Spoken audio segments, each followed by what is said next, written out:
The story begins with the sudden appearance of a portal to a demonic dimension. It turned out to be a carefully prepared raid to clear the dungeon. A small group of guys gathered at a distance from the epicenter, discussing something. One participant expressed concern about the unusually large number of people on the raid. His interlocutor reminded him that quite a few popular clans were participating in the operation. 5 years ago, after the Day of Judgment, millions of people developed unique abilities. At this time, another man approaches the guy sitting nearby, tapping the first one on the back so that he can be seen. Turning around, he saw a stranger who simply wanted to meet those who were part of his group. The unfamiliar young man tried to start a conversation by telling how hard it was for him as a newbie in raids. But the guy sitting on the stone was a little taken aback by the fact that someone dared to approach and talk to him. Suddenly, a call came from the nearest group, attracting the attention of the young man, who immediately hurried towards them. As he approached, he heard a whisper warning him that his interlocutor was the infamous Joe. The guy turned pale, realizing who he was talking to, and began to glance nervously at the hero. Their eyes met, causing the newcomer to feel a surge of fear. Joe himself pretended to be completely absorbed in preparing for the mission. The hero opened the Window of Destiny, a book with a list of abilities. With bitterness, he stopped at the point of stealing destiny. The internal monologue was interrupted by regret about the case when an accidental activation of the ability led to the death of the team. The fate rank system included 5 categories: divine, the top of the hierarchy; dragon, human; demonic, and insectoid. Each was divided into 3 classes. Joe was at the bottom of the system. The hero found it impossible to kill another awakened person, let alone an entire group.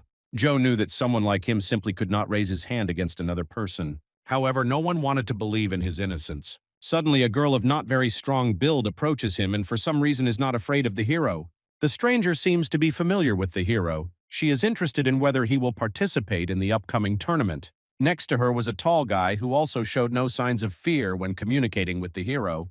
But Joe suddenly refuses to participate, citing fatigue. Bomb insists that he take part anyway because they are one team. She assumed that he was afraid of the rumors that were spreading about him among the troops. But Joe avoids answering by reminding the heroine about the age difference. The girl does not give in to the argument, convincing him that the young man's strength will be much more useful in the upcoming raid. Suddenly, their dialogue is interrupted by a yellow-haired guy. The stranger, who apparently also belonged to their clan, says to prepare for a raid. Joe reluctantly promised to think about visiting as he left. The couple leaves, leaving the guys alone. Sam expressed his concern to Joe. He felt that this raid was not as easy as it seemed. However, the hero reassures him that he is not in any danger in the rear support. Suddenly, all participants are announced about the beginning of the mission. The whole group moves closer to the portal in order to be the first to enter. Joe also enters the portal. He still decided to take part in the raid. The monsters begin to attack the incoming group without waiting for the people to adapt even a little. The soldiers of the Allied army immediately begin to defend themselves. This is not their first battle. After a short time, the enemy forces weakened. Suddenly, a powerful demon begins to attack Allied forces, ignoring absolutely any attacks. Under the onslaught of the giant, the monsters begin to surround the heroes. The odds of winning are significantly in their favor. The air underground seems thicker, preventing people from quickly recovering their strength and fighting back. Joe, distracted by the battle, doesn't notice how one of his opponents comes up behind him. The blow knocked the inattentive hero off his feet. The crowd, noticing the defenseless victim, rushes at the guy without waiting for an invitation.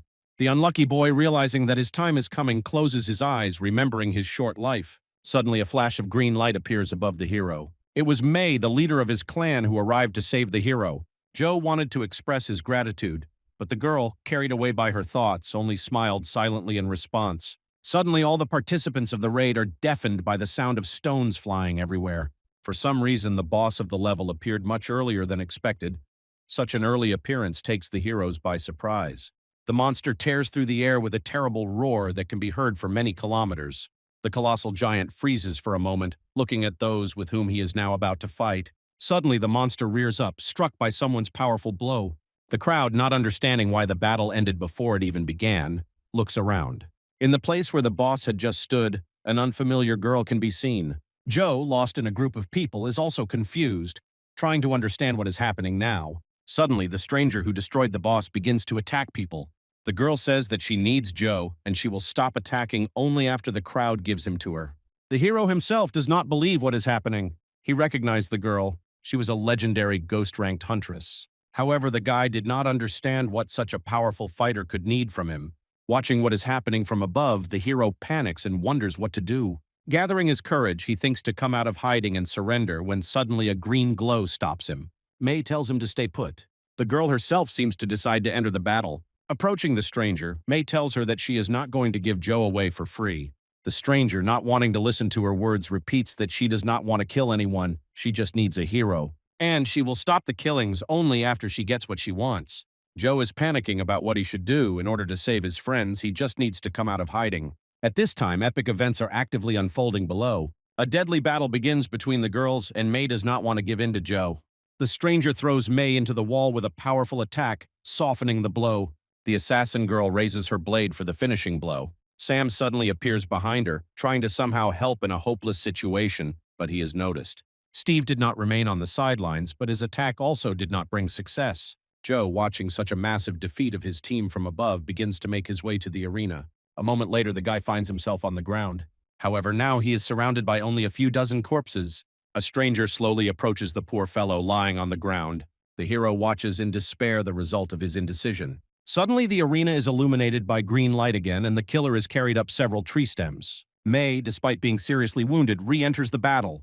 However, it seems that this time she is not destined to survive. She receives a severe wound in the heart area. The hero, seeing such a disastrous outcome, receives a message about the possibility of using his ability to steal fate. Without thinking, Joe chose the full assimilation option, feeling the space fill with a sapphire glow. His aura exploded in a cascade of energy bursts, consuming the remains of the dead and forming complex patterns of blue lightning. However, the hero suddenly realized that his current level was too low to control the absorbed powers. Because of this, the abilities were activated chaotically, giving no control over what was happening at all. However, due to the constant influx of power, the hero continued to receive more and more new abilities. Among the chaotic flow of forces, May's trefoil method ability stood out. The moment the stranger's blade hovered over his head, the system reported the completion of the absorption of destinies. With a reflexive movement, the hero parried the blow, leaving a deep scratch on his opponent's cheek. Shock was reflected in the stranger's eyes. For the first time, she encountered a creature capable of resisting her strength. Jumping back to a safe distance, she assumed a defensive stance. Joe was filled with rage. Every cell in his body demanded revenge for his fallen allies. By activating Swordmaster and Hawkeye, he synchronized his combat skills with his heightened perception. Having further strengthened his reflexes, the hero began to attack with a series of lightning-fast attacks from different directions. The stranger had difficulty fending off the attacks, her shields cracking under the impact of combined blows. Joe's speed reached critical values. He literally teleported around his opponent using space ruptures.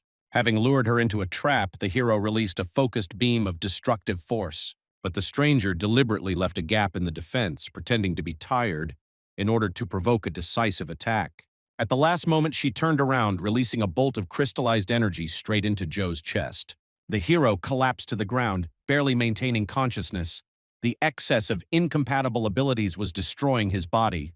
The girl raised her sword to attack. Several crystals flew into Joe, throwing him aside, and the girl was already preparing to deliver the decisive blow. He suddenly, apparently suffering unbearable pain, tears the crystal out of his leg. With a deft movement, the hero turns around on the spot. The girl easily parries the blow, but, not understanding where Joe gets his strength from, attacks him with renewed fury. Distracted, the girl doesn't notice that the hero has jumped behind her again. Only this time he was much closer, and the hero had a fist in his hands. He plunged it into the girl's throat. It seems the battle unexpectedly ended with the hero's victory. Joe is glad that he was able to destroy such an enemy, avenging the deaths of his friends. His abilities include healing, but he refuses to use it. Lying among the ruins, he remembered his childhood, the fortune teller who predicted a life of loneliness and failure. Her words came true with frightening accuracy. Every ally died. A sudden insight made him open the window of destiny. Among the stolen abilities, the regression icon was burning. Gathering his last strength, Joe activated the skill, feeling reality disintegrate into time layers. He woke up in a familiar room with white walls, his body not even hinting at recent wounds. The door creaked. A man entered with a girl familiar to the hero. Covering his face with the book, Joe suppressed a smile. He now held the key to changing the predicted future. The man tells Joe that they are on their first date and they have come to find out how compatible they are with each other. At that moment, the girl did not look at her companion at all, as if she was immersed in her thoughts. Joe looked at her silently from under his book, trying not to draw attention to himself. He's back, which means the future can't be allowed to happen again. The guy asks visitors to write their names and birthdays on a piece of paper. The couple begins to write, filling in the fields with concentration. Joe remembers the girl's words about her relationship with a strange guy. Apparently it was him. He takes the sheets of paper, carefully studying what is written. The horoscope shows that the man is a solid type of person, solid gold, and the lady is hardwood, which creates an interesting contrast. Such horoscopes are called gold cutting tree. The compatibility turns out to be simply terrible. In other words, an axe will cut down a tree. The man freezes in horror. The girl is also worried, not knowing how to react. She quietly suggests that there is no way out. The man jumps up from his seat in a rage, demanding to call Joe's boss. Archie reports that his boss is in the reception area. The man calls the girl, saying that this guy cannot be trusted, to which the girl remarks that she would not mind hearing something else about her fate. This makes the man even more angry. His face distorts with anger. The girl tells him directly that she doesn't want to date him anymore. He runs out of the room in a rage, shouting for her not to look for him. The girl just silently looks after him without expressing any emotions. She praises Joe and asks to know more about fate. Suddenly, the hero feels something unusual, as if the air around him is thickened. The room is enveloped in blue light. It seems the girl felt it too. The yellow-haired guy in the leather coat ordered to prepare for the move. For some reason, the hero's abilities began to be recalculated based on their fate. The ringing in his ears prevents the hero from doing anything. He loses his bearings. He is pulled out of his trance by a girl who drags him under the table. The hero remembers that in his past life she saved him just as often. Will he be able to change anything in this life? Suddenly, the aura in the room calms down and the tension subsides. The heroes found themselves on that very day of judgment when abilities were distributed. Joe walks out of the room looking around. The girl, not understanding what is happening, rushes after him. Joe is looking for something as he walks, his movements quick and precise. Suddenly, he just manages to hide the thing in his pocket when the girl catches up with him. She grabs his hand, leading him along to evacuate. So the couple walks down the corridor, the girl in front and Joe behind her. Suddenly, they hear someone screaming, full of horror. A stranger runs out from around the corner, calling for those who can to save themselves. Monsters have appeared from somewhere. Suddenly, one of them catches up with him and bites into his leg. The girl rushes to help, but Joe gets ahead of her, grabbing a knife. With one precise attack, he destroys the monster, saving the stranger. He remembers the day he himself received the ability and realizes that the monsters really did come. He rushes to attack the remaining group, calling for the survivors to take cover. So fighting with the monsters, Joe destroyed all the enemies. Suddenly, he hears a cry for help coming from the far end of the corridor. He rushes towards the scream, warning people to find shelter as quickly as possible. Suddenly, he freezes in shock, seeing an unexpected picture. The girl he was just running away with through the corridors is destroying the monsters with a gas cylinder. Straightening up, she states that they are indeed strong and she killed one of them. Joe just smiles sheepishly. It's funny to see a dragon slayer happy about something like that. The hero suggests that everyone go down the protected stairs to find a safe place. People ran past seeking shelter. The hero collects spirit pearls left behind by monsters. Although they were of low rank, there were more of them than he expected. He notices that the girl did not come down and remained nearby. Putting the pearls in his pocket, he asks her why she stayed. She is afraid to leave the hero alone, feeling responsible. Joe is surprised by the girl's responsibility, not expecting it from her. So he decides to tell her something, realizing that she is trustworthy. He begins to speak, trying to find the right words. The girl is confused. Something in Joe tells her that the dialogue now will not be easy. Her rank is third dragon. Her attribute is wood, and her ability is called the trefoil method. A screen with data suddenly appears in front of the girl. She is confused. She has never seen anything like this in her life. The hero reminds her of a strange renunciation that happened recently, after which many people gained superpowers. The girl notices that she feels stronger than ever. Joe suggests that she go downstairs to find a safe place. On the way, the girl asks the hero what his destiny is. However, he says that he will not report it for now so that no one can overhear. Apparently, his window of fate is exactly the same as it was 5 years ago. Perhaps even the abilities stolen before his return were not retained.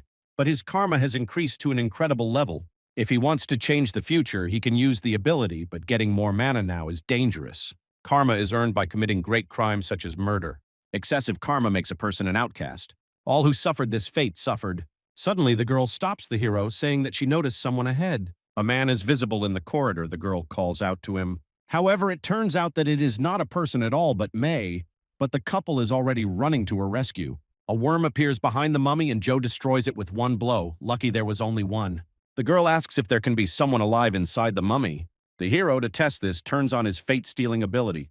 There is only one body in the radius, which means the mummy is dead, but she had the ability to control fire, which could save her. The hero decides to take the ability for himself. Suddenly, the girl notices someone else in the distance. The boy with the broom fights against the worms, easily defeating one after another. This is how he notices a couple approaching him. He asks the heroes if they are characters that need to be united with. Without waiting for an answer, he introduces himself as Mike. Joe says his name in response, noting to himself that they weren't the only two who started out here. Mike is glad to meet you. Now that the introduction event is over, something should start soon. The girl is surprised that it should start soon. To which Mike responds with surprise, don't all game events follow the same scenario? At this time, Joe looks over Mike's abilities. Soon he should become the leader of one of the 5 great clans. This proves at least that he had no problems waking up. At this time, Mike tells the two that according to the plot, they usually have to defeat the boss now. Joe notes to himself that even though Mike was a popular short story writer, he now seems delirious. Suddenly, a scream is heard from around the corner. The man runs out, warning about monsters. A large worm rushes after the man, much larger and stronger than the previous ones. He quickly catches up with the fugitive. Before anyone could blink, he was gone without a trace. Mike just notices that it looks like there's a boss that needs to be killed. While the couple were pondering what to do, Joe began to prepare an attack. He attacks the boss with the newly acquired fire control. The magic deals devastating damage to him. However, Joe did not defeat him as the boss was beyond their strength. He only set him on fire for a while. Suddenly, the boss attacks them. Joe sends the others running. He continues to attack the boss with fire as the group runs to the crossroads. The worm crashes into the wall and emerges on the other side, separating Joe from the couple. The boss appears before the hero, preparing to attack, but Joe is already on guard. The monster freezes, its eyes piercing the hero, but then it suddenly rushes towards the couple. Joe releases fireballs that crash into the chitinous shell. The angry creature spits out a sticky web, but the hero dodges it. The chase begins. Joe tries to lure the monster into a narrow passage, but it catches up with him, knocking him down with a blow of its tail. Wounded but not giving up, the monster moves towards the hero, its eyes flashing and oozing poison. Joe, gathering his strength, throws a fireball straight into his mouth. The creature falls but still looks at him with hatred. May grabs an iron beam and throws it at the monster, distracting it. In response, the monster spits larvae in her direction, but Joe burns them. May magically animates the wooden fragments, turning them into shoots that entangle the monster. Joe sets them on fire, and the monster, engulfed in flames, howls in helplessness. Finally, the monster collapsed, turning to ashes, and the smell of burning remained in the air. Exhausted, Joe sank to his knees, but May helped him up. They headed towards the exit, hoping to finally get out of this nightmare. However, when they opened the door, what awaited them was not fresh air, but a dark hall with an ancient totem in the center. The door behind them disappeared, leaving them trapped. They were soon joined by other survivors, including Mike. Mike was clearly surprised, but May, unable to restrain herself, accused him of selfishness. Suddenly, the lights in the hall went out, and a masked man appeared in the arena, introducing himself as an agent of the Central Office for the Protection of Fates. His cold voice announced that everyone present was now under his control, causing a wave of indignation among the survivors. Joe, standing aside, knew that this life would be different. He is no longer a loser, but a man who is able to change his destiny. Joe and the girl also don't understand what's going on. They don't know about such an agency. The stranger continues to speak. They protect people from the disaster that is coming in the future. However, he is not allowed to finish speaking. The angry crowd interrupts him, not believing a single word. They don't understand him and are eager to leave. The stranger, after waiting a second, continues, "One day a dimension of demons will appear on Earth, and the world will have to fall into chaos." Suddenly, he is interrupted this time too. Many are unhappy with the huge number of insects that have just attacked people. The speaker's nerves are starting to give way a little. Suddenly, Mike shouts across the arena for everyone to shut up. The crowd turns to look at him. He continues, "He is very unhappy with the fact that many simply do not see the opportunity that has fallen on their heads." Joe just looks at him silently next to him. He doesn't like such radical behavior of the young man, but he understands that he is right. The masked stranger decides to show the crowd the situation outside so that they will finally believe his words. Suddenly, the TV lights up. It shows a broadcast coming straight from the streets of their city. So-called demonic dimensions have appeared throughout the country and beyond. It was from them that so many monsters poured out, but their agency was prepared for this. Several years ago, a small group of people emerged who had awakened abilities within themselves, calling themselves the Messengers. They defended the world from massive attacks every day, but they knew that the day would come when they alone would not be able to cope.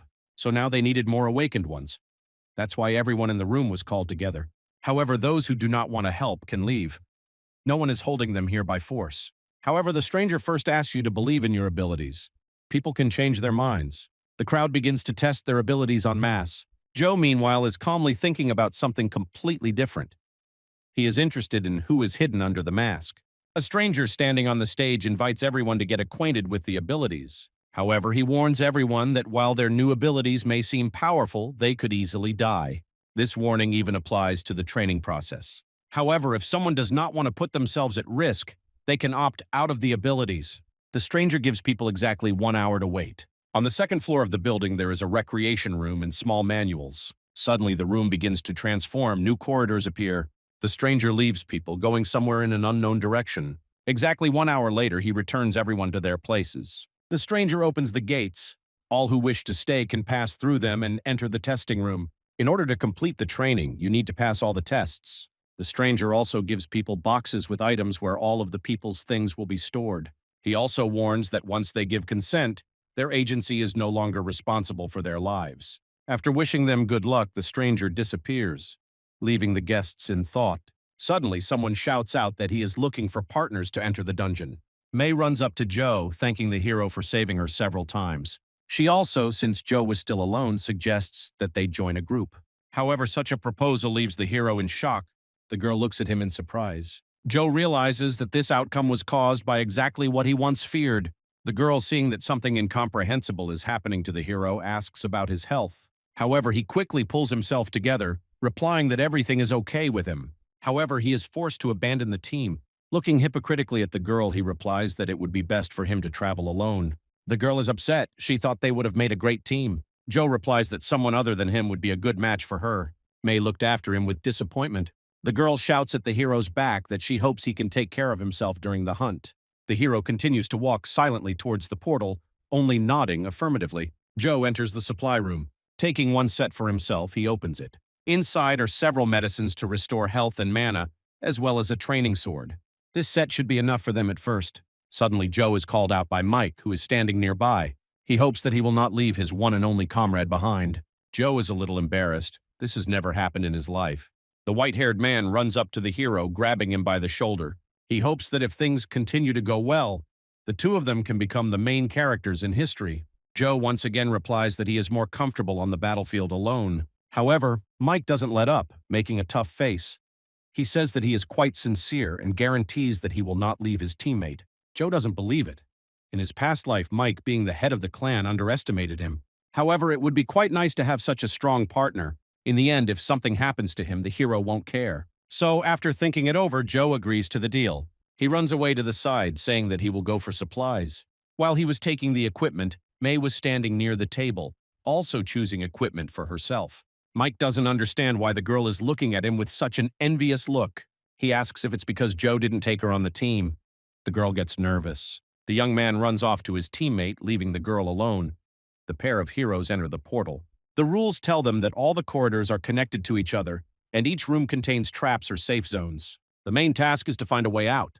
Joe, walking through the tunnel, tries to understand how the layout is different from what it was in his past life. Mike is looking forward to the traps and demons to fight. Joe abruptly pulls him by the jacket. A sword trap jumps out from under his feet. Mike is only pleased to see the trap and continues to lie there watching it as Joe moves on.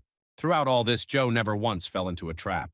Seeing bodies ahead, Joe asks if Mike has distributed the experience points. It looks like there will be a fight. At the entrance to the level, they see glowing cave skeletons. Mike, considering them more dangerous than previous opponents, prepares for battle, but Joe is already attacking with fireballs. Some of the skeletons burn, the rest rush at the couple. Joe attacks in a jump, and Mike, not wanting to give up the role of the main character, actively helps. Combining blows and magic, they gradually destroy enemies. Mike likes dynamic combat. After passing through several rooms, the heroes destroy hundreds of weak opponents. Joe watches his partner silently when he suddenly asks if he is from the future. Shocked, Joe remains silent. He already asked her not to talk nonsense. They move on, and Mike still suspects his friend. He deals with monsters too easily. Joe brushes it off, saying he saw ghosts as a child. Mike would like to hear the story, when suddenly something pushes him in the back. Turning around, he sees several rocks falling from the roof onto Joe. It seems that the couple fell into a trap without finishing their look. The heroes begin to quickly climb to the floor above. As Mike climbed the steps, they fell down one by one. He notices with horror that his comrade is not next to him. It seems that he did not manage to climb the steps. Then, based on this situation, we can confidently say that he was right in calling the rest NPCs. Turning around, he leaves to explore the levels. Joe falls down at this time, not having time to climb the steps. To avoid dying from falling into the abyss, he pulls his katana out of its sheath and plunges it into the stone. This way, the hero manages to slow down at least a little. Jumping lightly to the ground, he looks around. Suddenly, he notices a message that he has entered a secret area. Enemies in such a zone are usually much stronger than in normal ones. He is also given the opportunity to leave the hall if the hero really wants to. However, he's not going to give up so easily. Looks like he finally got the chance to get more stats than he expected. Joe begins preparing fireballs for an attack. Several dozen skeletons are already rushing towards him. However, as stated in the message, the enemies on the level have indeed become stronger, so he has to try hard to defeat them. At the end of the battle, Joe receives a noticeable level increase. Now it will be much easier for him to complete the dungeon. In terms of characteristics, almost all of his abilities are now at level 4. The higher the rank, the faster the hero grows. So he is interested in how far he can go while destroying opponents. People with divine power will level up much faster than others. He, looking around the dungeon, remembers that he needs to finish one more thing. Now it's time to meet the boss. The hero stands in front of a long corridor lit by torches. At the entrance, everything feels clearly different from the rest of the places. It feels like the enemy inside is much stronger than those who are outside. Joe steps over the threshold and taking one of the torches sets out on his way. Inside he sees several bosses, the generals of the Devil's Dagger Mountain. The hero hides behind cover to think out a plan. He had heard of such generals in his past life, but now, standing in front of several of them, he began to feel afraid. If the hero sticks to the plan, he will be able to defeat them. However, as soon as he looks out from behind cover, one of the enemies attacks him. He has been spotted. Suddenly, Joe dodges the attack and jumps forward to damage one of the bosses. So, by distracting them little by little, one by one, the hero intends to gain a little time. Behind, one of the bosses begins to recover. As long as they are both alive, they will restore each other. So now the hero will not benefit from open combat. Having endured several attacks, the hero runs to the place. Suddenly, one of the enemies pushes him to the ground, almost throwing him off the roof. Joe attacks the attacker with fire. Suddenly, one of the bosses gets trapped and loses his head. Now the hero has only one enemy left. The couple runs down the corridor. The boss gradually catches up with Joe, but he already hears the whistling of the wind nearby. Suddenly, a second general appears on the threshold. He has been reinstated. Joe jumps on him, knocking his opponent down. This way, he sends several opponents into the trap at once, leaving them no chance. Now he has won. The hero has finally defeated the bosses. The level keeps track of the rewards received. Now the main task will be to leave the competition room. Before that, however, he wants to test one theory. If monsters are so strong and so human-like, maybe he can take their fates for himself? The hero activates the ability to steal fate. A magical blue circle forms around him. The program reports that the abilities of 2 bodies have been detected in the area of effect. Joe rejoices at his luck. It means that it is also possible to steal the fate of humanoid creatures. The reason why the hero didn't use the ability earlier is not because he didn't want to or was embarrassed. He simply didn't have enough mana for such a thing. Fate Steal has a limit that increases mana cost proportionally to the time elapsed. Therefore, the hero could only use the ability if someone died in front of him. It was then that Joe came up with the idea of stealing the fate of humanoid creatures. The hero takes abilities from just killed bosses, increasing his level of strength and weapon proficiency. Suddenly, he gains the ability to draw his blade. The hero tests his new power by performing various techniques on an invisible opponent. The new sword feels quite light and at the same time powerful. Suddenly, he gets a warning message that he has accumulated quite a lot of mana. And although the amount he stole was not that significant, it was worth it. Joe moves towards the portal. He wonders how close he is to the limit in terms of mana level. The hero enters the portal. The first door of the Devil's Dagger Mountain room was cleared for the first time by anyone since the room began functioning. Suddenly, the heroes waiting outside notice that Joe has come out of the dungeon. They are shocked that someone was able to cope on their own. However, unfortunately for Joe, his former teammate Mike has already emerged from the portal and is rushing towards him at full speed. The same one, covering himself with his hands, says that there is nothing between them, trying to ignore the endless questions. Suddenly, the same red-haired stranger calls Joe over. He congratulates him on his first cleanup, asking if he has a spare minute. The heroes are transported to a separate room to confer. Joe was given a personal bag to hold his items, apparently as a reward for his first cleanup. These items are quite difficult to obtain, so you can't miss a single chance. Turning on the news, the hero is horrified. The country is experiencing cataclysms. Due to several earthquakes, the death toll is rapidly increasing. But no one had heard or seen anything about the secret agency. Suddenly, he stumbles upon some video. The girl, introducing herself as an agent for the protection of fates, tells the same thing that the hero was told during training. It seems that they use some objects to protect their fates. The hero also received the protection of fate. The agency calls on people to believe in them. However, the hero is skeptical. That's what they said a long time ago. Their team consisted of the best awakened. However, all members of the agency hide their faces behind masks. Suddenly, the hero has an epiphany. The very girl who wanted to kill him was the one from the top 5. And if this woman was the best of the Brotherhood, one can only guess why no one knows how strong she is. Time is transferred to an unfamiliar office. The chief, slamming papers on the table, reprimands the team. He doesn't understand how a third-rank insectoid hero can take them more than a week. He turns to one of the fighters. Now this is his task. Then he lets the others go about their business. Left alone, the hero frantically thinks about what to do. He lured the monsters into a trap, but what if the authorities find out about his methods? The scene shifts to the cafeteria, where Mike suggests that Joe continue the cleanup. Joe declines, saying he's going at his own pace, and notices a group of girls thanking May for her help. Watching them, Joe notes that the girls are doing well.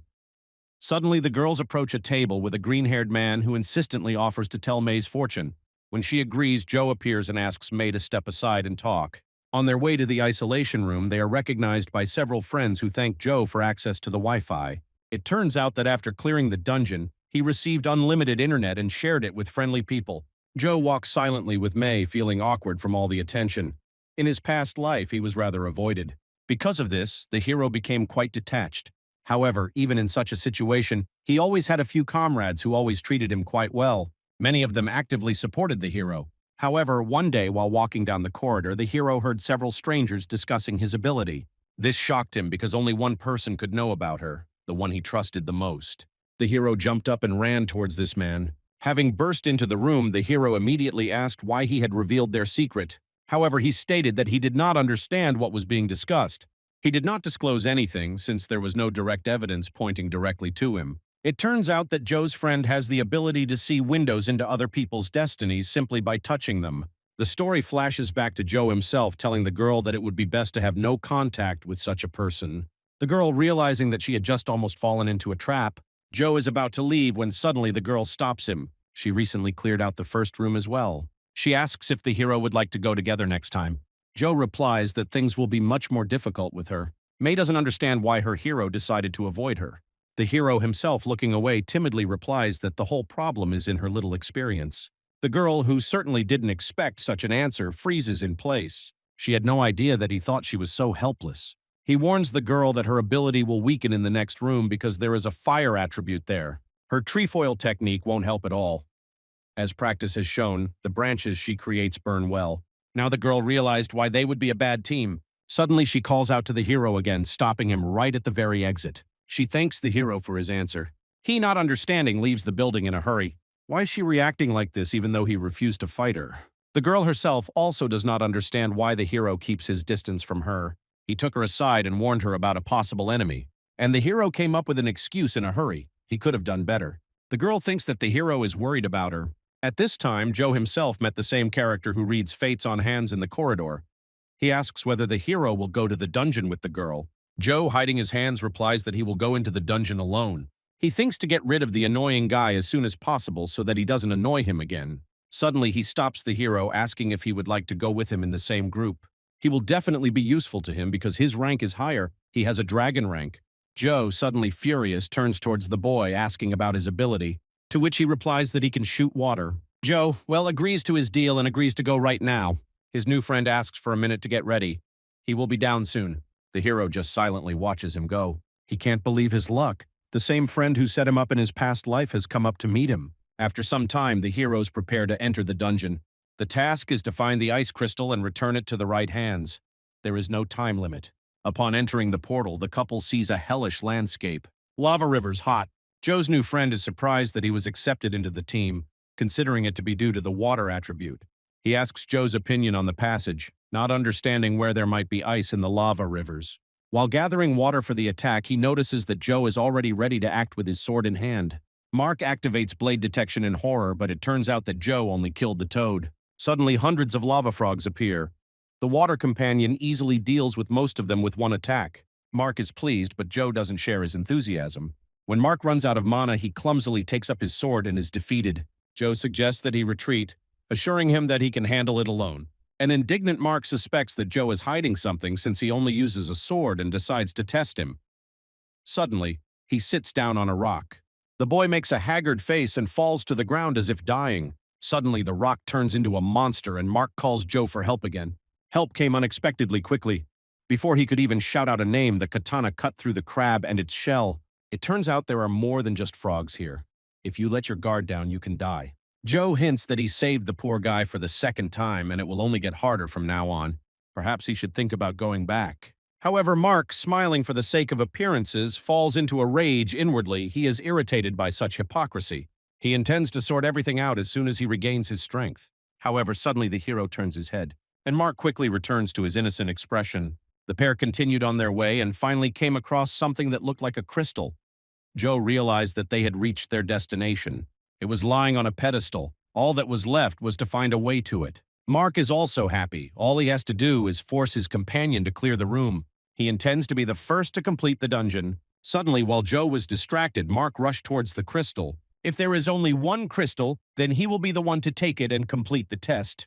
Mark runs towards his prey as fast as he can. He was blinded by the rewards and glory that could only be obtained in this raid. And all this will be only his. He will never give up so much glory to Joe. He is the first to reach the room and considers himself the winner. Suddenly, his hand grabs something slippery. It turns out to be a sack of fire frog eggs. Hundreds of frogs emerge from under the lava. They grab the hero, dragging him straight into the lava. Joe didn't even move to save his former partner. Karma punished him. Turning around, he leaves to look for the crystal, accompanied by Mark's screams. Finally, after some time, the hero enters the cave of ice crystals. Joe finds a genuine third-class ghost-type ice crystal. The hero opens a shop. The shop was opened for spirit pearls. Initially, the hero shouldn't have known about this now. However, he was lucky to find a few pearls at the very beginning of his journey. He buys several prayer boxes. He exchanges them for a certain number of characteristics because the hero doesn't have that much money. The hero opens the box with his arms crossed. His crystal, although demonic, is only third-rate, and the hero wants a first-rate one. So he hopes that he can increase the level of the crystal through prayers. Suddenly, the prayer box lights up yellow. Joe finds a third-grade insect honey item and decides to try his luck again by collecting a whole mountain of ice. Not far from the hero at this time, the surviving Mike is walking with the last of his strength through the lava desert. Noticing a blue object, he realizes it's a crystal. He grabs it and runs out first, causing the crowd to cheer. Celebrating his victory, Mark notices Joe sitting nearby. Mark yells at the guy, trying to imagine how he dared to run away from the battle, but he is interrupted by a man in a mask. With a fake smile, Joe shakes Mark's hand, activating his palm reading ability. Seeing Joe's pitiful rank, just an insectoid, Mark turns away in disappointment. Joe sighs. The sad amulet hid his true abilities. Mark's crystal was one of his lost ones. Meanwhile, Mark brags to the masked man, embellishing his exploits. Mike, disappointed in Joe, who again refused to take him underground, admires Mark's story. However, Mark decides to spoil the situation for Joe by telling tall tales about how he ran away as soon as he saw enemies. He, flattered by the praise, does not even refuse, but immediately accepts it. Joe just watches what's happening from the sidelines with a smile. His plan worked. He got rid of 2 annoying competitors at once. At this time, the team gathered in a secret office for an urgent meeting. The chief is convinced that Mark is of demonic rank. He also finds it strange that Mark and Joe went into the dungeon together, but only Mark emerged victorious. The girl with blue eyes tells him about one strange thing. According to Mark, the crystal that he took out, he found inside a frog. However, according to the rules, monsters should not approach the crystal cave. After all, there is a barrier there. The chief is angry at this news. It seems impossible that a group like them can't stop Joe. He slams the table and demands a report from one of his workers. His plan is for several people to break into Joe's room and harm him. However, starting from the third gate, the heroes encounter a real dimension of demons. They need to make the monsters inside as strong as possible. They also need to keep an eye on Joe. At this time, quite a lot of people gathered near the gates. For some reason, they were closed, and the opening was postponed indefinitely. Time is moved forward several days. In the dining room, he overheard a conversation. They discussed how they could fence off the second dungeon. Everyone who walked had some kind of tactics, and everyone was in their own group. However, the most successful campaigns were led by Mark. Maybe they should look for him again and ask for help? Joe, meanwhile, was looking at the couple with a smile. He believed that Mark had just spread false information to people once again. Time moves to evening. Everyone has already gathered in front of the third door, and a girl in a mask greets the group. She says that she has gathered everyone here to tell them about the third gate. First, she finally opens the sealed doors. The crowd cheers. They have been waiting for this moment for a long time. The girl also says that this is the first gate that leads to the real dimension of demons. In addition, from now on, the heroes will not go through the tests alone. After all, the demonic dimension is a much harsher place than those the heroes had visited before. During their travels, the heroes will be watched by the gods. If they hear their voice, they should not rush to answer. At first, they just need to follow the instructions. At this point, the girl leaves everyone. In the end, she wishes for everyone not to die. Many of the group are frightened by such words. Joe stands thoughtfully nearby, pondering every word the girl says. Suddenly, a little girl pesters him. The twins ask the hero if he can tell them apart, since others don't see any difference between them. However, he can certainly do it. In his past life, they were the only ones who even spoke to him. The guy notices that, just like in his past life, he receives a message that an ominous aura is thickening around Jell. Joe stands silently watching the girls. In her past life, Bomb survived, and her sister died in the third room. But now the girls are fooling around and wondering if Joe wants to come through the door with them. However, even during this short dialogue, they manage to start an argument. The hero agrees. He promises that this time the girls will definitely survive. This time they entered the ice room. The heroes are instantly blown away by a strong wind. The characteristics are reduced by several percent due to the cold. Along the way, Joe goes first and his companions follow him. Their mission in the area is to hunt monsters, killing 10 different species. Suddenly, the girl notices a small group of rabbits grazing nearby. However, suddenly the rabbits stop being peaceful. Their eyes become bloodshot. They rush at travelers, ready to tear them to pieces. However, the group quickly deals with them. Soon they sit down to rest on a rock and look at the store. The girls are amazed at how the hero manages to find the necessary items in it. However, he, having used it for years, like the girls, replies that everything is just like a game he once played. One of the girls asks him to look at her weapons as well. She finds the idea of buying a bow and arrows tempting. In the end, Joe helps the girls buy weapons. One a bow, the other a pistol. The girls decide to try their hand at living opponents so that soon there is not a single living rabbit to be found in the area. The girls' effectiveness increases significantly when they use weapons they are accustomed to. In her past life, Bomb was a top-ranking sniper. Her sister would have also achieved great success if she had not died that day. After her sister's death, Bomb changed beyond recognition. The girl never smiled again. She focused her main activity on hunting monsters as if she were taking revenge for her sister, after which Bomb was recruited into one of the great clans, Asura. But the girl never found happiness in the end. Joe understands that the girls' destinies are only truly strong when they are together. Who knows how reality will change if Sister Bomb manages to survive today. He must be on guard for her at all times. The hero turns his head to see how the girls are doing. However, he freezes in horror. Gel had already disappeared, only Bomb was visible nearby. The couple immediately rushes to search for the girl. Joe keeps shouting the girl's name. Bomb doesn't understand how the girl could go so far as to simply go to the toilet. Suddenly, Joe claims that he heard screams nearby, but his companion heard nothing. The couple notices a crack in the ground. Gel's voice can be heard from there. Approaching, the heroes saw that they had indeed noticed Gel at the bottom of the cave, although there was an unknown man sitting next to her. Joe immediately went downstairs, worried about the girl's health. Suddenly, he notices a stranger. It turns out to be Mark, the one who can read hands. He is clearly unhappy that the girl's companion turned out to be Joe, but he says nothing. The hero asks the green-haired man if he needs help. However, he shouts out that he doesn't need help from a coward like him. Joe didn't try to persuade him and simply turned around and started to leave. When the gel rises, it says that the stranger's leg is paralyzed after an attack by one of the monsters. However, Joe understands that Mark can handle it himself. The rabbit attack was not that bad. At this time, the victim, writhing in pain, curses Joe silently. He is determined to humiliate him properly. Suddenly, he hears someone's unfamiliar voice. The hero has never heard anything like it. The voice says that bad people really must pay for their actions, and also asks Mark if he needs help. At this time, the Trinity decides to return to the safe zone.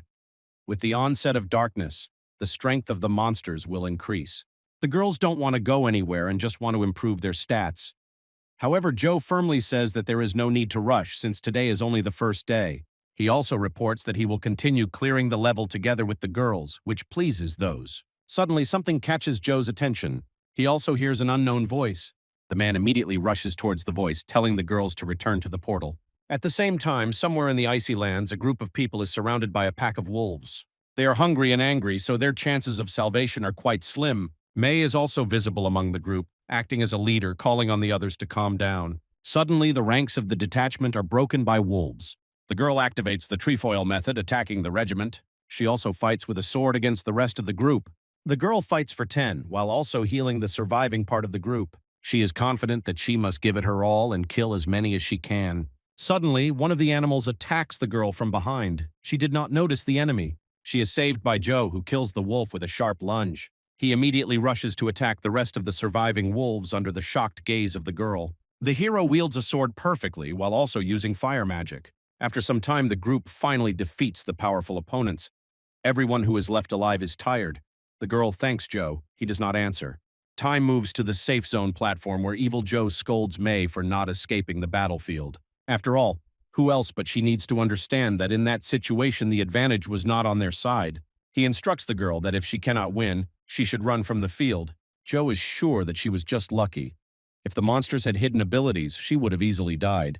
The hero shouts in rage that helping others is the prerogative of the strong. If she is frivolous, she will remain here forever as a corpse. Several of the girl's friends immediately approach her to support her. However, she is not upset at all. Laughing, she reassures her friends that the hero is simply worried about her. Although she doesn't understand why he still acts like a bad guy, he is a good person. The girl thanks the hero afterward. He, sighing with relief that his words were taken correctly, continues on his way. After some time, the hero enters the dungeon. Joe tells the girls that he will stay with them until they finish their business in the third room. Once they finally cleared the room, he would have no need to return here, and he would be able to go about his business. Because Joe's true goal is a hidden clearing reward that can be obtained by killing 11 types of monsters. The hero, watching the girls, remembers to himself that now raids end much faster than in his past life. His fate detection ability suddenly activates. A warning pops up about the approaching white tiger death energy. Joe wonders if he should just kill this annoying opponent. The hero instructs the girls not to separate while he is away. He hopes that they can stay together. Suddenly, he notices Mark in the distance walking towards him. He was looking for the hero. An ice crystal is spinning in his hands. He wants to return a small debt. He will take revenge for the humiliation that Joe inflicted on him last time. However, he does not stand still. Having snatched the sword, the hero asks if he has enough strength to do something like that. This behavior makes Mark furious. How can Joe behave like this if he is not the main character? The villain begins to prepare for an attack. He throws several ice crystals at Joe, showing the power of a god. The hero himself recalls the words of the man who instructed them at the very beginning of their journey. They were warned that if the gods spoke, they should remain silent. Now the deity has taken over the mind of the young man, driving him mad. Mark attacked, calling himself the Chosen One. People who have made a deal with the gods are called shamans. They gain great power in exchange for obsession. Joe was lucky that his opponent's mind was taken over by a low-ranking god. Mark's mana level increased, and he also gained a new ability. He can now infect his opponent with smallpox during battle. Joe isn't too bothered by this ability, it just irritates him. To begin with, the hero intends to reduce the enemy's mana. Having forged a path for himself, he intends to chase Mark a little. He rushes in pursuit, threatening that the punishment of the gods will haunt the hero to the very end. Suddenly, his path is blocked by a flock of wild boars rushing past. This slows down the enemy and also reduces their mana reserves. Suddenly, Mark is attacked by a giant pig, lifting him up on its tusks. This practically kills the young man. Blood comes out of his mouth. The pig, having thrown him to the ground, runs off to do his business, leaving the enemy and the god lying on the ground. The hero hears several more unfamiliar voices. It seems that several other gods were watching him, and now they are mocking the power of the little god. Suddenly, a sword hits Mark in the shoulder, causing him to scream in pain. Joe is already sitting next to him, watching his agony. It seems he played. He runs his sword across his shoulder, causing even more pain. The hero asks if the hero's revenge is already over, since his search has been dragging on for quite some time. Joe hopes that Mark was well aware of the risk he was taking when he put the sword to his neck. Suddenly, a girl appears in the distance, one of the hero's companions. Joe calls Mark lucky as he puts his sword aside. He gives instructions to the enemy. There will be no next time, he must remember this. Now Joe turns to the girl. Even though he told her not to follow him, she came running to say that they had a problem. The girl, out of breath, reports that a herd of snow pigs has arrived, and they dragged Gel away with them. Bomb didn't even have time to react. The hero freezes in horror, remembering the fortune teller's predictions. Probably everything is happening precisely because of him. His aura can only attract trouble. He walks around Bomb saying that he will definitely find Gel and is already on his way. She tries to catch up with the rapidly moving away hero. However, he tells the girl to go back. She grabs Joe's hand. She also wants to take part in saving her sister. However, Joe is also worried about her. What will happen if something happens to her? The girl reminds him of his own words so that they don't go their separate ways alone. She can't afford to go back alone while her sister is in danger. Joe agrees to take her with him on the condition that she goes back if anything happens. The hero does not know how the girl died last time, but now she is in danger. After some time, they do not find a single monster on the road. Although Joe knows why this is so, he does not tell the girl. Low-ranking monsters prefer not to enter these territories. Suddenly, the couple hears an unfamiliar sound. Joe immediately grabs Bomb's hand and pulls her away. On the road ahead, a giant third-class demon-rank Yeti can be seen. Such a monster scares even Joe himself. Gel's body can be seen on a rock nearby. Suddenly, the girl, twisting out of his hands, raises the gun. Fury burns in her eyes. However, Joe manages to grab her and hide her behind a rock. The monster doesn't have time to do anything. Joe activates his fate-stealing ability. Fortunately, she reports that not a single corpse was found in the area of effect. Joe, exhaling, tells Bomb that they could put Gel in even more danger if they start fighting now. They need to wait for the right moment to attack, and only then will they be able to take their sister. Joe instructs the girl. As soon as the monster puts the girl down, she should shoot to attract his attention, and then quickly run to the exit. She shouldn't fight, just run away. Joe promises to take care of Gel. According to his plan, with the girl's agility, she should easily escape from the Yeti. The girl, having climbed to the top, looks through a magnifying glass at the monster. Suddenly, he puts Gel on the ground. She fires a rocket. The bright light attracts the monster's attention, and it is blinded. He quickly gathers his strength and rushes in pursuit of the girl. She also starts to run away. Joe, without wasting a second while Yeti is running, rushes towards Gel. She lies unconscious in the nest, but it seems that she is still alive. Having lifted the girl into his arms, Joe understands that he won't be able to heal her now. I'll have to take her to the training center. Suddenly, he notices another Yeti. He stands not far from the nest, looking at the hero. Suddenly, he attacks in a rage. Joe tries to do at least something, not believing in his bad luck. Using his agility, the hero dodges attacks. He quickly passes under the Yeti's foot, and he doesn't even have time to notice where the enemy is gone. Suddenly, he notices something he didn't expect to see at all. A second Yeti is rushing towards him, who for some reason decided not to run after the girl. Several powerful opponents rush at the hero from both sides. He dodges their attack again, jumping back towards the nest. The hero pulls the girl off himself, laying her down next to him, simultaneously setting fire to the nest. He was going to walk around anyway. The girl is still lying unconscious on the ground. Joe asks to hold out there a little longer. He will give it his all and kill the monsters as quickly as possible. The couple rushes at the hero. He, having run a little away from the burning branches, draws his sword and prepares for battle. Suddenly, a plan comes to the hero's mind. He rushes to attack the monsters. The hero increases his agility to level 18, allowing him to slide through blows. The opponents simply don't have time to do anything, as he dodges the attack and flies in the other direction. This situation makes them more and more angry. The hero once again jumps up and forces the Yetis to climb on top of each other.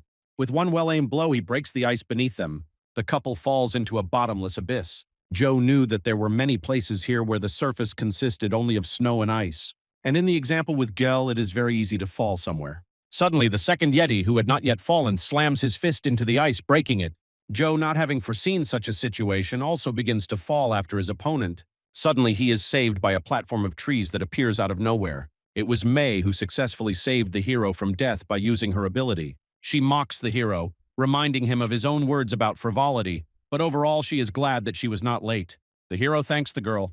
However, she says that she should not be thanked, but the girl who found her. May starts to pull him out, but he stops her. First, he wants to check something. On the surface at that time, Bomb tries to reach Gel, but she does not open her eyes. Joe, getting up, also thinks that they somehow managed to be late. Will he now no longer have a way to change what was destined for him? Suddenly, May's face changes from gloomy to cheerful. Gel woke up and looked for her sister, saying that she was cold. However, after thinking a little, she realizes that she is not at home at all. There are several people hanging around her. Joe watches in shock and silence as the white tiger's death aura dissipates. The hero joyfully rushes towards the girl. Suddenly, he receives another warning. For some reason, a change in destinies has begun. Joe's rank has been changed from third-class insectoid to second-class insectoid. The hero is once again amazed by what is happening. He could not even imagine that the rank of fate could be changed. Bomb, throwing himself into the hero's arms, thanks him for saving the girl. He only silently reassures her with a smile. At this time, May helps Gel by giving her various medicines. Now it is very important for the heroes that Gel survived. Joe managed to save her. The story shifts to Mark. He, wandering among the ice floes and bald rocks, frantically thinks about what to do. He accuses God of being a liar and that the hero made a deal with him in vain. So, raving in rage, Mark accidentally gets stuck in a gorge. Suddenly, he hears a familiar voice behind him. Mike found him and now watches him silently. Mark begins, as always, to accuse Joe of betraying him and running away. To which the traveler, who has just found the villain, replies that if he were the main hero, he would easily overcome everything. However, he lost to Joe. Mark, realizing that things are bad, asks for help. However, Mike refuses to help. He left without looking back. What's the point of helping a loser if he's not the main character? Joe fights countless monsters, surrounded by millions of watching eyes. With the help of the twins, the battle was won, but they immediately began to argue about each other's contribution. Watching their squabble with a smile, Joe suddenly felt threatened and abruptly pushed the girls away, discovering that same mysterious killer with a sword behind him. The stranger issued an ultimatum, demanding Joe's extradition in exchange for their lives. The twins prepared to resist. Joe tried to stop them, but thousands of monster arms grabbed him, paralyzing his movement. Breaking free, he found himself in the middle of a bloody mess, surrounded by lifeless bodies. Dead Eyes looked at him accusingly, and May's voice whispered regret about his coming to the clan. Joe woke up abruptly and realized that it had been just a disturbing dream, born of his experiences. And although the reality of his past life frightens him, now he is determined not to repeat the tragedy. The hero has an idea why this is happening to him. Perhaps his border is already close. Literally every action of the hero brings him mana, which over time can lead to death.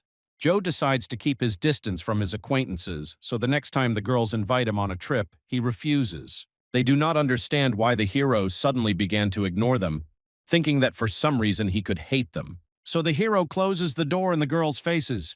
They become good friends with May, which pleases him. They still don't understand why the hero is doing this, but they hope that there must be reasons for it. As they walk down the stairs, they shake their heads at May, who is standing nearby, indicating that the hero is not with them. Realizing that there is nothing they can do, the group moves into the fourth room. The fourth room is the sword forest. The task is to collect 1,000 pearls. The girls admire the fresh air. There are no factories or cars here, only trees. Suddenly, May reports that something is approaching them. However, it was not a monster. The forest itself is dangerous and is already attacking travelers. The sword forest is a demonic dimension in the endless forest. On the trees, you can see sharpened branches sharper than a sword. The heroes realize that getting the 1,000 pearls will be a little more difficult than expected. The girls decide to stick together, following Joe's advice. However, they are a little upset that the hero did not go with them. May notes to herself that the girls have already managed to appreciate his kindness. Although he has his own peculiar methods, he is definitely not a bad person. Suddenly, she notices something nearby. The girl shouts for Gel, who decided to move away from the group, to stop. Suddenly, something catches the girl's attention at her feet. The story moves to Joe's room. He examines the unknown egg. The hero received it as a reward for defeating the Yeti, which was the 11th type of monster, and now what comes out of the egg depends only on the hero himself. To prevent him from being bitten again and to prevent the egg from trying to eat everything it comes across, the hero ties a handkerchief around its mouth. However, these were not all the prizes. When the hero defeated the Yeti, he also activated the Fate Theft, so he was lucky enough to become the owner of the abilities of Fighter's Instinct and the Water attribute. At that moment, the hero decided to test his attribute. Raising his hand, he admires the power he has gained, and hundreds of drops of water rise into the air. The included characteristics have returned to normal. In the next dimension, the hero is going to buy a weapon, and that's where fire will come in handy. Joe enters the fourth door. As soon as the hero enters the dimension, he immediately notices several voices of gods communicating with each other. They discuss several newcomers among themselves. Watching them grow is quite a pastime for the gods. Joe quickly becomes bored with the gods' meaningless dialogues, so he decides to cut off contact with them. For a moment, he even wonders what to call them, lower evil spirits or ghosts. However, he does not have enough mana to turn off the sound of the gods. One of the gods offers the hero to make a contract with him. Under the protection of God, he will be significantly stronger than everyone else in the territory. However, as soon as the hero leaves the god's territory, his powers will immediately disappear. He buys an item in the store, a map of the demon dimension. Now he has everything he needs to leave the forest. There are only basic marks on the map now, but over time as the hero explores the area, new ones will appear. Suddenly, the hero hears another unfamiliar voice. However, the hero, like the others, ignores him. The Fire Lord offers him a contract, even activating several abilities. Suddenly, a special message appears for a few minutes. The Lord of Fire insistently offers the hero to accept his patronage. Joe is shocked by such a sudden proposal and doesn't know what to do. The hero is very touched that such a powerful god would voluntarily offer a contract to a second-rate insectoid. However, he is still forced to refuse. The hero receives a message that the Lord of Fire is watching him. Traveling through the jungle, the hero destroys his opponents. During all this time, he managed to collect only 36 pearls from the required amount. Those are not very difficult to obtain, but the process of finding the right opponents is difficult. In his past life, the hero had to kill several hundred praying mantises because he was too weak. Suddenly, the hero steps into blood. It looks like this is the trace of a trap. Someone was unlucky. However, he does not understand what human blood can do here. Is it possible that one of the opponents from the past life made a move? In his past life, he was targeted by a masked killer but was saved by May. However, during the battle, she lost an eye. After which the enemy fled, no one ever found out who was hiding behind the mask. The hero runs along tracks that stretch for several tens of meters. Suddenly, he notices a painfully familiar body lying on the ground. An unknown man sits bending over the girl. In a rage, the hero draws his sword ready for an immediate attack. He tells the stranger to move away from the body. At this time, in the office, people are actively discussing Mark, who disappeared in the icy region. He was the first to clear the Hellfire room, so more was expected of him. The blue-eyed girl suggests going in search of a guy. However, the leader states that everything is fine and they should not interfere in matters concerning the demon dimensions. Everyone was aware of the danger of death before entering the door. However, he notes that it is rather useless to discuss this topic. Another department has already introduced the person who cleared the room, so the next one to clear the room should be from them. Sometime after the meeting, the guy asks the blue-eyed girl if she will continue to work here because she is uncomfortable with the very concept of death. However, she has no intention of stepping back. Suddenly, the girl says that something else is bothering her. She recently checked the archives with students' documents, and it turned out that one of the students was a serial killer. At the same time, Joe drives strangers away from the girl. They suggest talking first. The guy says that they tried to cure her, even shows the antidote that they bought in the store. The hero tells everyone to lay down their arms. The girl is still alive. She has a fever and paralysis, so she definitely needs an antidote. He asks the others how he can trust them. Suddenly, the tense situation is diffused by May and the rest of her group. She warns the hero that the group members are not lying. The hero himself is still suspicious of strangers. He doesn't understand what's going on here. One of the girls from the squad decides to explain the situation. Gel was trapped, and there was another group nearby that agreed to help them. Now they are trying to cure her. The girl has just removed the trap set up on the territory. Joe continues to be wary of the group as he recalls that a former enemy should be good with poisons. But what he is most suspicious of is the ability of the man who is now giving the antidote to Gel. He had the ability to become invisible. However, he was too weak to harm anyone. Joe, after thinking for a moment, agrees. Gel just woke up and was already lying on the ground. The hero offers to take her with him. Even if there is no killer among them, it is dangerous for them to be around strangers from another zone. It's getting close to night. The group has set up camp in the middle of the forest. It's getting dark quickly here. One of the twins claims that she has never slept in the forest before. The other one just laughs at her, calling her a coward. At this time, Joe is cooking food over the fire. He throws an incomprehensible ball into the fire. He tells the girls that this is a special ball that he bought in the store to scare away monsters. The twins are amazed at how smart and strong the hero is. On this note, one of the girls asks if she can become his student. The hero is a little confused by this request. The other twin also pulls herself up and asks to follow the first one and become a student. So the girls start arguing again. Joe replies that he's not going to teach anyone so they can calm down. Suddenly, the hero hears someone's voice. He asks why the hero appeared in their lives. The girl does not understand what is happening to the hero. He grabs the katana and goes into the forest. The mana makes itself felt. He goes to wait further away so that in the morning everyone in the camp may not be expecting him. The girls just look after him with disappointment. The hero walks through the forest, still not admiring his actions. In the forest, the hero tries to feed the egg by giving it a twig. However, it refuses to absorb the substance and simply spits it out. An unknown egg suddenly declares that it wants meat and goes on a hunger strike. Joe isn't very happy with this arrangement, so he forces him to eat what they give him. The hero decides to wait out the night in a tree overlooking the lawn with his group. At this time, the gods are having stupid conversations, which the hero himself hears, dreaming of raising the manas and no longer hearing them. Joe settles himself more comfortably in the tree. From this position, he has a clear view of the entire camp. The twins are arguing about something as usual while May looks at them. The hero looks at the situation with a smile. It reminds me of the soaring tiger clan from his past life. May always smiled when she looked at them. They lived well as a group back then. Joe is a little homesick for the old days and thinks that the clan will be founded in his new life. Suddenly, he notices a strange, sweet smell. Having jumped from the tree, the hero begins to look for the source of this smell. May and the others are surprised by the hero's unexpected appearance. He, without answering any questions, immediately went to look for the source of the sweet smell. Suddenly, he finds what he was looking for, and just to be sure, he asks the girl if anyone had been around them while the hero was away. There were several fruits lying on the ground, emitting that same sweet smell. They definitely couldn't have appeared here on their own. They were demonic peaches. The smell they emitted easily attracted demonic-type beasts. There are no fruit trees nearby, so the hero guesses that someone left them here on purpose. It was probably the same killer. Suddenly, one of the twins remembers that a guy was passing by. Joe is surprised that it wasn't someone from another department, but that guy. It turns out to be the same Mike from the beginning of their walkthrough. The twins were concerned about the situation. He just stood nearby for a short time, looking at the girls. Joe realizes that it might have been Mike. He says that there are several fruits scattered nearby and also talks about their abilities. The girls also begin to suspect that someone must have deliberately scattered them. Joe isn't sure it was Mike. However, he knows for sure that they need to be careful with strangers. At this time, the same masked killer is watching the group from behind one of the trees. Joe notices his presence. However, only for a moment he instantly disappeared.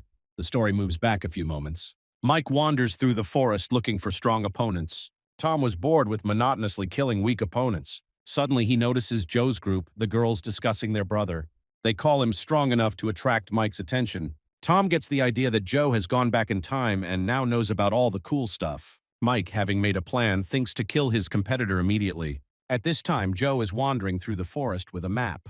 He carries on a mundane little dialogue with the gods, who continue to persistently ask him to conclude a contract. However, Joe refuses every time. Suddenly, the hero's perception moves to a new level. He begins to smell human blood. Turning around, the hero activates the ability to steal fate. After a short search, he comes across someone's corpse, but the dead body count is 0. Joe activates his fire sword and charges forward. The masked stranger quickly gets up from the ground, realizing that his trick has been seen through. He tells Joe, who has jumped back, that the man lying down needs to be checked to see if he is alive and not finished off. The masked killer is surprised by the hero's speed.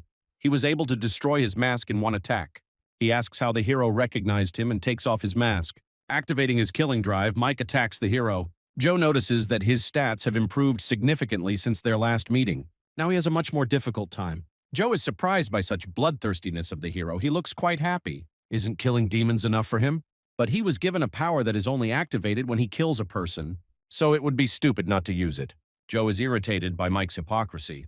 However, it suddenly begins to crumble into pieces in the air. Joe activates heightened senses. His opponent has a good ability, and perhaps it would have brought success in a battle against someone else. Suddenly, feeling an evil aura behind his back, the hero turns around, reflecting the enemy's attack. He pretends to be upset that he was noticed, while simultaneously assessing his XZ opponent. The stranger is glad that killing his opponent will be fun. He is not as weak as the others. Even before the battle is over, he is already wondering how strong he will become if he defeats Joe. The hero himself at the same time understands that the time has come to use the ability that he stole from the Yeti. Fighting instinct activates the hero's thirst for battle, giving boosts if the enemy is stronger. Joe activates the ability. Suddenly, the system informs him that the enemy is stronger than him, and the thirst for battle begins to boil within him. His opponent is surprised. He definitely didn't expect the hero to have any hidden abilities. Now he is strong enough to compete with his opponent. Gradually, in battle, the hero loses control of himself. His aura exceeds all acceptable norms. He attacks the enemy with magic, and for a second, due to the increasing level of madness, he loses control of himself. The stranger wounds Joe, but he does not react to the attack at all.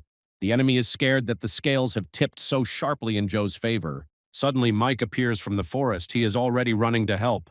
Joe is distracted from the battle and notices his friend. However, due to madness, he cannot recognize him.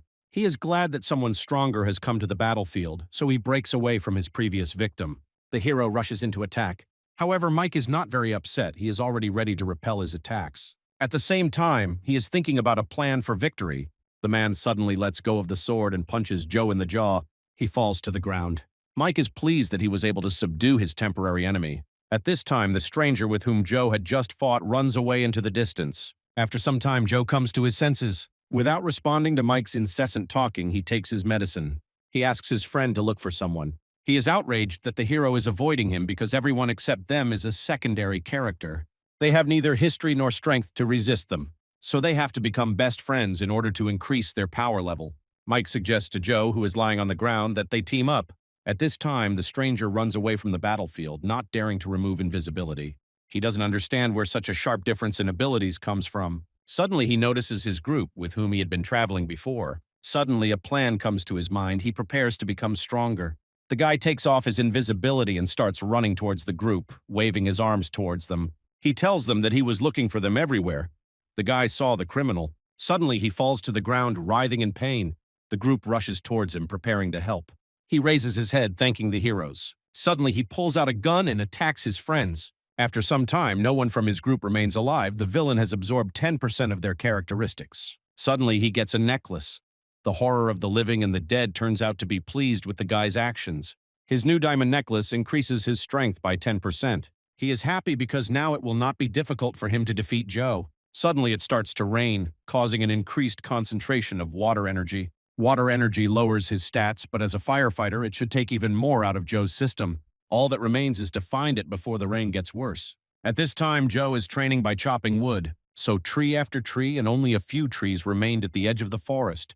He is about to cut down the last tree, when suddenly his opponent in invisible form also raises his katana to strike. Suddenly, Joe repels the attack. He doesn't understand what's going on. The enemy attacks the hero again.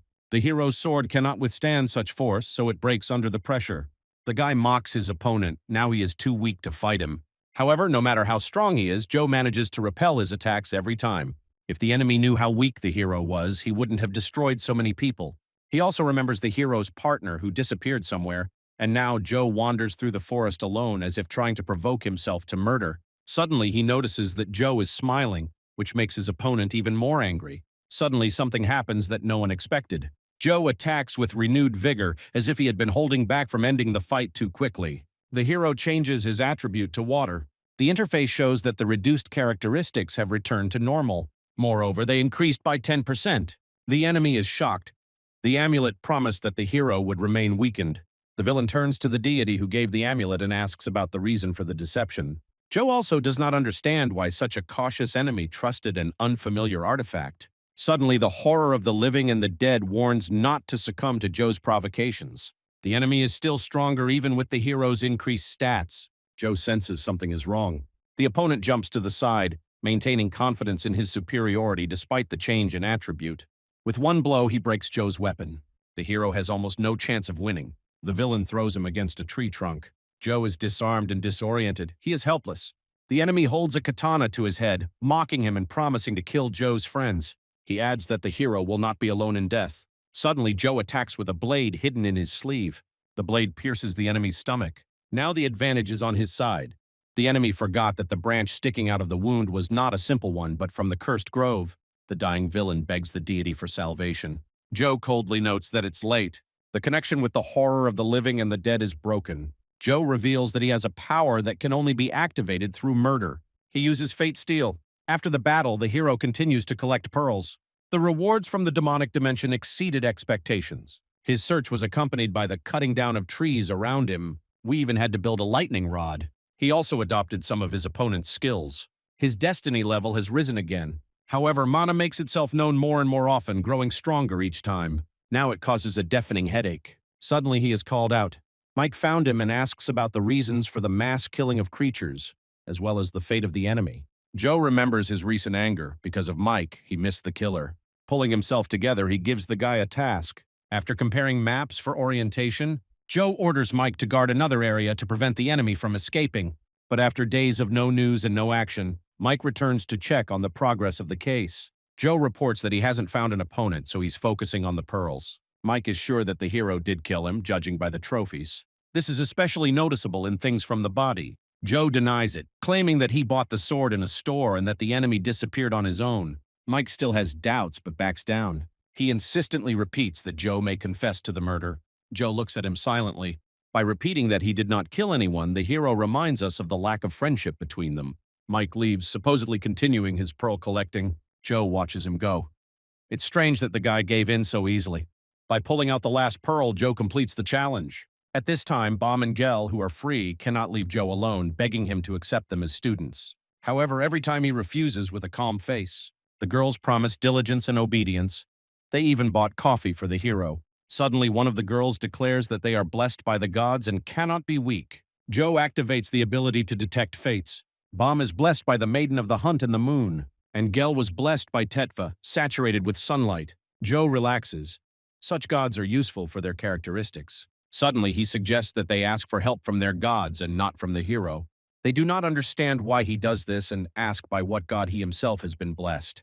However, the hero has no divine patron. It's just that no one offered him a contract. The girls don't believe that the gods can ignore someone like him.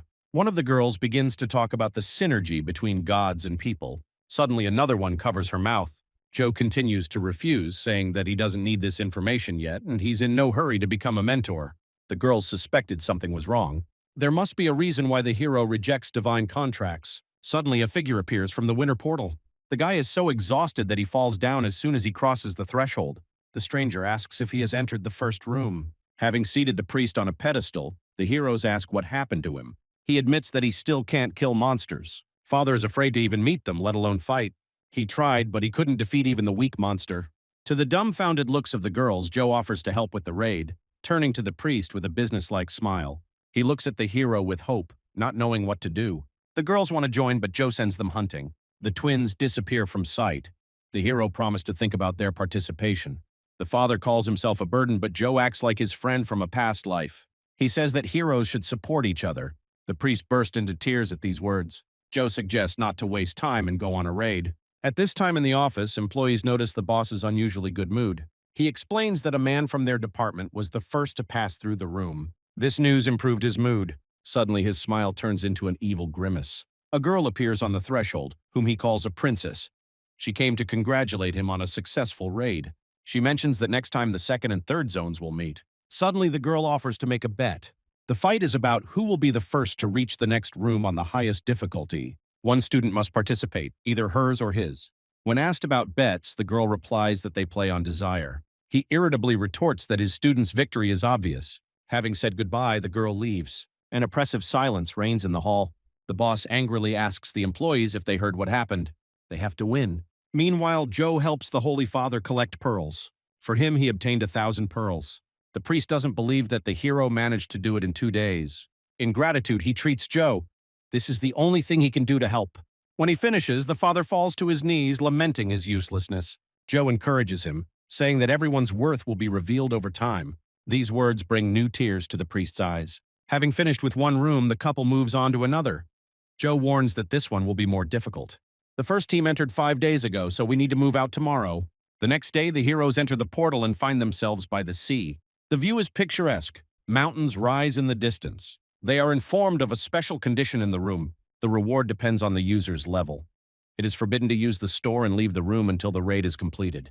Joe realizes that the third rule will be a problem. The victory conditions are unclear. We'll have to improvise. When his father asks him what the meaning of the phrase "find and reveal secrets" means, Joe smiles mysteriously. He replies that it means rip out a tongue. After some time, the hero sets up a small camp for the time they will be here. The father says that he began to worry when he saw the additional conditions, but now they will not have to go back because Joe bought everything in advance. Suddenly, Joe announces that he is going for a walk and asks the priest to wait for him there. On the way, Joe reflects that now there is one less task. They have sorted out the camp. Now the question of food was acute. The forest surroundings seem too artificial, like children's toys. The food is guarded by several demon dogs. However, no one from the unknown group dares to approach them. Suddenly, the man with whom May came to Joe with a furious face announces that he will not return to the camp. How can he ask for help from the one who rejected him? Even the thought itself drives him crazy at the mere recollection of it. However, the man's comrades are not very happy with this idea. He sends them away again, and he himself will sit in the shelter. However, he still sends them into the attack. It's not for nothing that he pays them. The monsters turned out to be much weaker than they seemed at first glance. After some time, all the dogs were dead. The heroes climb trees to pick apples. Suddenly, the man notices that the dogs are quite thin, although there was a lot of food around. He hears the voice of God. He says that he will deprive the tongue of anyone who eats the apple without permission. Suddenly, a roar is heard behind the heroes. Demon monkeys were running towards them. They seem very hungry and angry. A man shouts at the group to run as fast as they can. The group starts to run. Since the rest of the group were physically stronger than the man, they easily overtake him, leaving him to be eaten by the monkeys. A monkey grabs a man and is about to bite him. How suddenly something catches her attention. The katana pierces the monkey, killing it instantly and saving the man lying underneath it. Steve, who appeared out of nowhere, saved him and now smiles, standing over him. The man recognizes him. It is the same boy who predicted that he would not have a chance with May. He says that no one asked to save him and starts to chase the boy away. The man angrily reminds Joe of his guilt. However, the hero replies that no one was going to help him. He asks if it's time for him to run away. Suddenly, one of the man's comrades from his group runs up to him. He apologizes for running away without noticing that the man had fallen. However, the man does not listen to him. He mentally curses Joe, saying that he will never forgive. Joe is fighting a troop of monkeys at this time. Gradually combining katana and magic, he destroys all opponents. Now that no one is around, Joe can feed the egg. He opens his mouth and rejoices at the giant pile of fried monkeys. However, Joe slips him an apple. The hero himself is going to dine on monkey meat. He asked if father remembered his promise. Joe takes a bite of fried monkey. He begins to chew, savoring it. Suddenly, he tells Saint that there is poison in the monster's bodies. That's why he asks to heal himself. His father gives him restorative Manu tea. After some time, the hero eats a small piece of meat while father heals him. The priest himself does not understand why Joe is torturing himself like this and asks him to stop. Suddenly, the hero says that it is time to stop the treatment. It seems that he has finally adapted to the poison. Now it's time to get used to raw meat. After some time, Joe develops the ability to resist poison. He finally got what he wanted and can stop. The Holy Father falls to the ground exhausted.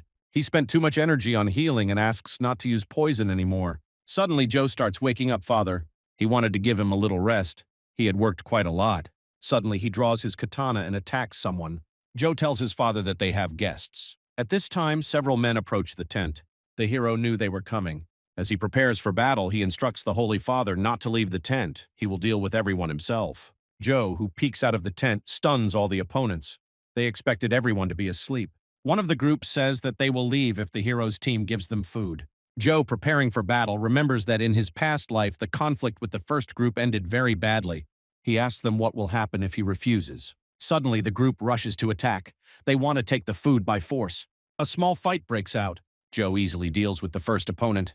Grabbing him by the head, he hits it with all his might against his knee. Joe begins to wonder why such a strong group can't find food for themselves. Maybe they're just itching. The next enemy, rushing into the attack, manages to shout to the others that Joe is too strong. They decide to return and report to the captain. Suddenly, some ball flies towards the hero. An explosion occurs in the vicinity, sending a column of dust into the sky. At this time, Sviatosha continues to sit in the tent. Suddenly, he notices an explosion. The father immediately rushes to the hero's aid. However, he suddenly stops, remembering Joe's instructions. Maybe that's why the hero left him safe. The priest is afraid to go out. Suddenly, the tent door swings open. Joe stands at the door. The opponents use smoke bombs to escape. The hero tells the priest that the attackers wanted to take their food. Joe instructs Saint not to associate with people from other groups. The priest is frightened by such an instruction and jumps back, thinking that Joe should not have taken him. He just gets in the way of the hero. He putting his hand on the father's shoulder reminds him of what he taught him. Nowadays, people are treated with totems and medicines. After training, everything will be different. Then the people will realize how valuable the potions are and will often turn to the Holy Father. Joe will fight and he will heal. Joe confidently states that the priest will save many people in the future. He, inspired by the words, says that he cannot afford to give up. He asks Joe to help him. They will definitely become a great team. They will help each other. 3 days pass. The story moves to Mia's camp. The twins come to the girl's tent. They are wearing leaf capes. The girl is glad that Bom and Gel have returned and asks if they found what they were looking for. However, they found nothing. It looks like they will have to go deeper into the forest. May says that such a journey will be difficult. Most of the people in their camp are weak. The twins are confident that if they go with Joe, everything will work out. Plus, they might learn something on the hike. But the hero is probably already far away in the forest, so they will have to act without him. The girls ask May when Joe will return, but she herself does not know. Suddenly, someone knocks on the tent. The door opens and the girl's name is called. Mike came to visit them and asked them if they had seen Joe. May, disappointed that it was not the one she was expecting, replies that she did not see him. The twins are surprised how the hero was able to avoid all the traps. May asks why he came, but Mike has already given the reason. He thought Joe would be here. The gods had told him about this place. Mike continues to refer to himself and Joe as the main characters and everyone else as secondary. He also hints that there are many useless people in the camp. May is angry. How can he treat others like this? Suddenly, he throws the passion fruit apple to the girl. She receives a message that the room on low difficulty has been completed. However, May is not surprised. She has enough apples of her own. Mike is surprised by this turn of events. Now he doesn't mind working with girls on a team. But the twins are not at all thrilled with his proposal. They don't want to cooperate with him. Then Mike says that it looks like the heroes will have to be convinced by force. However, the girl stops him. She asks him to stop it before it's too late. Mike is not impressed by this warning. He takes out his weapon. The battle with the girl will be more interesting. The twins, seeing such tension, suggest calming down and laying down arms. Suddenly, one of the girls from the camp bursts into the tent and reports that someone is cooking monster meat nearby. Everyone in the tent freezes, surprised by such a statement. Mike is happy because he expected to come to the camp. At the same time, a cauldron full of delicious food is boiling nearby. The smell carries for many kilometers. All that was left for the rest to eat was fruit from the garden, animals, and poisonous plants. However, since Joe developed an immunity to the poison early on, he can now eat as much as he wants. Suddenly, he hears someone calling him nearby. Mike and May came to the smell of meat. Joe is glad to see them, but they demand that the hero not dare to eat meat. May warns that everything here is poisonous, and if someone eats it, they will die on the spot. Joe explains that he neutralized the poison by adding an antidote to the soup. May is amazed because for the first time in a long time she has a chance to eat properly. However, the plate intended for May is snatched by Mike, who thanks the hero for the dinner. Joe asks him for 1,000 pearls for his service. The couple is shocked that the hero takes payment but does not refuse food. Joe sets the price for the girl at 200 pearls. She takes quite a lot of soup for herself. Behind her, the rest of the team that found them can be seen. After a while, the whole team is eating Joe's soup. The hero himself discusses plans with May while they search for items of high rarity. They also hoped for help from Joe himself. Mike says that he would like to see such a hero on his team. Now a conflict arises between May and Mike over who will take the hero for themselves. However, the man suggests that the heroes simply unite together. The couple immediately jumps up from their chairs, declaring that it would be better to act separately. Time moves forward a little. The heroes have gathered under one tent. The girl reports that there is an influx of people from the first zone, and they have to fight with them every time they meet. Joe is surprised by this news and decides to sort out the situation in the first zone. He tells the priest that it would be best for him to remain in the camp. However, the father is sure that he cannot leave the hero. The girl agrees to accept the new comrade for a while. Joe instructs him that he will be safe here and will better reveal his potential.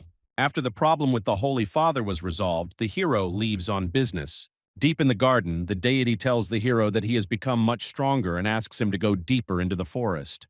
However, he ignores them and continues to eat the apples. The hero activates heightened senses. Suddenly, he notices something giant in the distance. Someone got so close to him that he didn't notice. But where could such a big monster come from here? At the same time, a giant monkey attacks the hero, who in turn activates the Man of Solitude ability. Suddenly, he disappears just as the large orangutan was about to attack.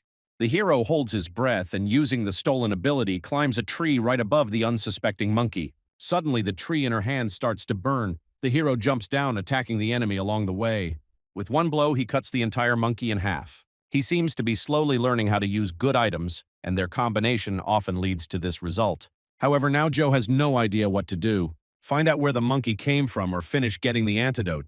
The hero chooses the second path and goes to collect blue apples. After eating several, he gains an increase in mana and experience, while also increasing his resistance to poisons. However, the gods are surprised by the amount that the hero is going to eat, and he does not even think of stopping, devouring one fruit after another. Gradually, the poison resistance ability class increases to the level of primary rank insect fate. The hero exhales, simultaneously releasing several fruits from his hand. They accidentally hit travelers from the first zone passing below. They recognize the hero, but do not say where they know him from. Their leader expresses a desire to communicate with him, so they invite him to come with them. Joe suspects that this is the same man who organized the attack on the first day. The hero decides to accept their offer and jumps from the tree towards the group. After some time, they bring him to their camp.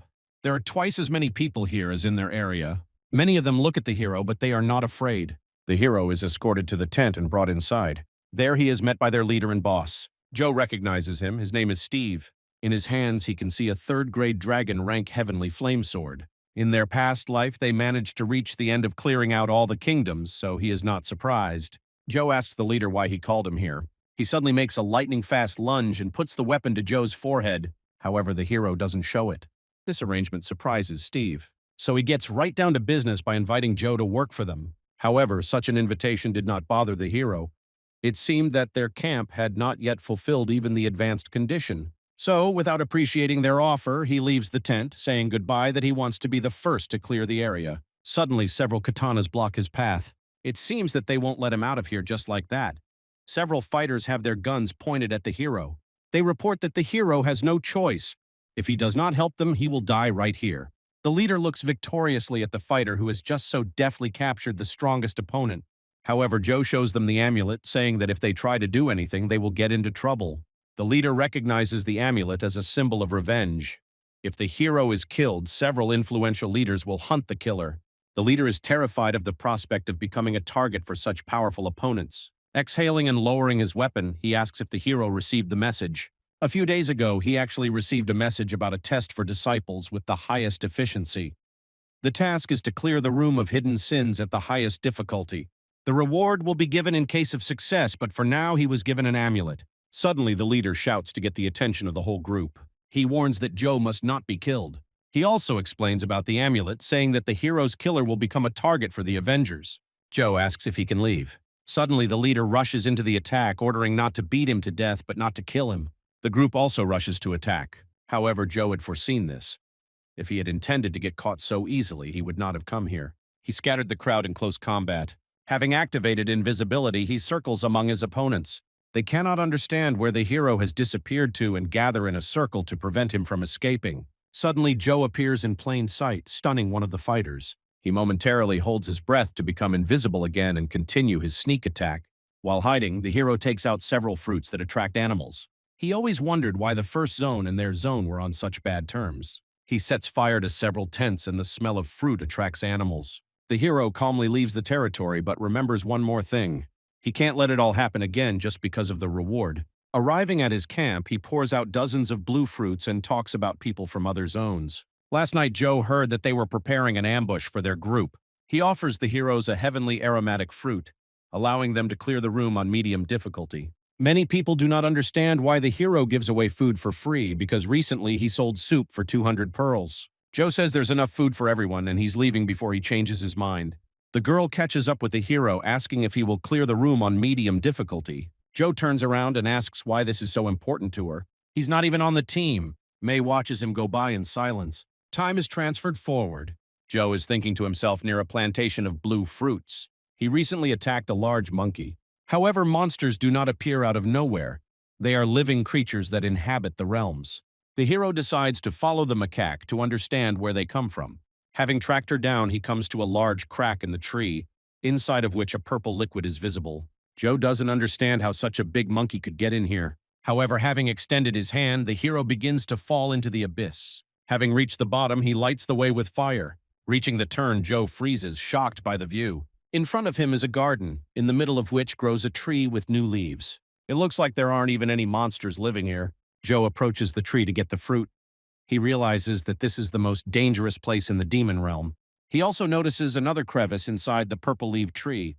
By picking the fruit of all smells, the hero fulfills the condition of clearing the room of hidden sins on high difficulty. Suddenly, there is an explosion behind him.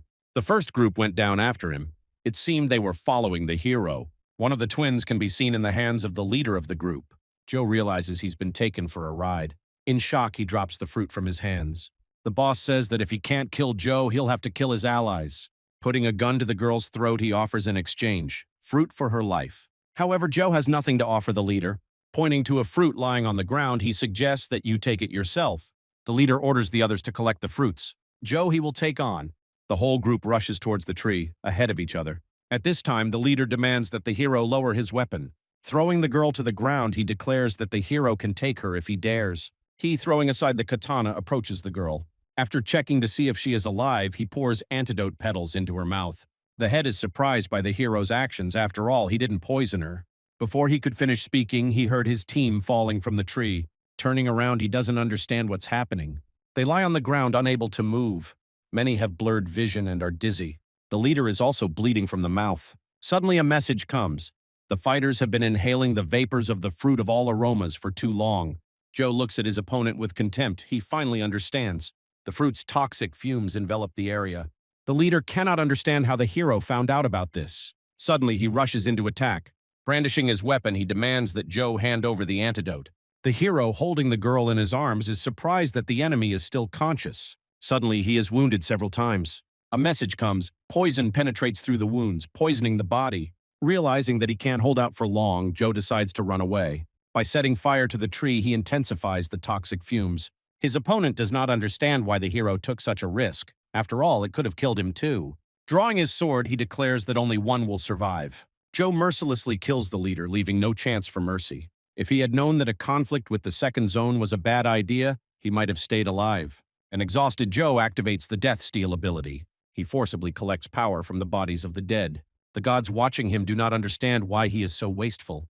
By feeding the egg several fruits, he brings its progress to 100%. Suddenly, a Killin appears. Even the gods are shocked by its appearance.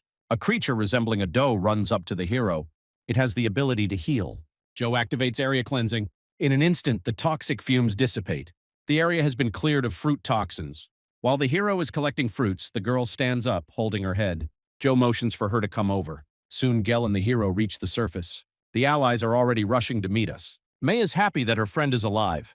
Joe asks what happened while he was gone. The girls say that the priest cured all the infected. The sister scolds her twin for leaving without permission. Joe explains that she was kidnapped by the captain of Zone 1. May regrets that she didn't start searching right away. The hero reminds, this would not have happened if they had completed the room on medium difficulty. But the girls couldn't leave him alone. Everyone here considers him part of the team. The girl suggests fighting together next time. Joe is shocked. His and May's fates are now intertwined.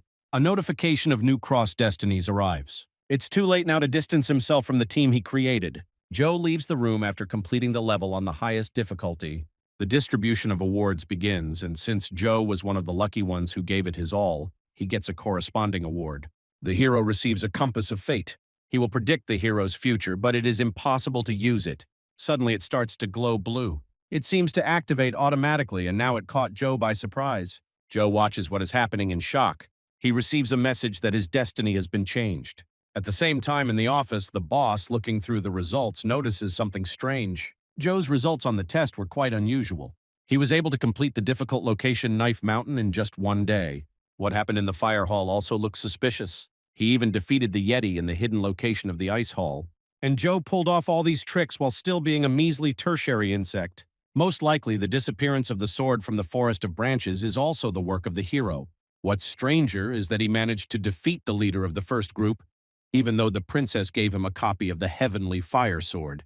Now the boss shows interest in the girl because a fighter from their clan was the first to complete the level on the highest difficulty. He also recalls that Joe managed to raise a Killin. The chances of growing such a creature in natural conditions tend to 0. The boss is going to give the hero a test, suspecting that he can read destinies. He immediately calls Joe to his office. The boss decides to play a trick, so he says that he promised the hero a special reward and shows a mysterious key. Joe is amazed by what his boss shows him. There are dozens of legendary weapons hanging on the wall.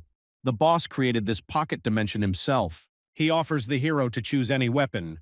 It seems the boss suspects something is wrong since he allows Joe to make a choice so easily. Joe, approaching the wall, begins to choose. It turns out that the boss changed the weapon's characteristics. Now, the low-ranking one has the appearance and description of powerful artifacts, and the high-ranking one has the opposite. All this to test whether the hero is able to read destinies. Without this ability, it is impossible to determine the true class of the weapon. The descriptions are deliberately distorted. Joe is choosing his weapon at this time.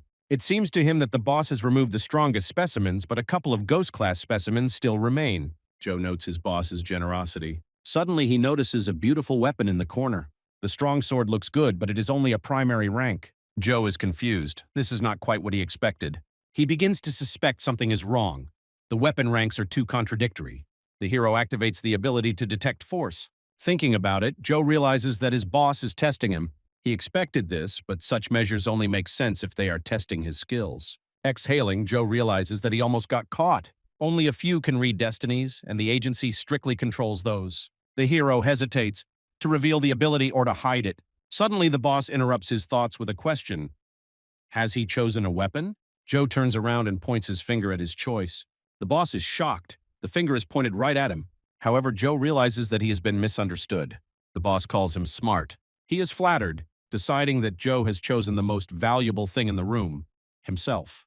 But the hero is confused. His intentions have been misinterpreted. He explains he was not pointing at the boss, but at the key in his hand, which gave access to the weapon. The boss won't have to part with anything in the room. The head is thinking. Time moves forward. Joe prepares to feed the Killin. He received the key. It will take 3 days to copy it. During this time, the beast must be strengthened as much as possible. However, feeding the Killin costs 12,000 pearls. It is not a cheap matter. But the hero doesn't skimp on his pet. Suddenly, he gains a new rank, Phantom Secondary, and the ability to control water. Joe asks to demonstrate the skill. He starts to collect water into a ball, but it turns out too big. The hero asks to stop in fear. The water is getting out of control. She breaks through the wall. The force turned out to be monstrous. Behind the wall opens the room of the same man who came to the session with Joe, who is now screaming in horror. At this time, several students are having lunch in the school canteen. Several students are already tired of eating only vegetables and fruits. They miss the soup that Joe sold. Suddenly, one of them notices that at first the hero seemed cold, but once he started talking, he turned out to be a good guy. Others also begin to praise the fighter. Once his team was surrounded by a pack of animals and he rushed to their aid. Joe himself appears in the hallway, quietly listening to the conversations.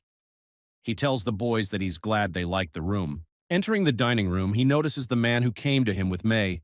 Joe offers to pay for his lunch. It turns out that he was the first to complete the Room of Hidden Sins on low difficulty.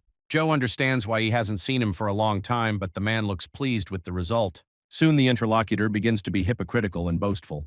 Suddenly he offers Joe a drink. Without waiting for an answer, he demands 2 drinks from his assistant, but the assistant refuses to lend alcohol. The man has no money and Joe intervenes. This drives him crazy. The hero asks him to calm down. Joe learns that as a VIP client, he can get free drinks. The privilege came after spending 12,000 pearls at once. He orders drinks for his friend too.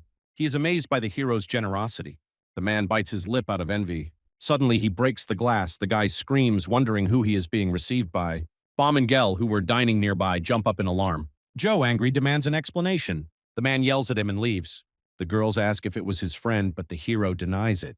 The twins ask what he was doing there. Joe explains that he came in by accident. Suddenly, the girls notice the hero's new pet. They find him cute. Joe admits that he hasn't come up with a name and simply calls it a Killin. Bom suggests the name Linny. The creature's rank is instantly raised.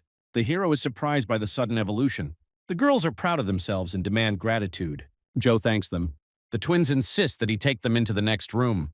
The hero wonders, shouldn't they go together? Time is moved back a week. The Viper's room opens. The task is to protect a certain object, but the details are unclear.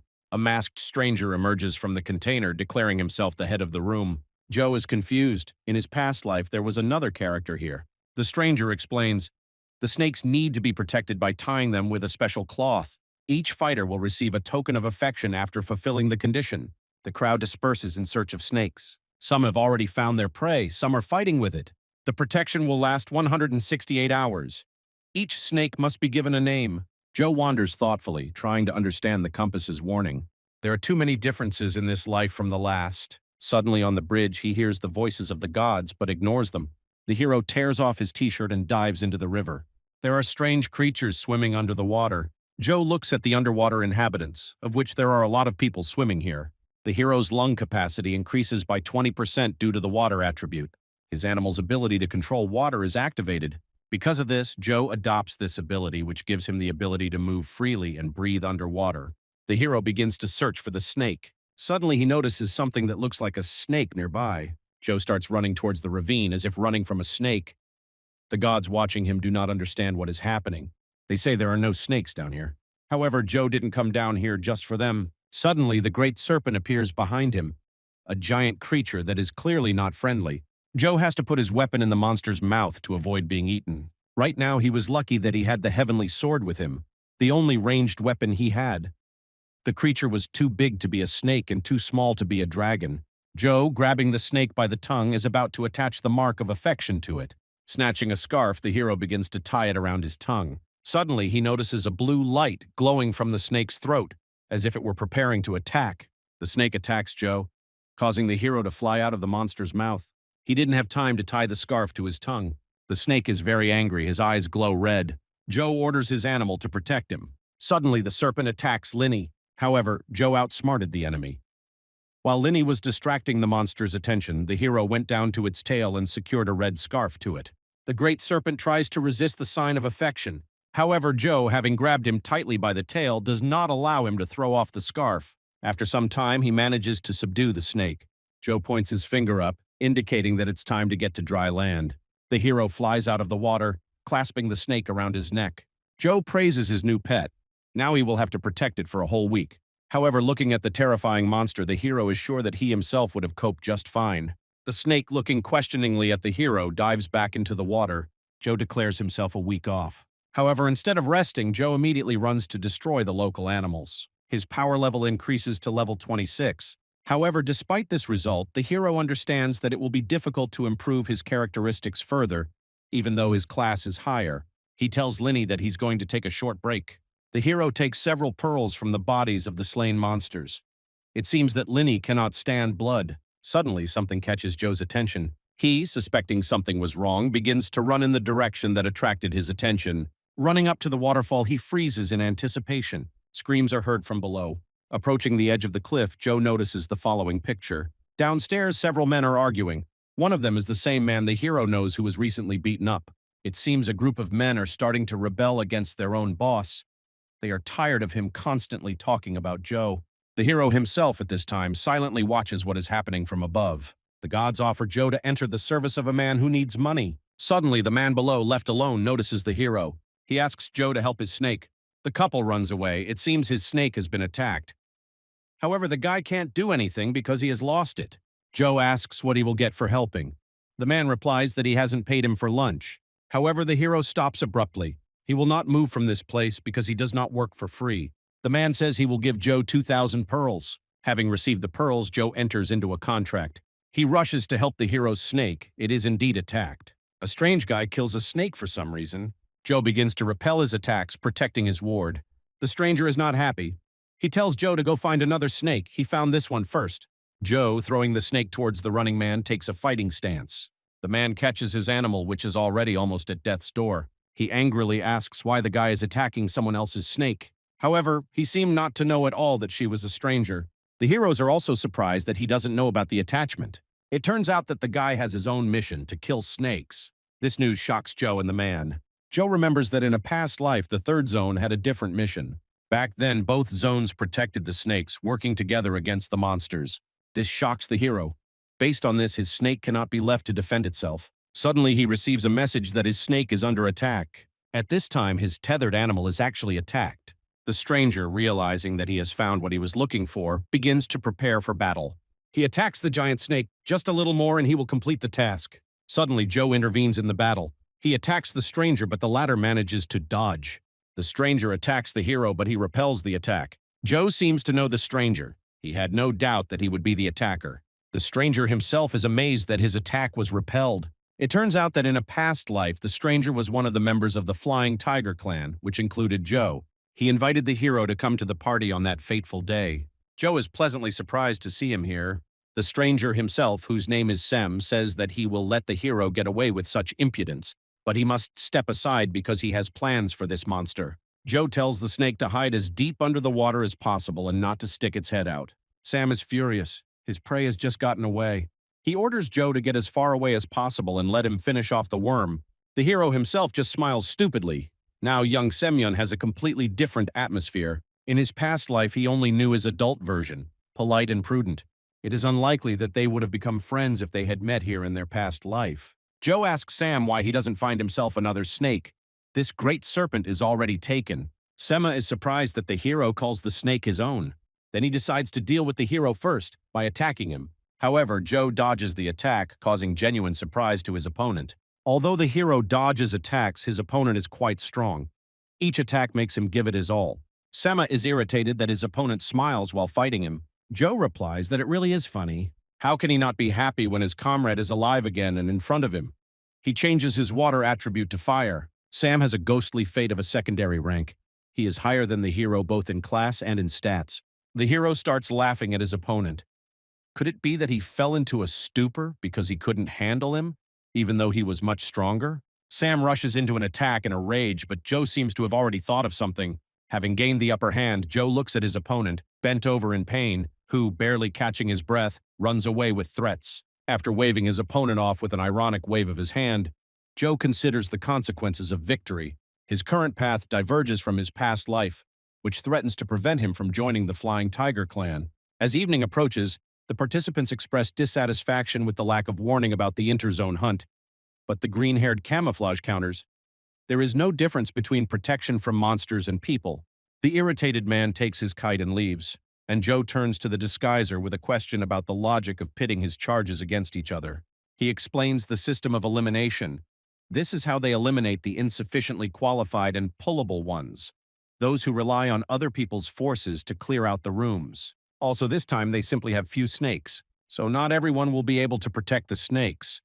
In order to keep everyone busy, such a system was invented. Suddenly, the hero hears the voices of the gods. They miss him. It seems that something happened while he was away. The hero received no notification of the attack on Serpent. However, he senses that something is approaching. The hero begins to prepare for an attack. Suddenly, a small explosion is heard in the distance, raising dust high. The hero is thrown back in the other direction by the shockwave.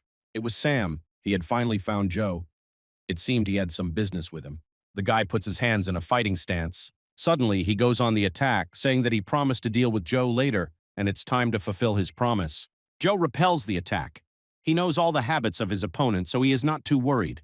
However, something suddenly happens that the hero did not expect. Instead of attacking with his left, Sam attacks with a spinning kick.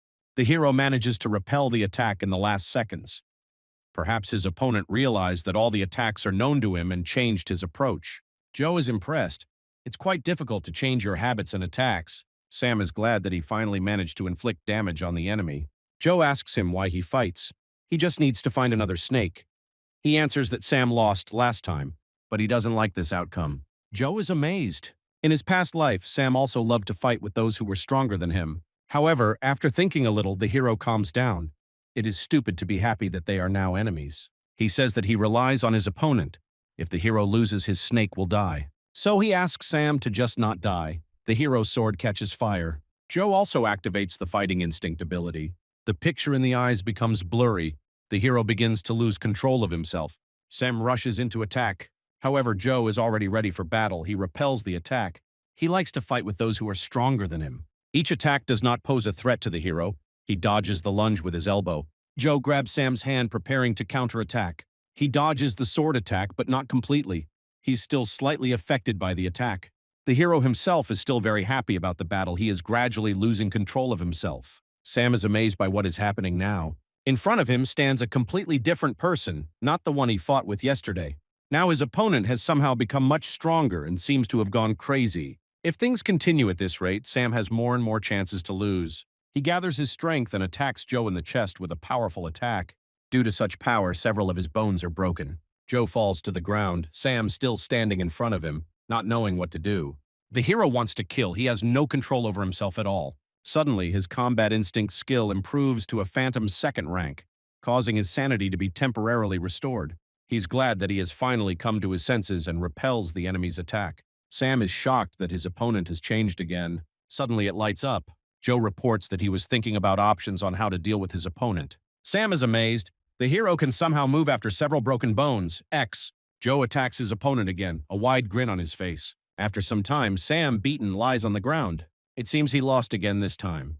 Joe was also lucky that the match ended. His fighting instinct skill was cancelled due to lack of mana. Also, the flame control skill is cancelled. He says that he will not kill Sam. Joe asks to leave his snake alone, finding another victim. However, Sam promises that he will return tomorrow.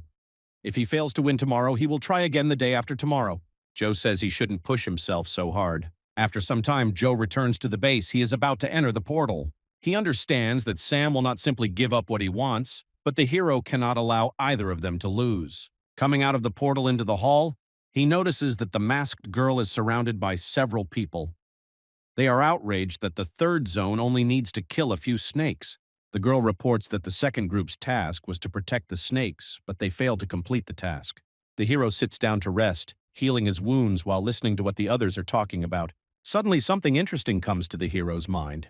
He calls Inspector Anabai over to him. Joe whispers his plan into the girl's ear. She smiles mysteriously. She tells the hero that his plan is quite possible. Now he has one more reason why he can't afford to lose. After some time, Joe enters the portal again. He's going to do some hunting. Day after day, Sem attacks him. The guy loses time and time again and can't come to terms with it. So gradually, there are only a few days left to look after the snake. Sem asks the hero why he fights honestly by setting his body on fire, to which Joe replies that he can afford to use the skill whenever and however he wants. Sam runs away from the battlefield once again. He lost again and promises to return tomorrow. The Great Serpent watching this is probably sure that both heroes are a little crazy. Suddenly, Joe notices the snake. He does not understand what it is doing on the surface because he ordered it to sit in the water. It turns out the snake was just hungry. The hero feeds him expensive food from the canteen, instructing the snake to return back as soon as he finishes his meal. After feeding the snake, he tells it that it can go. At this time, the twins Bomb and Gel run up to the hero. They ask the hero what he was doing here. He replies that he was feeding his great serpent, which makes the girls jealous. They also notice that the hero's face is a little bruised. Sam is to blame for everything, but Joe is not going to stop fighting him. However, the girls don't believe him. This was completely out of character for him.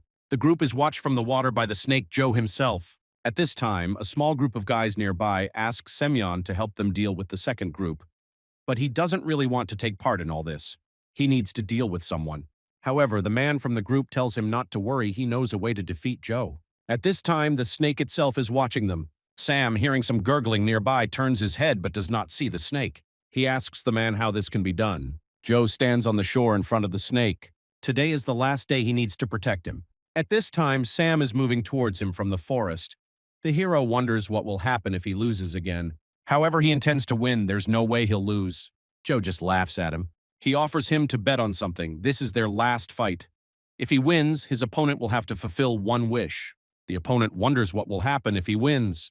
However, Joe, preparing to attack, says that he has no chance. Semyon is irritated by such self-confidence. He takes a stance to attack the opponent. Sem rushes into attack, announcing that the hero's techniques will no longer work on him. He breaks through Joe's fire shield, attacking him. The hero manages to repel the attack.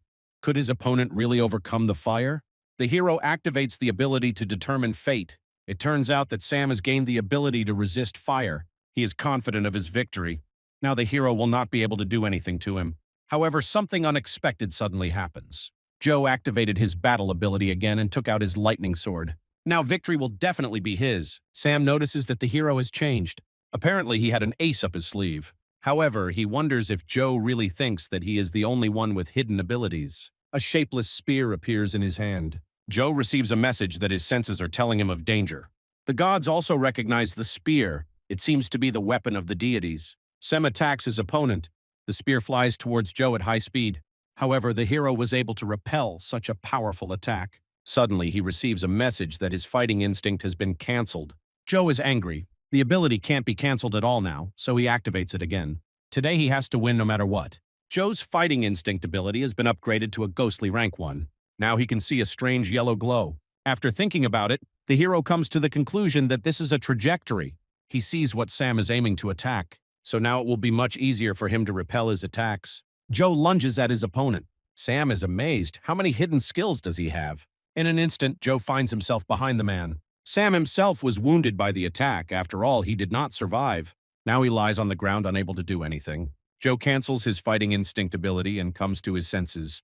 He notices that he almost killed his friend by accident. The hero rushes towards him in horror. He must take his rival to the Holy Father. Suddenly, a bullet flies past the hero.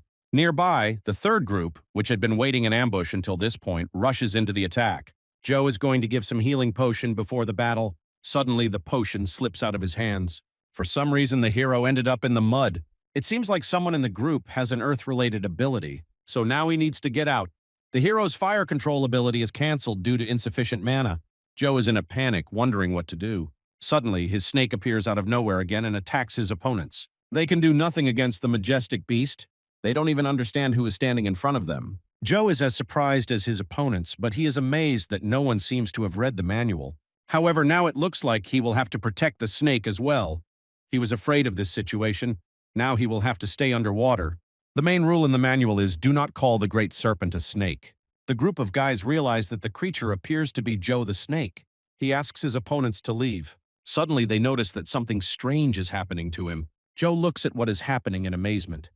The great serpent, who was called a snake, will not be able to become a dragon, which makes him feel furious and indignant. Therefore, he becomes a Ganchori monster, a creature resembling a dragon. Joe realizes that he might have a chance if his opponents recognized him. Ganchori himself attacks all opponents. The group, having gathered the survivors, goes on the run. Even the gods are amazed by the sight. They have never seen Ganchori. Ganchori is a fallen great serpent who failed to become a dragon. He possesses poison and can release fire. The subdragon attacks everything around itself in a rage. One of the masked defenders announces through a megaphone that an unexpected situation has occurred.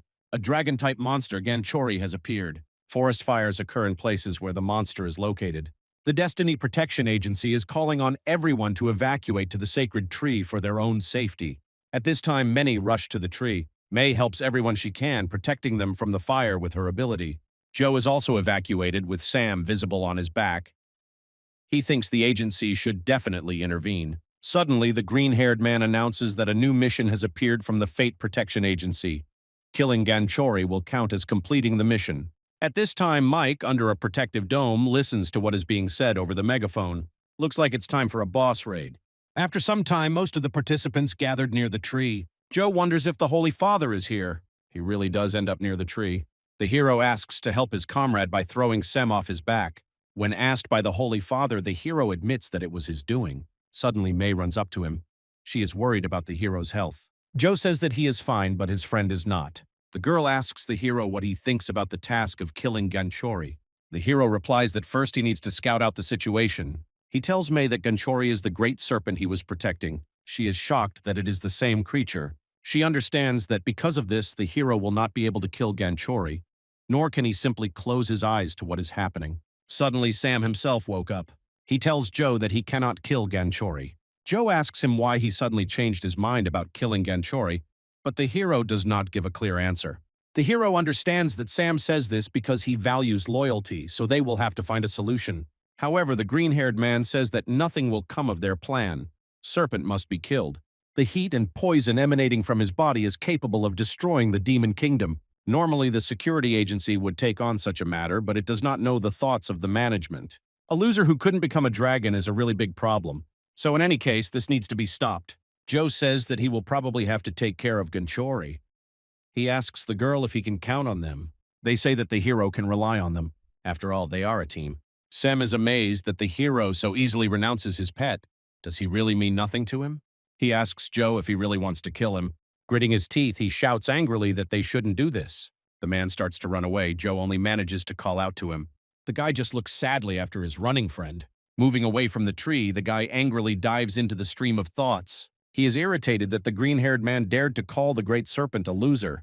He remembers his childhood when his father often beat him, also calling him a loser. At that time, he was often told that it was a shame to have a son like him. However, he did not say anything in response. He just silently looked at his parent. The problem wasn't that he failed to achieve anything. He simply failed to be the ideal son his parents wanted. After all, for them, anything less than ideal is a complete failure. This led to the guy often getting into fights without controlling himself. Perhaps that is why he became so attached to the great serpent. He felt that Joe should be different from others. While the hero was carrying Semyon on his back, they had a short conversation. The guy asked him why he was saving him because he didn't deserve this. Joe replied that he was not really who he thought he was. Hearing his words, it was as if a weight had been lifted from his soul. He also understands very well that the great serpent cannot destroy the demon kingdom, but he would still like to leave such a giant alive. At this time, Joe tells his group about the key he received from the boss. They understand that the hero can lend them a weapon. However, the hero does not intend to kill Ganchori. He intends to take care of him. Joe tells the group a little plan. They think it's worth a try. The girls suggest asking others not to touch Ganchori. However, the hero cannot even imagine who would try to destroy such a monster, because in a day they will already complete the mission. Suddenly, the girls remind him of Mike. He is almost the only one who is ready to fight. The girls ask the Holy Father how he reacted to the announcement. He confirms that he was excited by the news about Ganchori. Joe wonders where the guy is now. At that time, he joins some group of guys. He asks where they are heading, to which he receives the answer that they are running to the lobby. They also report that they only need to hold out for one more day to complete the task. Why the hell should they risk it? The group starts running around the guy, offering him to fight the monster. Suddenly, he grabs a snake that was running past the man and squeezes its neck. It looks like his snake died. Mike, rubbing his hands, asks him not to be stupid. He also draws attention to the rest of the group. This concerns them too. The whole group is excited. Mike suddenly charges forward, destroying the entire group of snakes. Suddenly, one guy in the group says that he is acting unfairly. He kills all the other snakes, but leaves his own alone. He also destroys his snake. It seems he really doesn't care. After throwing the dead carcass to the ground, he receives a message. The hero failed to protect the snake. He asks if the guy from the group is doing better now. Now he leaves, intending to kill Ganchori, offering to do it together. After a while, a large crowd of people approaches Joe. Mike informs them that they are going to fight Ganchori. Joe asks why there are so many people with him, to which he replies that all the people are his army to help the protagonist. The guy is also more than sure that the hero already has a plan. The people in the group ask him to answer yes, they don't want to be taken away to battle. Joe, after thinking, replies that he does indeed have a plan and that he might need Mike's help. At this time, a group of masked people emerge from the portal. They don't understand what the authorities are thinking, and the students could simply die. Suddenly, the boss notices the princess standing nearby. She informs him that the hero is late. There are also several other managers present here. At this time, they notice that someone is fighting against Ganchori. It turns out that there are several people fighting. One of them is Joe, and the rest are from the second zone. The bosses are surprised that anyone would dare to fight such a powerful monster.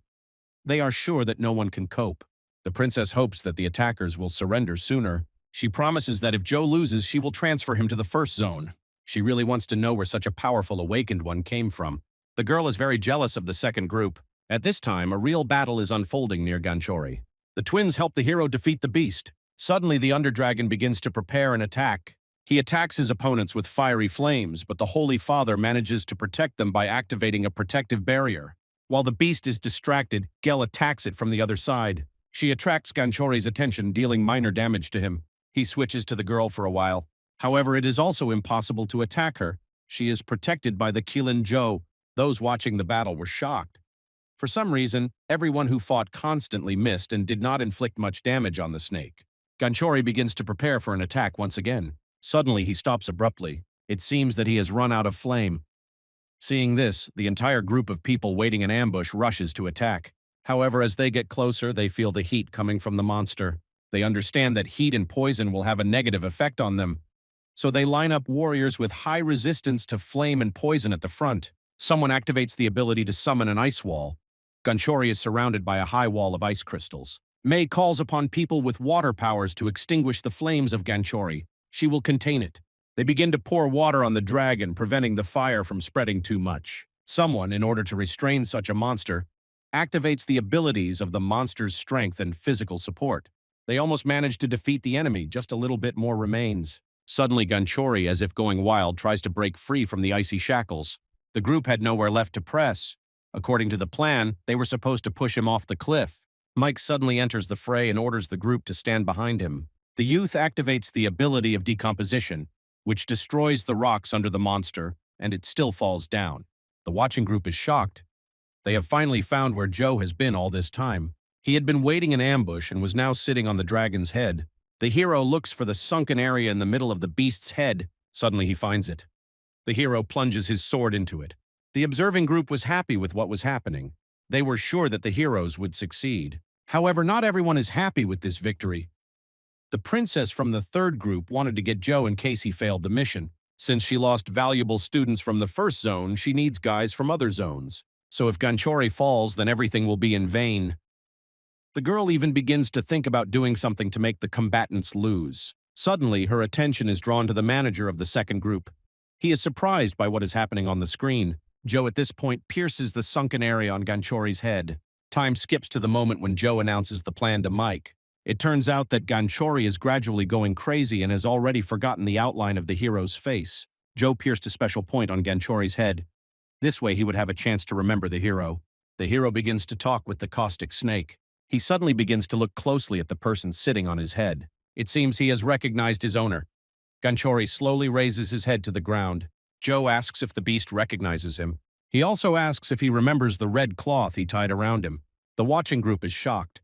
From their side, the hero seems cruel to them. Not everyone is capable of first taming the beast and then killing it. However, not the whole group supports this idea. The princess thought about it.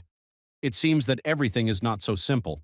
She asks the rest of the management group to deal with Ganchori on their own and to indicate in the report that the students had no chance. Some people are outraged by this request. The director of the second zone says that the territory is under his control and it is up to him to decide. The girl replies that she hasn't heard anything like that from the director, and she also thinks that Joe is in danger. She attacks everyone on the field with lightning without distinguishing who gets hit. Joe is saved from the attack by a lightning sword thrust into Ganchori's head, which took the blow on itself. The manager of the second zone immediately rushes to her, realizing that she could have hurt the students. However, she does not understand why they are making claims against her at all. After all, Joe remained alive. If he dies, it will be bad for everyone, so the girl moves closer. Activating the airwalking ability, the girl flies up to the hero and attacks Ganchori with lightning once again. It seems the shot was accurate this time. The rest of the managers are already flying to her. If something happens to Joe, she won't get off easy. However, despite all the attacks, the hero subdues Ganchori. He does not resist. Joe himself is not very happy with such help from the envoys. At this time, the girl realizes that her attacks did nothing to the monster. She guesses that the hero has a weapon that attracts lightning. The Trinity goes down to Joe. The girl apologizes to him. She tried to do the best, but only made it worse. She is glad that the attacks did not hit the hero. Ganchori's internal wounds are very serious. The princess is going to return the lightning sword to him and take care of the monster. But the hero interrupts her, saying that no one except him can touch Ganchori. He didn't want to kill him. This news surprises the group. He will certainly not allow the rest to do the same. The hero, stretching his hand to the side, calls Ganchori his dragon. However, the managers do not like this news. The poison and fire that the dragon spews still pose a danger to the world. Joe disagrees with them, which angers the teachers. The hero promises that he will truly take care of him. Joe, using Linny, heals Ganchori's wounds. A small green light appears above him. In the blink of an eye, the light completely envelops Ganchori. The bright light blinds everyone watching. The hero, hugging the creature, tells it that he is not a mistake and not a monster. He calls Ganchori a dragon as if trying to awaken him. Suddenly, Ganchori's cleansing of regrets begins. The creature is greatly reduced in size so that it can now fit in the hero's arms. Now he is fine and there is no point in destroying him. The group of managers watches what is happening in shock. It turns out that the Keelan can do this too. After taking a closer look, one of the group concludes that it really is a dragon. The rest of the level participants begin to receive a message that the mission is complete. The group begins to happily move towards the exit of the level. Joe asks the elders if he can take the dragon with him. They tell him that he can act as he wants. The main thing is that he takes care of himself. The hero thanks him for his kindness, but there is not a single living spot on him after such a difficult battle. The princess expresses concern that if they leave him here, he might die. She asks a red-haired girl standing nearby to heal Joe. They give him very expensive medications. They were kept for emergencies. The hero is smeared with green liquid in the places of his wounds. However, after just a few seconds, there is no trace left of the wounds. Joe tells Sam, who is standing nearby, that it is now his turn to be treated. He silently looks at the hero with distrust. Putting his thoughts aside, the hero nevertheless calls the creature in Joe's arms a dragon, not a snake. The couple looks at each other. However, he says he will not look for snakes anymore. Sam is already lost, so it's over. Joe decides to talk somewhere else, so he calls Sam over to him. He doesn't go, asking what the hero wants. However, Joe himself, turning around, says that he didn't intend anything like that. Turning around, he begins to walk away. Sam is in no hurry to follow him. On the contrary, he calls him to himself. After some time, both heroes stand in a clearing far from prying eyes. Joe told Sam something that he didn't believe, asking if it was even possible. The hero nods his head affirmatively. However, if Sam doesn't want to, he doesn't insist. He answers that he will do everything as he was told. He says he wants to work with the hero. The fates of Sam and Joe intertwine. The hero's fate begins to even out. Joe's Destiny class also upgrades to Human Secondary. In the middle of the night, the hero wakes up. Something is squeezing his chest as if he were suffering from sleep paralysis. He felt like he was used to nightmares, but for some reason he could move. Suddenly, the hero notices that his Keelan is sitting on his chest. Joe breathes a sigh of relief, but the animal weighs quite a lot, so there is still a little pressure from it. The hero grabs the animal by the sides and lifts it above him, telling it to leave him alone. At this time, the Keelan activates its ability to purify. The hero doesn't understand why she uses the ability on him. Turning his head, he notices that it is already evening of the next day. Somehow he switched off for such a long time. Keelan lifting his shirt reminds the hero of the remnants of the poison that she cleans out. Joe thanks his savior, stroking her head. He must have been very tired, since he slept the whole day. Suddenly, there is a rustling sound under the bed. The hero looks down. There, a little dragon who had been forgotten for the whole day growls angrily at him. Joe doesn't understand where it could have come from since he left it back in the spirit realm because it tried to bite Mike. Taking it in his arms, the hero asks it to be good, but does not know at all what to name the new animal. Suddenly, his stomach starts to rumble. It seems he really wanted to eat, so Joe, deciding that he needed to feed the dragon first. Time moves to the dining room. Now, looking at the fact that he has a new pet, the hero understands. He will have to pay twice as much for food. Mike appears on the hero's back as if from nowhere. It seems he was looking for his comrade. He notices the hero's new pet. Mike asks what he named the dragon, to which he receives the answer, Yearn.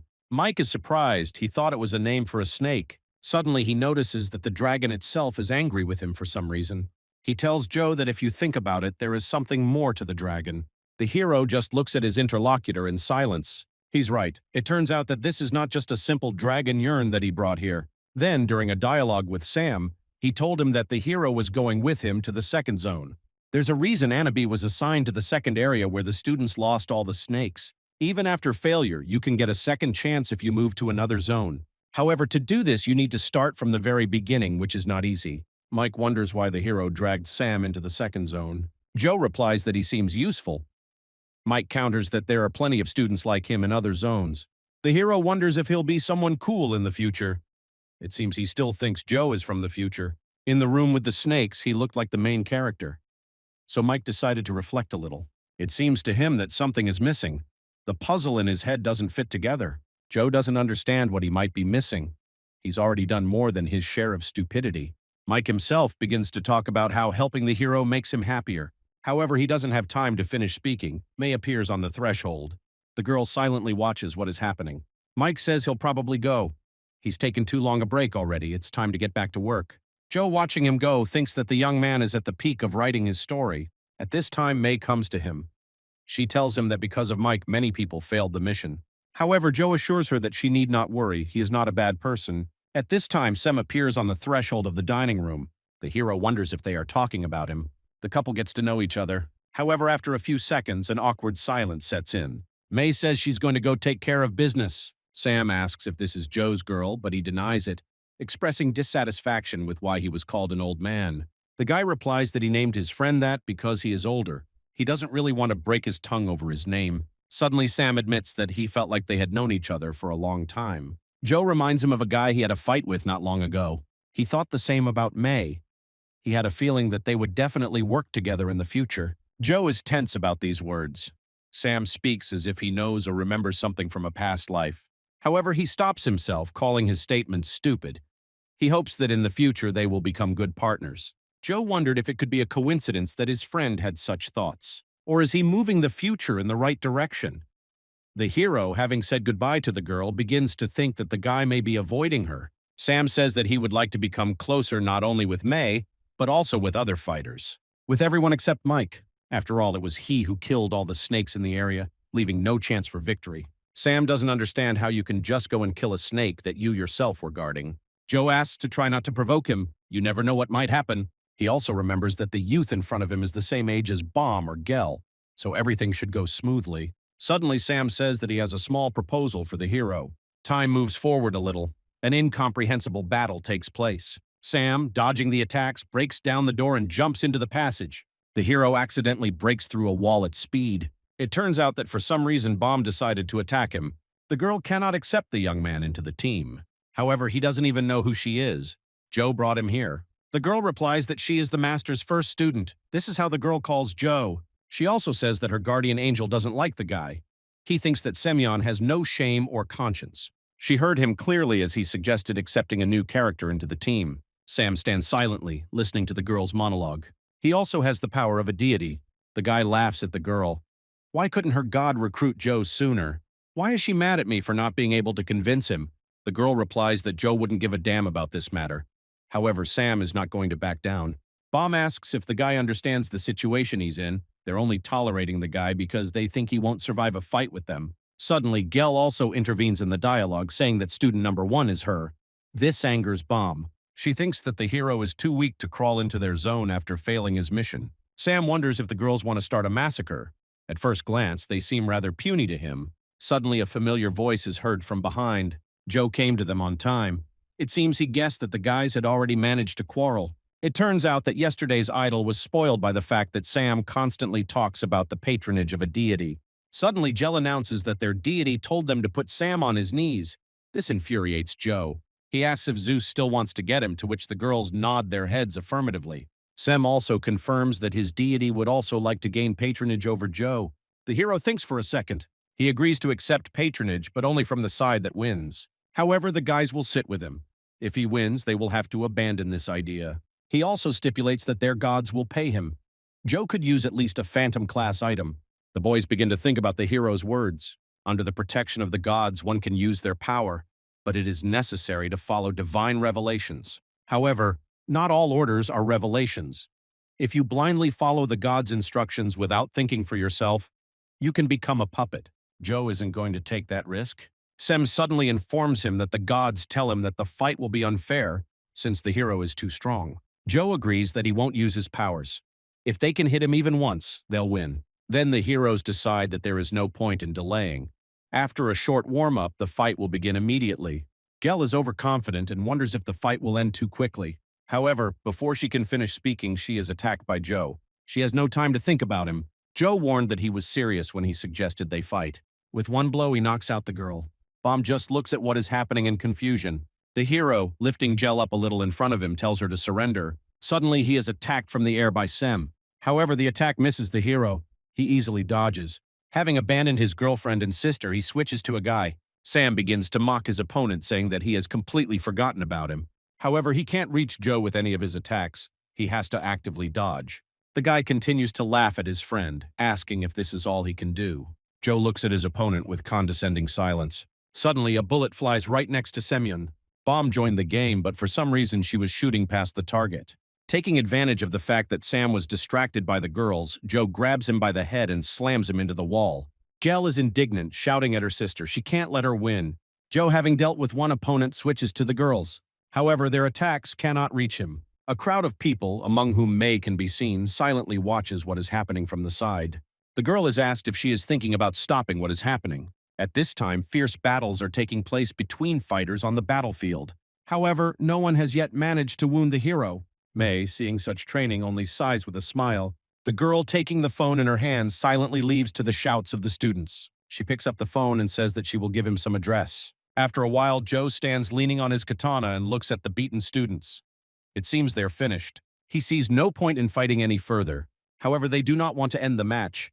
Sem, lying on the ground, tries to do something. The hero asks the lying fighter if he will bother him again for a whole week. He is ready to continue the battle, but he does not want to fight because of the whim of the gods. It is disgusting to him. Perhaps it would have been better for everyone if the boys had said right away that they couldn't make friends, instead of pretending that everything was fine. That's what led to them sending each other to hell at the behest of the gods. Joe doesn't like this situation at all. Gel tries to oppose something to the hero. However, he interrupts her, asking if she would agree to kill Bomb if God ordered.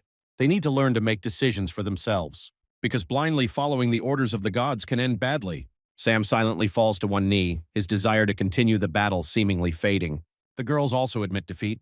They apologize to their comrade for attacking without warning, and also for the harsh words earlier.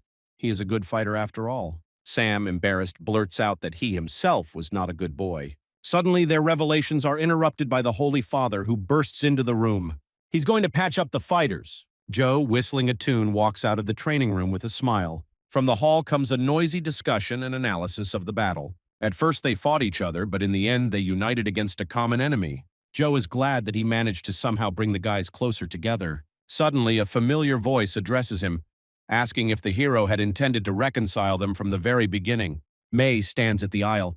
She says that true comrades are known in battle. The girl called the Holy Father because she thought that the heroes had had a serious quarrel. Joe asks if she feels awkward around Sam. She denies it, claiming that everything is fine, but she can't shake the feeling that they've known each other for a long time. Joe was alarmed.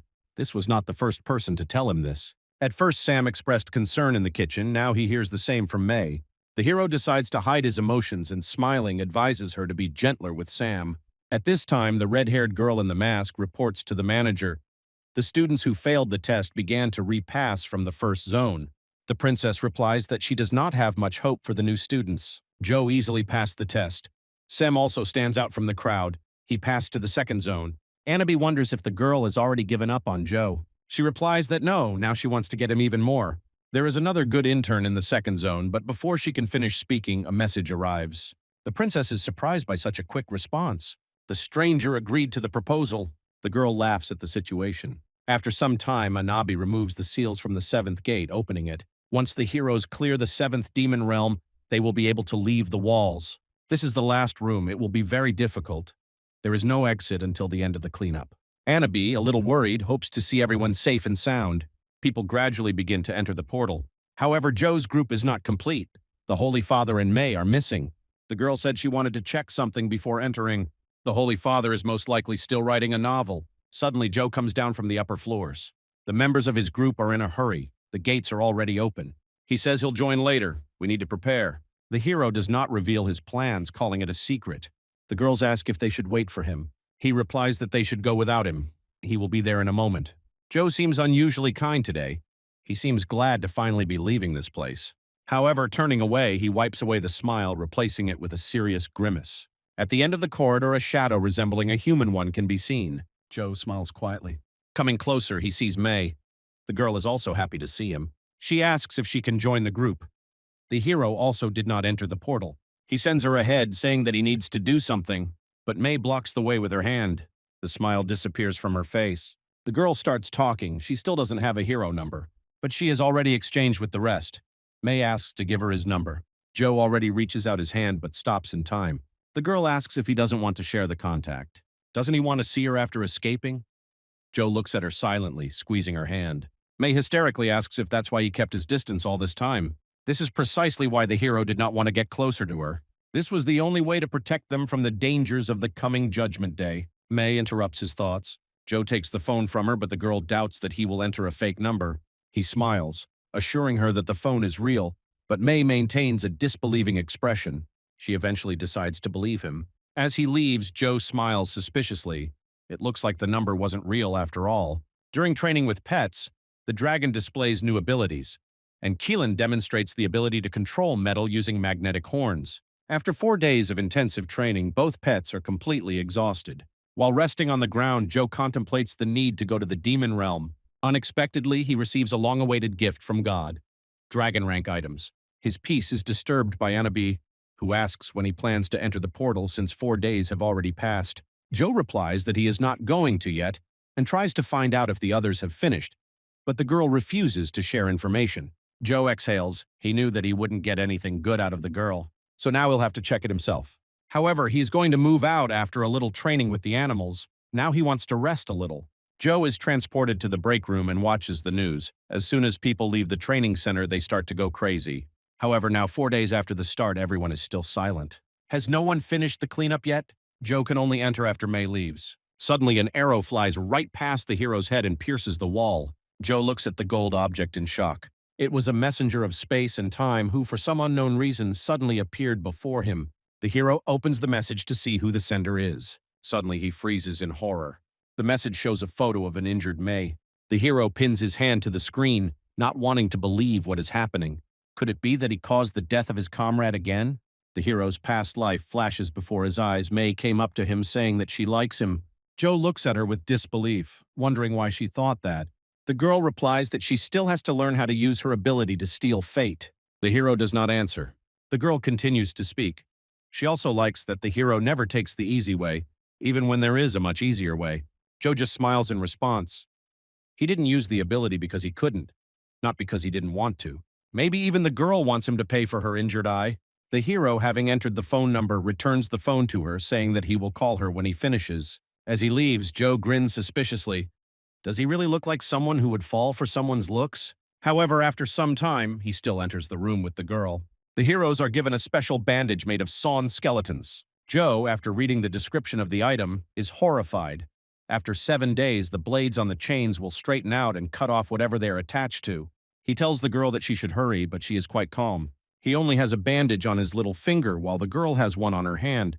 The girl believes that the less karma the hero has, the better. It turns out that Joe is a good person. She wants to be exactly like him. May dreams of becoming free from choice to live independently of fate. Joe wonders if the girl is being honest with him. However, he quickly pulls himself together. How could he have fallen for such a trick? Will he be deceived again? Suddenly, May notices a strange noise. The girl rushes towards the hero. A group of shadows appeared behind him, attacking the hero who could not see anything. She grabs Joe's hand and pushes him away. However, for this, the girl is attacked in the stomach with a sword. The girl was slightly injured, but she does not intend to give up so easily. She would have been faster if she had known that they weren't chasing the hero through other rooms. Suddenly, Joe tells the girl that the windows with the fate notifications that he sees were not displayed. However, May doesn't understand what he's getting at. It seems he misunderstood her. Joe could help her a lot by telling her about monster skills. The hero starts screaming. What other help can he give? May has suffered again because of him. In the Forest of Swords room, she lost her eye while protecting him. Joe calls her much better than himself. He doesn't understand why all these girls hang out with guys like him. She was a little shocked by his words. However, she smiles and is about to tell him why she hangs out with him. Suddenly, Joe is pulled out of his thoughts by a dragon that bites his arm slightly. It seems the hero paused for a long time before the message. For some reason, both of his animals became agitated. Joe pulls himself together. He has to save the girl. However, he stops abruptly. Has he forgotten why he stayed? If he goes after the girl, he will put her in greater danger. It is because of his fate that those around him find themselves in trouble. May is quite strong. Then she said that she liked to fight with the fate of the hero. Her words shocked the hero, so he decides to enter the room of fused skeletons. Immediately at the threshold, he is met by several gods. Joe asks them if they know where May went. However, they do not understand why they should tell the hero about this. They set a condition. If the hero recognizes one of them as his god, then they can speak. Joe thinks. Those same bracelets appeared on his neck, wrists, and ankles. However, the hero himself, despite such a not very good number of bracelets, is quite calm. After zipping up his jacket, Joe decides to move on, asking the gods if they know where the girl is. They start laughing at him, saying that she could be in one of the 4 cardinal directions. So the hero decides to look for the girl on his own. Joe sets out, searching through every room. So having reached the next hall, he stumbles upon a pool of dried blood. It looks like there was a desperate battle here. On the floor, he finds a cross. This thing must have belonged to the Holy Father. In another room, several arrows are visible sticking out of the wall. Apparently, Gel was here, so Joe walks from room to room looking for something new for himself. Suddenly, a small temple begins to rise right in front of the hero. The gods begin to warn the hero of danger. There has been no battle nearby yet, so the enemies are still alive. Joe notices that there are doors everywhere. It looks like he'll have to visit every door. On the floor, he notices a strange mark in the shape of a cross. It could not have appeared here by itself. Perhaps the X means that the group did not go this way. However, upon closer inspection, the hero sees that such marks are visible on all the doors. Could it be that he made a mistake and came to the wrong place? The gods say that May could have deceived him and lured him into a trap, but no one listens to them. Joe himself climbed to the top of the pyramid to the throne. Suddenly, for some reason, he starts climbing straight onto the throne. There's a red circle on the ceiling above. It seems he's found the right way. Having climbed out onto the roof, Joe begins to look around. In the new place, for some reason, everything is scattered. Suddenly, Joe feels an ominous energy. He, drawing his katana, orders his animals to prepare for battle. Demons begin to approach them. Demons begin to surround the hero from all sides, not giving him a chance to escape, but he does not even think about running. While Joe is dealing with one flank, several others are covered by his faithful pets. The training was not in vain. Now they can play an important role in the mission. Suddenly, he notices Bomb. However, for some reason, in the guise of a demon, she played against the hero. Joe decides not to think anything bad, calling her just a demonic shadow. So he, having activated the ability of perfect accuracy, rushes into the attack. Suddenly, for some reason, the girl's bullet turned 180 degrees and flew in the opposite direction. The hero does not have time to dodge the ability. The attacks fly towards the target no matter what. Also, Gel's shadow appears next to Bomb. Joe doesn't like meeting them in this situation. The hero tries his best to dodge the bullets and arrows that circle around him, not letting him through. In the room of fused skeletons, there is only one type of monster, shadows, capable of copying the appearance and skills of those who fall into the demon realm. But personalities and beliefs cannot be repeated. Joe notes to himself that the real Gel would not have fired dozens of arrows so randomly. He rushes towards the girl, dodging the projectiles. Several arrows wound the hero, but every cloud has a silver lining. With one blow, he destroys the demon. Along with the shadow, the girl's arrows freeze and begin to disappear. Now all that remains is to deal with another enemy. Shadow activates the ability Fire Command. A dozen weapons appear in the air, aimed at the hero. Joe thinks Bomb has developed a new skill. The sword can't reach it, the distance is too short to dodge, and the stealth skill is useless. Suddenly a shot rings out and the shadow begins to disappear. Bomb and Sam are visible through the hole in the wall. They shout at him to come upstairs. Sam helps Joe climb up, asking about his injuries. The hero is wounded in the side, but claims that the wound is not serious. Joe inspects the new location. Bomb suggests that the next room is a prison. When prison is mentioned, Joe remembers May's silhouette. Perhaps she is there. The group heads there and indeed finds a prison. Looking into the camera, Joe freezes in horror. A beaten May lies unconscious on the floor. The hero breaks into the cell without hesitation. Up close, the wounds look even worse. Bomb says that the hero probably already understood. The monsters here copy people.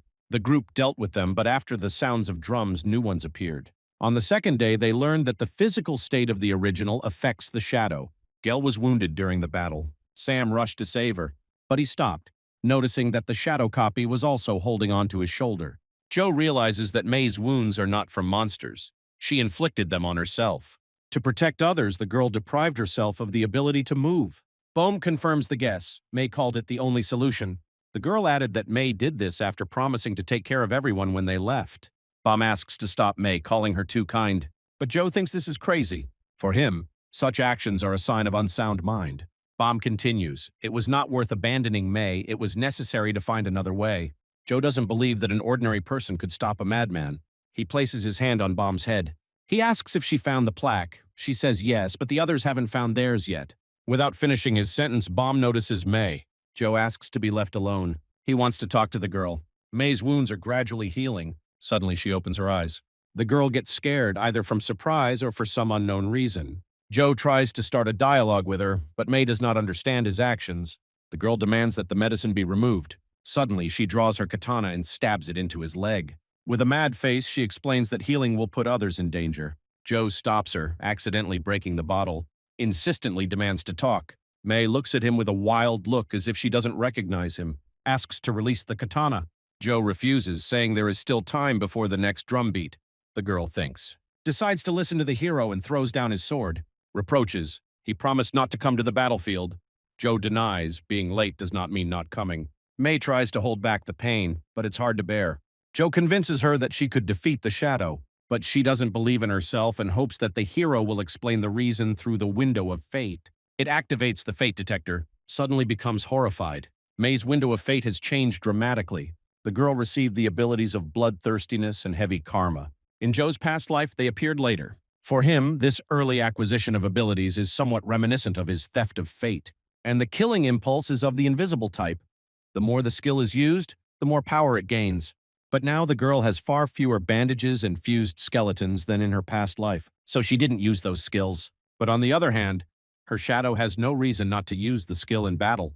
Joe realizes that the girl's shadow becomes several times stronger every time it appears. The hero realizes that a monster that can use the bloodlust ability without any problems will become a real problem. The girl, seeing how the hero was lost in thought, asks him to leave her and take the others away. Joe asks what will happen to her then, but she replies that it doesn't matter anymore. The hero asks May to pull herself together and look at him. Is she really going to die in a place like this? However, she is already bleeding heavily and says that she is feeling sleepy. Before losing consciousness, she says that she will leave the building immediately after the heroes. The hero decides to leave the girl temporarily. On the way, he is met by a group, Gel, the Holy Father, and Mike. The priest is glad that the hero has finally joined them. He replies that he found them thanks to the lost cross. The father thanks for the find. He already thought that he would not see the cross again, but what makes him happiest is that they are together again. The priest was worried while everyone was separated, but fate brought them together despite the different rooms. Joe asks if he didn't come with Sam. However, the priest did not find anyone. If they had known that the entrance changes its point of appearance at different times, they would have waited. The Holy Father wants to check on May's condition. Joe stops him, saying that she fell asleep after the medicine. The group is surprised that the hero saw the girl. Bomb is sure that they will meet soon since Joe is now with them. Sam understands that if Joe's shadow appears on the battlefield, it will be difficult for them. The shadows will be able to fight until they surpass the original, as in the case of May. Joe can't answer the question about skill dependence. Mike constantly distracts him. Mike points his finger at Joe's neck and admires his bracelet. The girls also notice the decoration, and Bomb expresses concerns about its lethality. Joe reassures the group, insisting on moving forward quickly despite the early day. Although the hero offers a respite, Gel, noticing his injury, leaves him to guard Mei. As the group is about to leave, Joe stops them to synchronize the cards, but the door has already slammed shut. Left with Mike, Joe wonders why they chose this particular room and why they left Mei alone in prison. Mike explains that Mei chose this place without plants to weaken her shadow. Joe agrees with the logic, but is outraged by the cruelty of leaving her to die in the cold. When asked about the message arrow, Mike is glad that Joe figured out who sent it. He admits with a smile, the group could not continue without the main character because Joe avoided the tunnel for 4 days. Joe looks away, admitting that Mike is the one who told him about Mei's danger. The guy asks how the intern got the space-time messenger. Mike calls it a secret, but he's willing to tell. Joe interrupts. He doesn't need the information. Mike is persistent. Information has reached him, but Joe refuses again. He leans back. The hero had no idea what would happen. Joe interrupts him. Mike counters, does the guy really want to lose body parts? How much mana has he accumulated? An awkward silence begins between the heroes. Joe asks again. Mike explains that the placement of the bandages depends on the actions. The worse the actions, the more dangerous the zones. Shows the shackles on his hands. The more karma, the stronger the will. Joe doesn't get the point. Mike laughs, he's just having fun. He finds it funny that Joe did bad things while pretending to be good. Mike sits down, very interested in what will happen next. He is curious about what Joe did in his past life. Who is he really? Joe, without hesitation, declared that he was a criminal. Mike just chuckled in response. It was hard to believe that anyone would take this seriously. The boy expressed a desire to meet the hero's shadow, assuring that it must be incredibly strong. In response to his request to shut up, Joe received an ultimatum. The interlocutor would shut his mouth only after an interesting story. It was supposed to tell a story about a past life or predict the future. Joe turned away silently, repeating more than once that his true nature was different from the ideas of those around him. Mike continued to insist, which forced the hero to talk about his childhood. Meanwhile, a group of managers watched the events in the dungeon, and they were pleased with the opportunity to monitor what was happening through the surveillance system. Anabai asked if the director was personally watching Joe, receiving an affirmative nod. Suddenly, a masked fighter brought the requested documents. He reports that attempts to understand Joe only increased his enigma. The manager asked about the incriminating evidence found on Joe. It turned out that he had no criminal record, just an ordinary person with an unremarkable biography. The only exception is the loss of parents in youth and adoption by a shaman. He did not profess any religion and later lived the ordinary life of a student. The question arose, how did he manage to accumulate so much karma? The manager doubted Anabi's version of ordinary murders. Such karma would require hundreds, if not thousands, of victims. It is difficult to imagine the scale of the actions that could explain this phenomenon. The assistant asked if they were trying to recruit anyone. He asks about the reasons for including a karma check in the test. The manager replied that this was a way to weed out candidates with problematic karma. A reasonable question arose. Why wasn't something like this done at the first stage? Even the hired killer trainee questioned the effectiveness of the system. The students had to risk everything in the final room.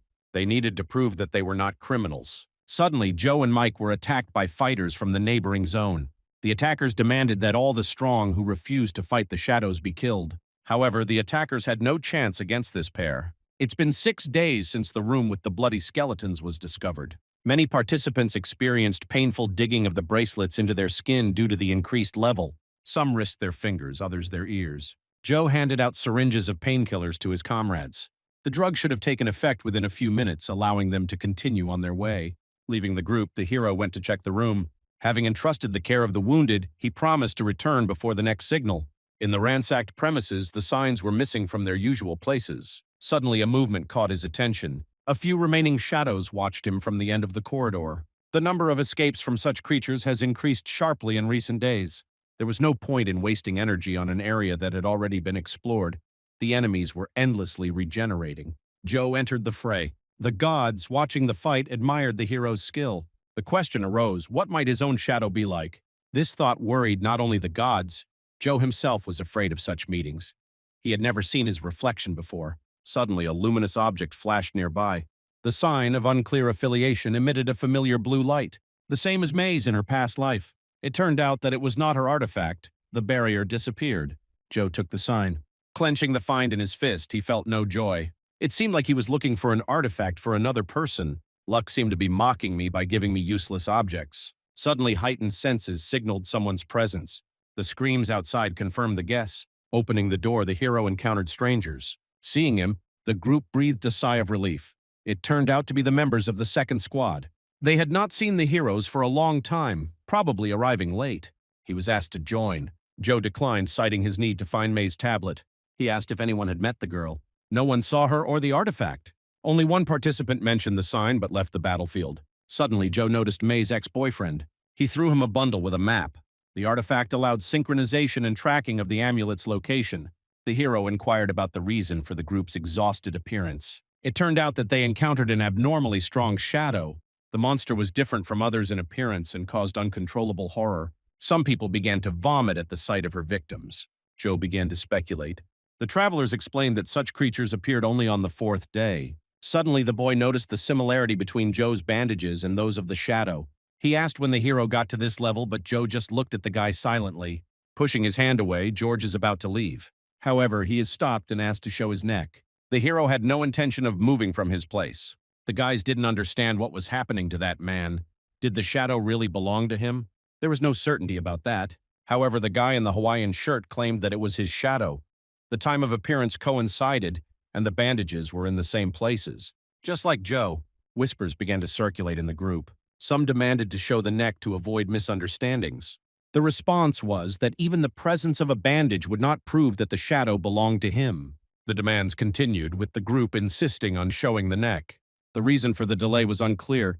If the shadow was someone else's, what was there to be afraid of? Joe remained motionless. Many began to speculate that his power was derived from others. Suddenly, one of the participants called for silence, suggesting that Joe speak. It was said that everything would be settled if he showed his neck. The hero suddenly activated the ability of invisibility. The opening doors attracted attention. The crowd rushed in pursuit. They wouldn't have let me escape so easily. However, the hero did not run. He stood at the door, and when the crowd rushed past, he turned off invisibility. He sighed heavily as he considered the situation. Joe expected this development. In his past life, people reacted the same way when they learned of his ability.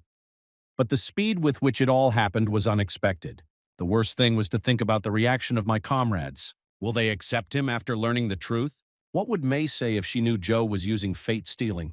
Meanwhile, he reached the camp where they were already waiting for him. Joe reported meeting people and information about the location of May's tablet. Having handed over the map, he ordered everyone to follow him. The group came to a grove of giant trees. The area resembled an enclosed garden. Joe urged not to waste time looking for the sign. Inspecting the vast area could take hours. The gods complained about the boring nature of the task during the search. The encounter with the second group seemed more interesting to them. Joe was nervous under their pressure. Suddenly, there was a cry about a tablet being found. The artifact was found in a tree hollow. Suddenly, the sound of drums began. The heroes were surrounded by a dark aura. Silhouettes of Semyon and the girl flickered among the shadows. The small number of opponents was encouraging. Joe noticed May's shadow among them. The girl held a katana and there was a red bandage on her left hand. Her shadow was not standing, but sitting on her knees, unable to rise. Joe stood frozen, watching this as the battle raged behind him. He remembered how May had mutilated herself. Was she still doing it? Grabbing the sword, he decided to destroy her immediately without wasting time. Suddenly, the girl begins to be cured. A message has been received about the skill being enhanced by earth energy. The healed girl used the tree leaves method. The attack instantly reached the group. Joe ordered to leave the greenhouse immediately. Barely holding back the attacks, he tried to get closer. The chances of winning were slim. Shadow May continued to attack. Suddenly, she knocked the katana away from him. Joe ordered them to escape, ignoring their worries. Suddenly, a tree leaf pierced his leg. Shadow watched this, sitting on the rubble. Seeing his weakness, she moved in to finish him off. The hand with the katana raised to strike. Joe's eyes opened suddenly. Feigning weakness, he tried to counterattack, but the shadow jumped back. The enemy appeared behind him. By activating Bloodthirst, the shadow increased its attacks. The guys, who for some reason still haven't fled the battlefield, rushed to his aid. Suddenly, the girl is joined by the shadow of the Holy Father, instantly healing all the wounded. Bomb is shocked. She had no idea that shadows had healing powers. Sam activates the magic spear, intending to destroy the Holy Father for his healings, but Joe stops him, pointing out that the moment has already passed. The renewed shadows resume their attack with fury. Joe, parrying the blows, shares an idea. He suggests retreating instead of fighting. He is convinced that the chances of winning are practically zero. The action moves to a dark dungeon. Joe and the group find themselves in May's cell, where the Holy Father heals their wounds. He expresses alarm. His own shadow is wandering somewhere in the corridors. Saint is about to injure himself following May's example, but Joe stops this attempt. The hero insists on a quick escape, explaining that the shadows only copy those who remain in the dungeon. The twins ask about May's tablet. Would she risk going for it alone? Joe declares that he will destroy May's shadow himself and take the artifact. The girl is perplexed by his words. He looms over her, staring into her eyes. Joe invites May to join him. She remains silent, unable to find the right words. Confident in his skills, May reaches for the blade again to inflict a wound on herself. However, Joe snatches the weapon from her hands. It reveals the presence of a deliberate plan that eliminates the need for self-harm. May is amazed. Has the hero really found a way to save her? In response, he only smiles mysteriously. The action returns to the greenhouse, where the shadows fiercely guard the tablet. Suddenly, some of the shadows begin to dissolve into thin air. Bomb disappears then, Sem. In the end, only the girl's shadow remains. Joe and May appear on the threshold. The hero regrets not sending Mike out, but his whereabouts are unknown.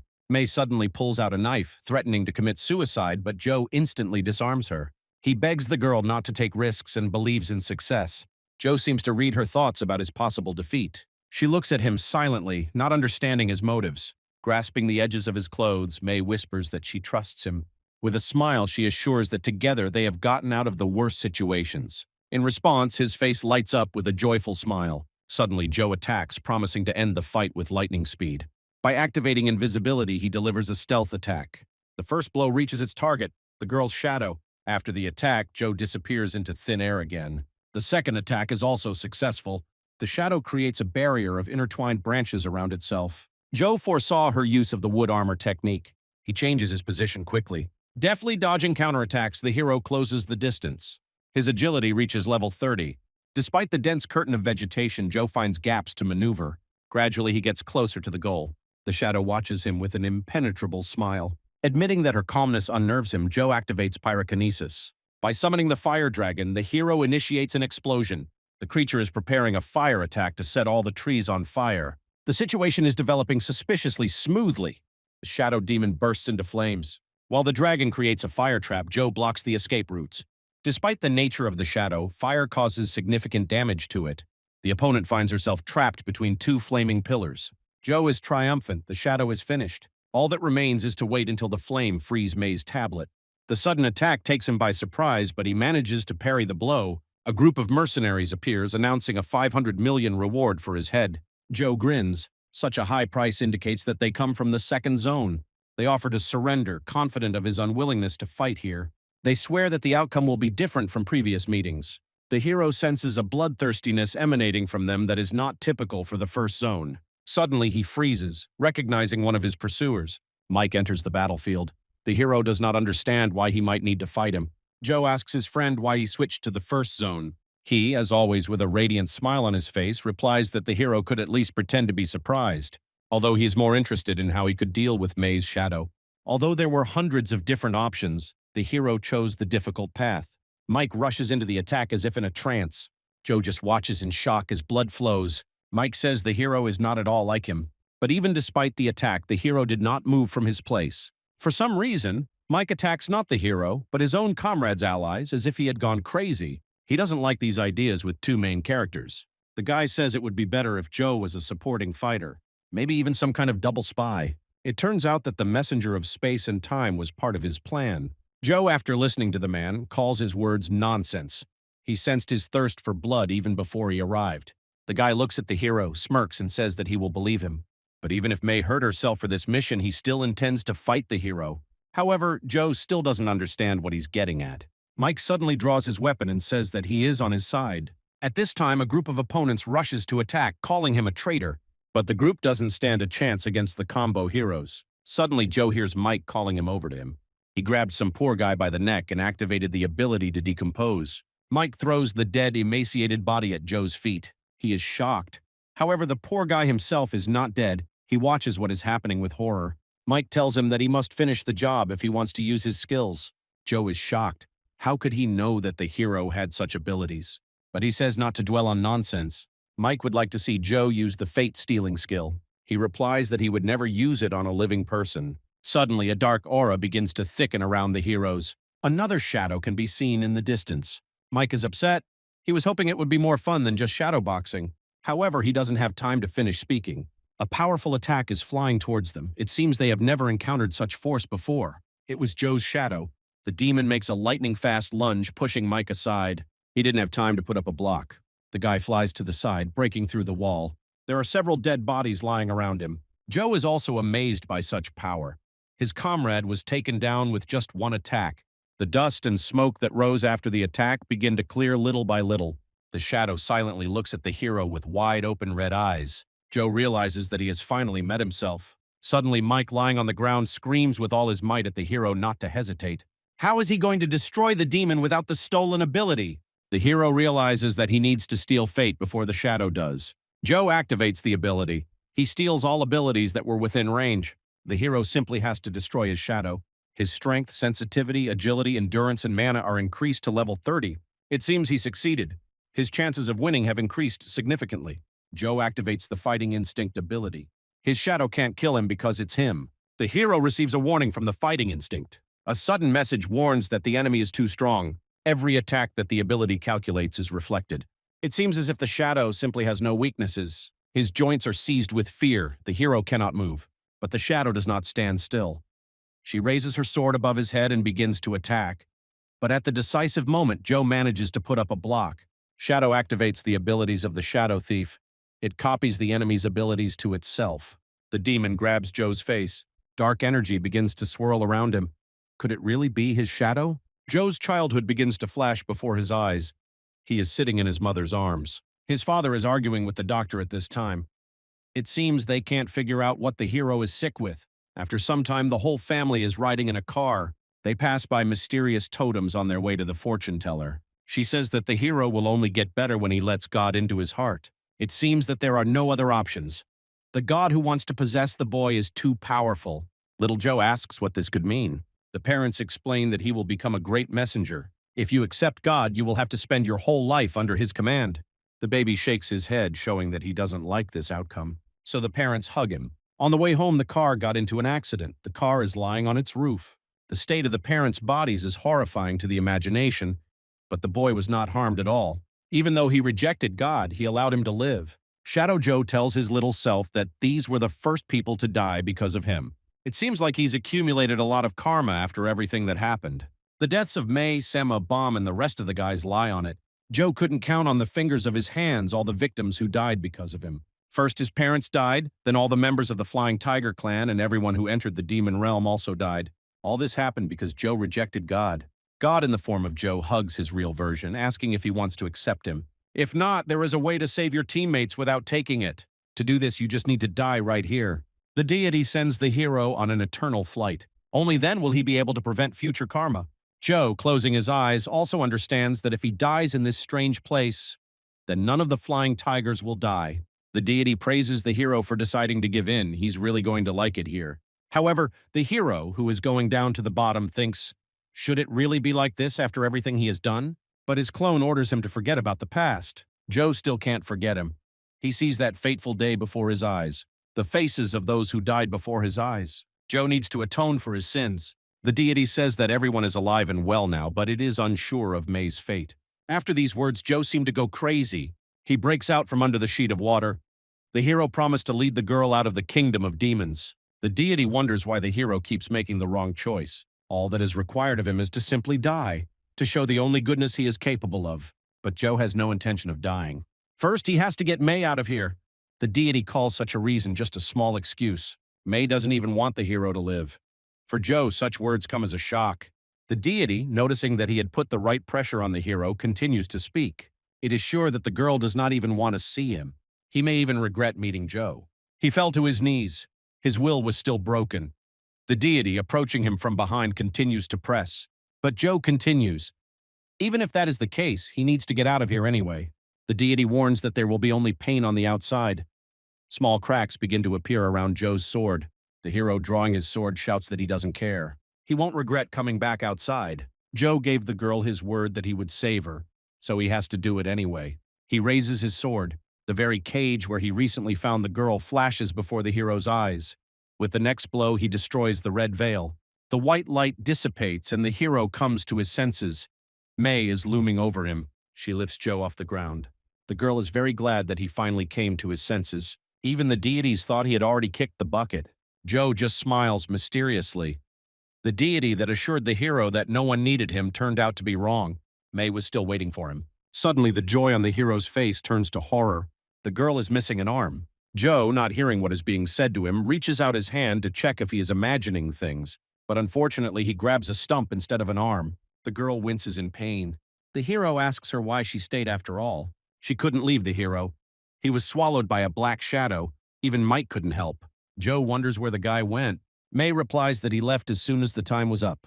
Joe starts scolding the girl, saying that she should have left with the guy. Staying here was not the smartest decision one could have made. But May doesn't stand aside either.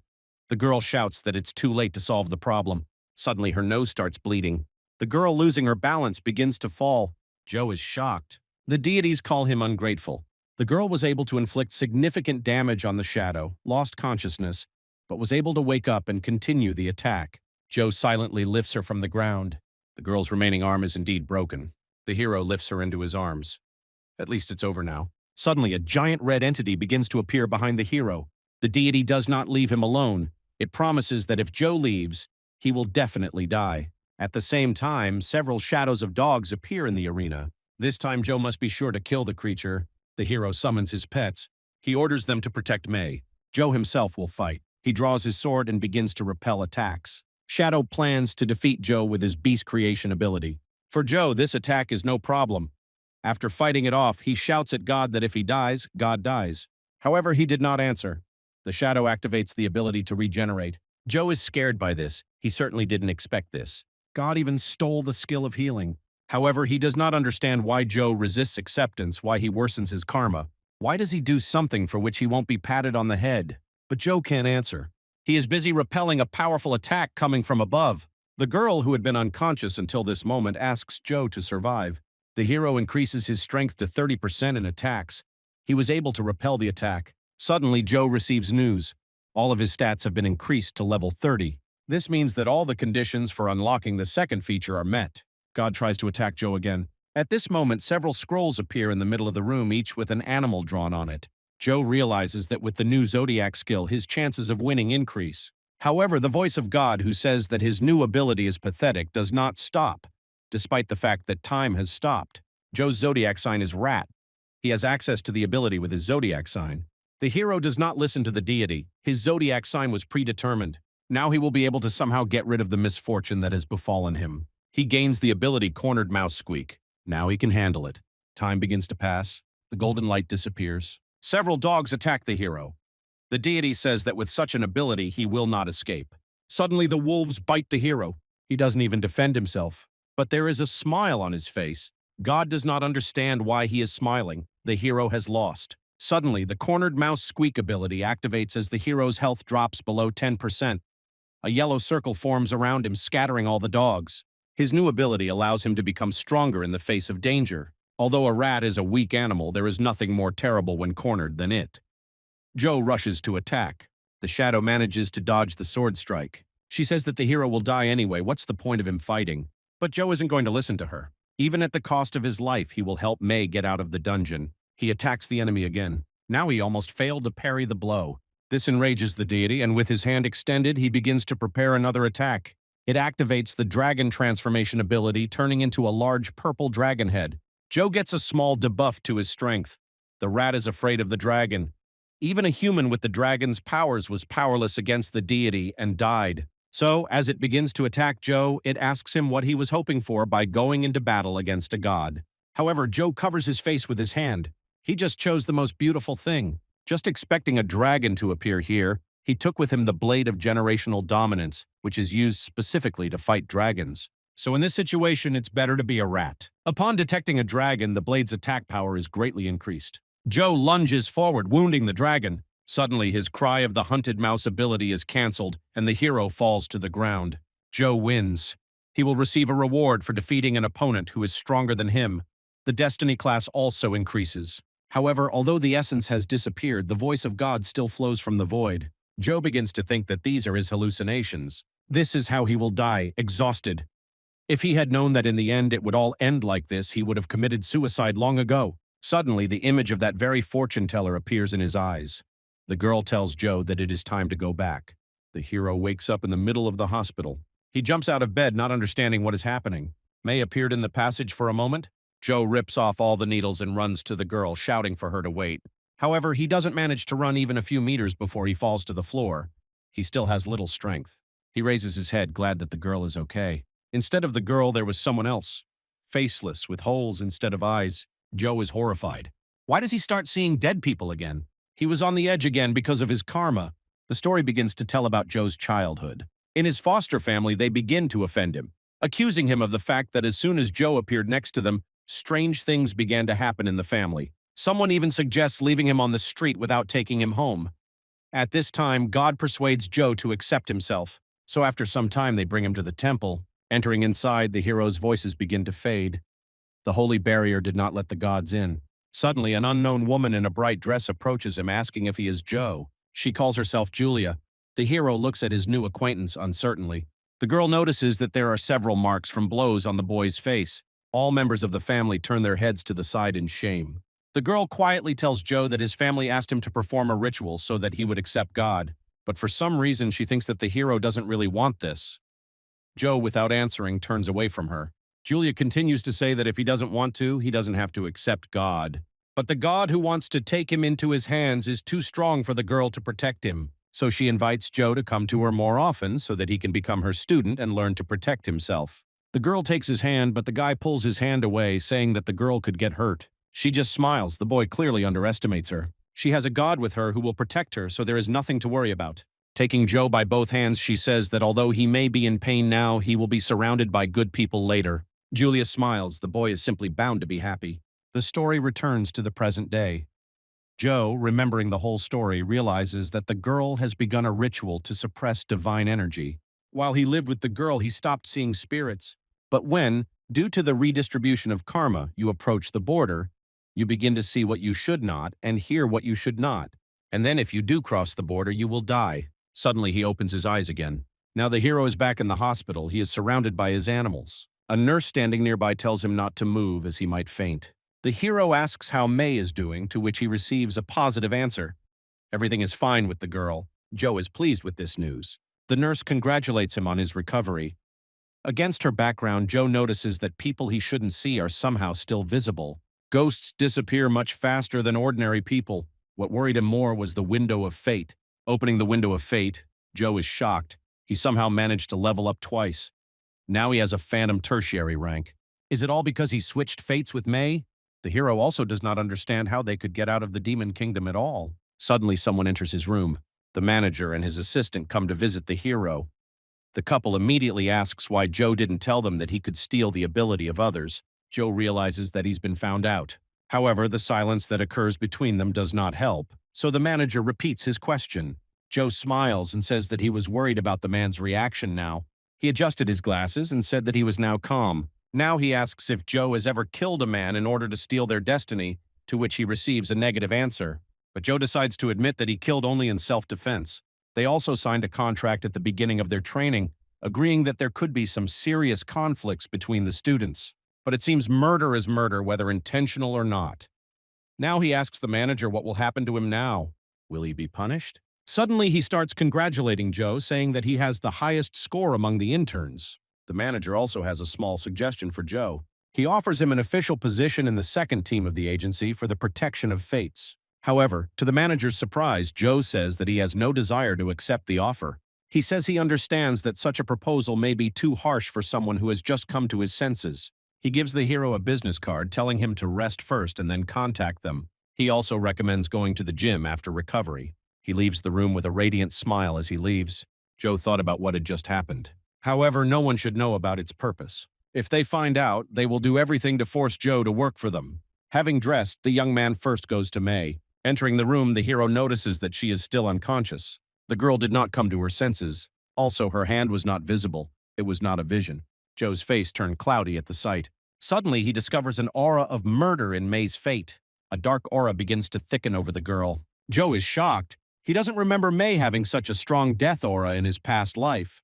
The compass of fate, which flew out of the hero's bag, is suddenly activated. The compass of fate begins to spin, strengthened by the force of the barrier. The hero begins to see many stories in the near future, so much that he got a headache. At this time, May is trapped in some strange blue place. Opposite her sits a girl and several men. They tell her that Joe is not coming to save her. He does not even know where the girl is. The stranger is surprised. The hero abandoned her. Why is she trying so hard to die for him?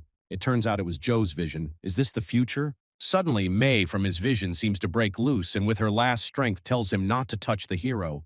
The woman standing opposite kills the girl without batting an eye. Joe watches in horror as the vision unfolds. Because of such a terrible prediction, the hero ends up on the floor. Will Mai D for him in an unknown place? Joe pulls himself together. You can't rely on just a compass. You have to figure out what's going on. Touching the compass, he finds himself in a vision again. Now he is standing in the middle of the road. The hero turns his head, realizing where he ended up. Nearby, his child version tries to pull his parents out of the car after the accident. They send Joe to run for help, saying that there must be adults nearby. The hero's mother smiles and asks again if he understood the task. The boy rushes to look for help, asking only to wait for him. But the hero tries to grab the vision to prevent it from escaping. But he can't interact with the memories. The boy runs on, calling people for help. Joe notices that there is a mark on the boy's shoulder where he touched him.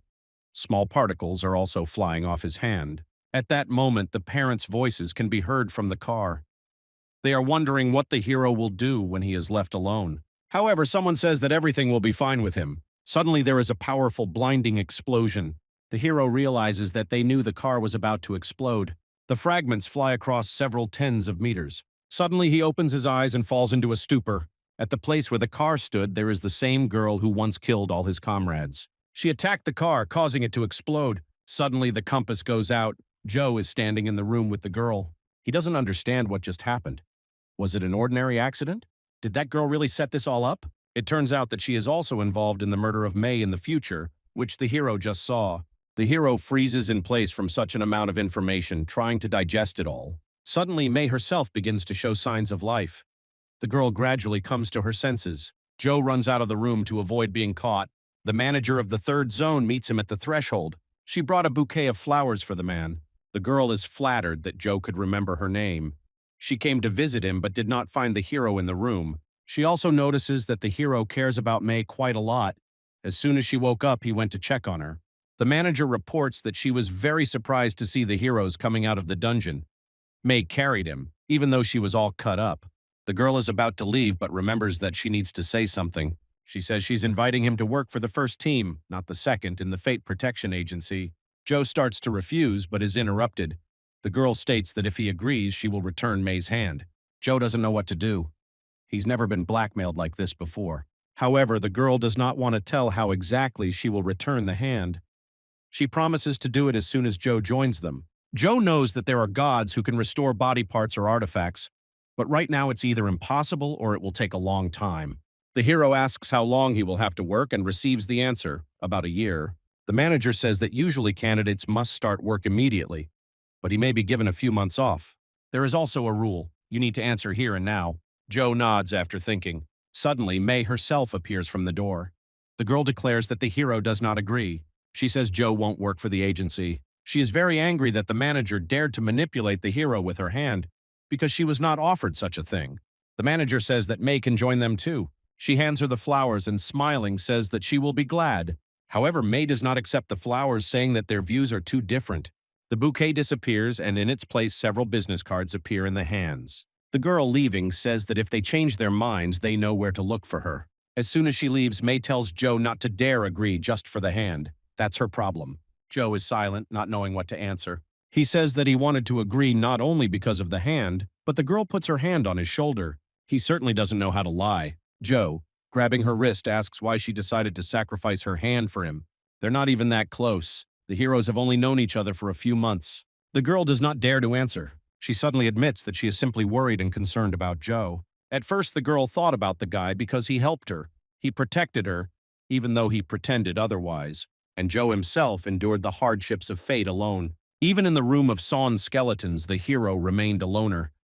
The girl regrets that he ended up in danger because of her. But in truth, this is far from the only reason why she is drawn to him. For some reason, the girl feels as if she has known Joe for a very long time. Joe is at a loss and doesn't know what to say. What happened to reality if many people say that they remember each other for a long time? May continues. When she saw that the hero was in danger, she acted instinctively. It's quite strange. They've only known each other for a few months. Joe wonders, did what happened really affect May that much? Maybe everyone even has memories of past lives in their subconscious. The girl tells the hero that she hopes that they will continue to work together. She asks Joe if they can't remain friends and keep in touch. May grabs the hero by the sleeve.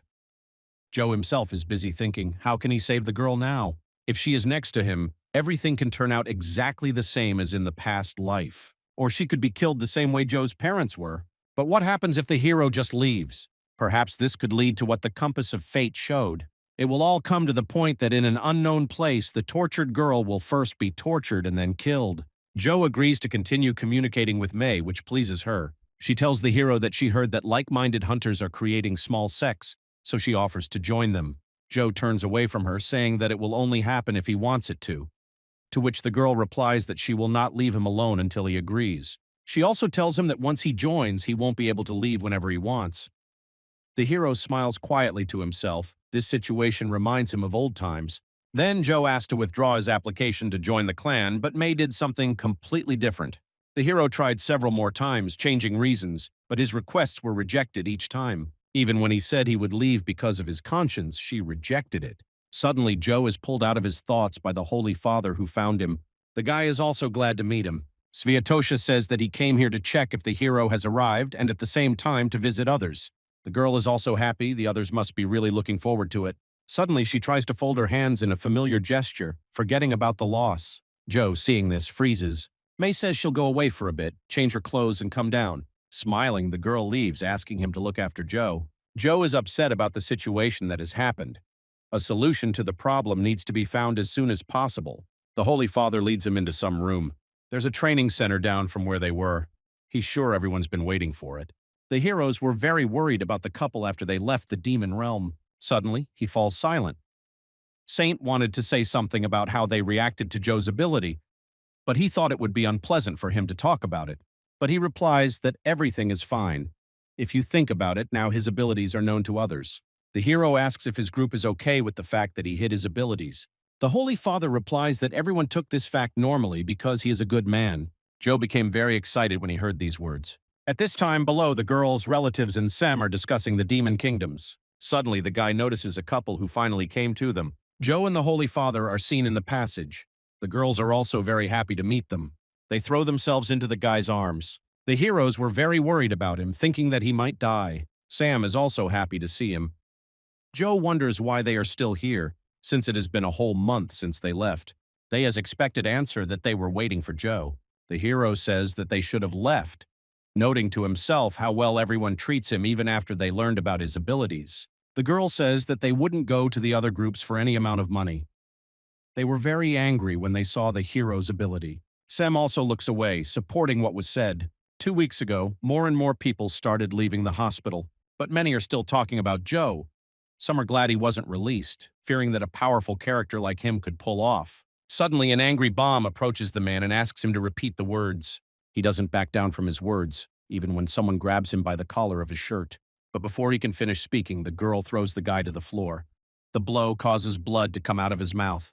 Bomb tells him to never dare say anything like that about Joe. Suddenly, Sam runs up to her asking what happened, but he himself hears insults directed at Joe. He makes the guy angry. Approaching the lying man, he tells him that if it weren't for Joe, he would have been dead long ago. Leaning over, he adds, the man knows firsthand how strong the hero is. Bomb addresses the crowd that if Joe were the killer, everyone would have died in the sinner's room.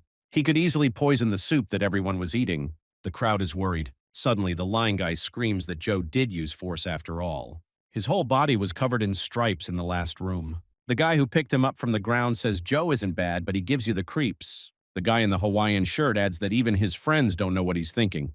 The crowd decides to side with him, but asks him to stop arguing. This is the story Bomb told Joe. The hero is worried about what happened. But the girl tells him not to worry, they will still follow him. Sam also invites the guy to join them. They were just about to compete before the opening day. Joe completely forgot about the opening day. Since the Day of Awakening, people have been able to activate their 4 pillars and 8 characteristics. And after the opening day, progress will go faster. Opening day marks the opening of the first great demon realm. It is more complex than normal portals, and many awakened ones perished there. The girls tell Joe that they too are going to raid the demon realm and go on a mission to destroy the magical beasts. The whole group hopes that Joe will join them. The hero smiles looking at his comrades, but his goal is to raid the first great demon realm before anyone else. The group is shocked by this statement. Joe refuses to join them on the raid. He has other plans. Bomb, bursting into tears, asks Joe if he's going to stop communicating with them. They, together with the Holy Father, attack the young man who tries to fight back, saying that he was misunderstood. He just needs to do something. Gel asks him from the side if they will go when the hero finishes. Joe turns away and replies that he doesn't know. The girl added the hero to their group chat and asks the guy not to leave it. Joe reads the chat with a smile. The guy promises that he will not leave them. The story moves to Anabe's office. The girl asks the guy if everything will be okay with him. Since Joe doesn't have a divine revelation, perhaps it would be better for him to join the Destiny Protection Agency. The hero thanks the girl but refuses help. Revelation is like a quest. While shamans borrow the power of the gods, they cannot ignore the revelations of God. The goal of the gods is to make their name known everywhere.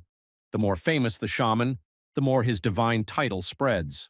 The hero left the building. Since he does not have a divine revelation, he needs to prepare for a lot.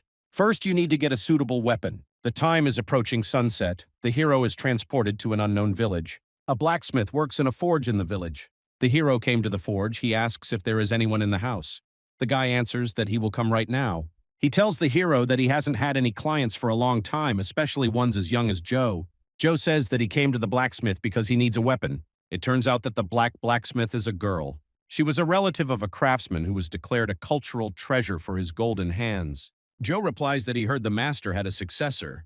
The girl replies that she is still far from her grandfather's skill, but Joe says he needs her blacksmithing skills. Suddenly, a yellow light flashes around the girl. She holds a piece of paper in her hands with the following conditions: work for Joe and completely ignore the Fate Protection Agency. She is amazed that Joe gave her a bag of money and is willing to pay the same amount every month. Joe hands the master his lightning sword, asking him to fix it, and instructs the girl to follow the revelation and evolve until the hero comes for her next time. The girl laughs and replies that there is a small cemetery on the mountain, so she would like to visit it before starting work. Joe thinks about her offer. Going to the cemetery at night is dangerous. The ghostly energy around the graves is strong. The hero tells the girl that he will go with her to protect her from the animals, which scares her a little. The couple sets out on their journey. The cemetery must be close to the settlement. Joe, meanwhile, tries to ignore the girl's grandfather's deity, who persuades him to take her to the Fate Protection Agency. What bothers him is that he clearly hears the voice of the deceased.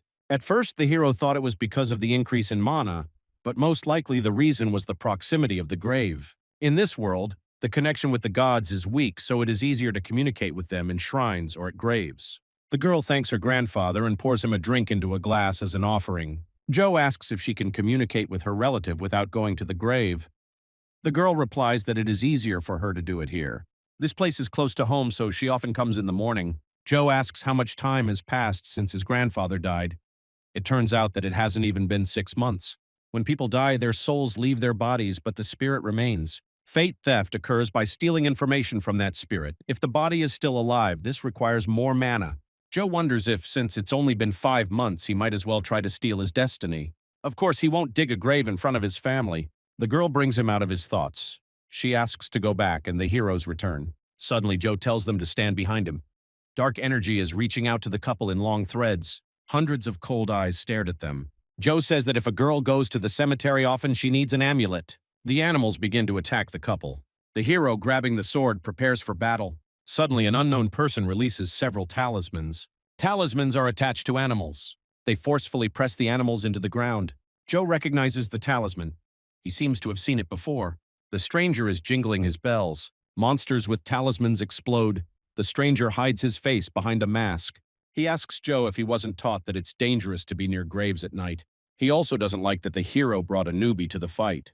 Joe sends the girl home and stays to talk to the stranger. Joe doesn't know whether to be happy about the meeting or not. He seems to know the assistant. He calls him Steve. He takes off his mask. 5 years have passed since their last meeting. Steve is glad to see Joe again. The hero replies with a grin that it won't be that long. They only saw each other once at training. The guy asks why Joe didn't say he recognized him. The guy's hands start shaking. Steve thought the hero would ask about his mother. He lowers his head and begins to speak. It turns out that his mother died 2 years ago. Joe immediately frowns. It turns out that Julia, his first teacher, did die after all. She passed away several years before the awakening. Joe decides to ask why he wasn't invited to the funeral. However, the guy interrupts him, grabbing him by the collar. He angrily declares that Joe left home on his own, so he had no right to wait for an invitation. It turns out it was his half-brother.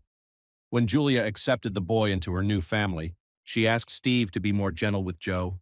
From the day the hero was accepted into the family, she calls him her student, which irritates her son. He doesn't understand why she decided to choose Joe to pass on the shaman status. The girl explains that life under the control of God is unbearable, and she does not want such a fate for her son. Steve asks what special thing Joe did to deserve her choice. Julia reveals that a powerful God has shown interest in the boy, but he rejects him, and she wants to help. The son does not understand why the hero refuses divine protection, like an arrogant man. He wonders if he himself can accept this God. The hysterical boy screams about his pride in his mother and his desire to be like her. Joe in the next room listens silently to their conversation. Over time, the hero tries to improve his relationship with his new brother. However, he rejects all attempts. Steve keeps his distance, holding a grudge against Joe. One day on the way home, a guy stops the hero. He suggests feigning complete ignorance of each other. These words hurt Joe. A group of high school students begin to harass Steve, accusing him of approaching their territory when he was just passing by. They demand money, threatening violence. The young man is grabbed by the shirt and swung to hit him. Joe grabs the offender's hand, demanding that he let Steve go. The hooligans laugh, challenging the hero. Soon the beaten attackers are left lying on the ground. Steve chides Joe for interfering, reminding him that he was asked not to interfere. The hero justifies himself by saying that he wanted to help. He is the only one with whom he can communicate without consequences. All of the guy's past friends seem to fall under a curse. Both sit silently on the ground, coming to their senses. Steve wipes blood from his broken nose. As he helps Joe up, he asks him not to call Julia mother. The hero remains silent, holding back tears. Steve relents, offering to become brothers. They return home holding hands. The following days are accompanied by rituals of suppression of ancestors. Julia performs a ritual dance in front of Joe. The voice of the deity gradually fades away, changing reality. The hero stops seeing ghosts and the nightmares disappear. The possibility of happiness overwhelms him. A stranger comes to the house, demanding an explanation as to why Julia is still looking after the young boy. He accuses Joe of bringing misfortune upon him and threatens him with violence. The girl throws a fan at the man, ordering him to shut up. His words throw her off balance. Joe helps his brother, who is constantly getting into trouble. Steve asks if the hero has changed his mind about accepting God, admitting his envy. Joe remains silent. The brother loses consciousness, shocked by his own audacity. He understands how painful it was to ask this, knowing Joe's suffering. The hero looks at him in confusion. Steve's desire for God mirrors his own resistance. Probably this life is unbearable for the brother. Joe looks away, planning a plan. He decides to leave home to stop the misfortunes. Years later, they stand face to face. Joe doesn't resist, even when he's grabbed roughly. Steve shouts that the best student in the academy shouldn't be passive. But the hero refuses to fight his brother. Steve leaves, throwing out a phrase about how God chose Joe after all. He disappears into the distance. The hero reflects on the oddities. In the past, they got along only because of his weakness. Steve was jealous then, but he held back for no reason. Joe realizes the need to explain himself to his brother. Steve arrives at the meeting to report on the status of the task.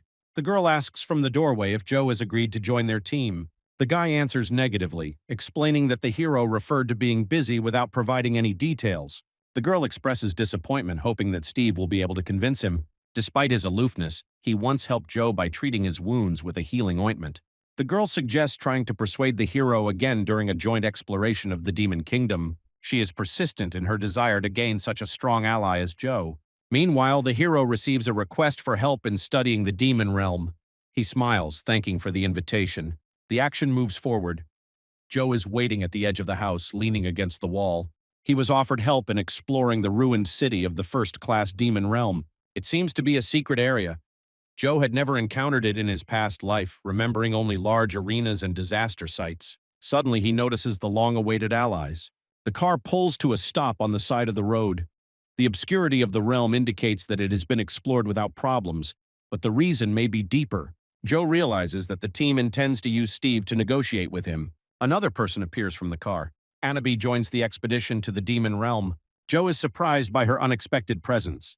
The girl apologizes for not warning about her participation. Her laughter sounds awkward. Joe assumes that she was sent to control the first team and prevent recruitment. Anabi explains that she decided to help, but Steve accuses her of trying to lure the hero away.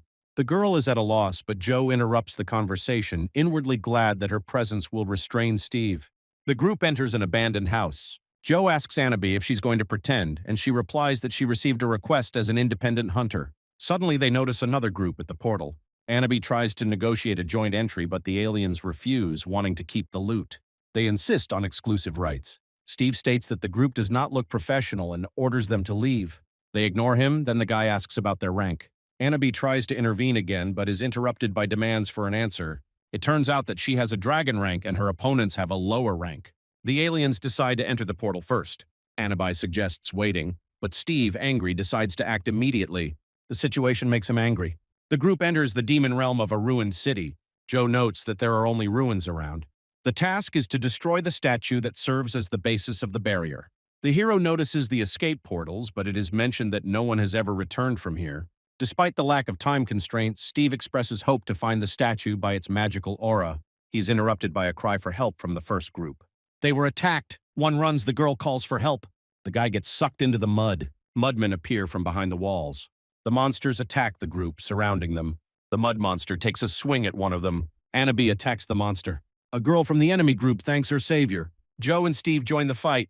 Outsiders are amazed at their skills, wondering if all hunters are this strong. A moment later, Anabi announces the completion of the cleanup.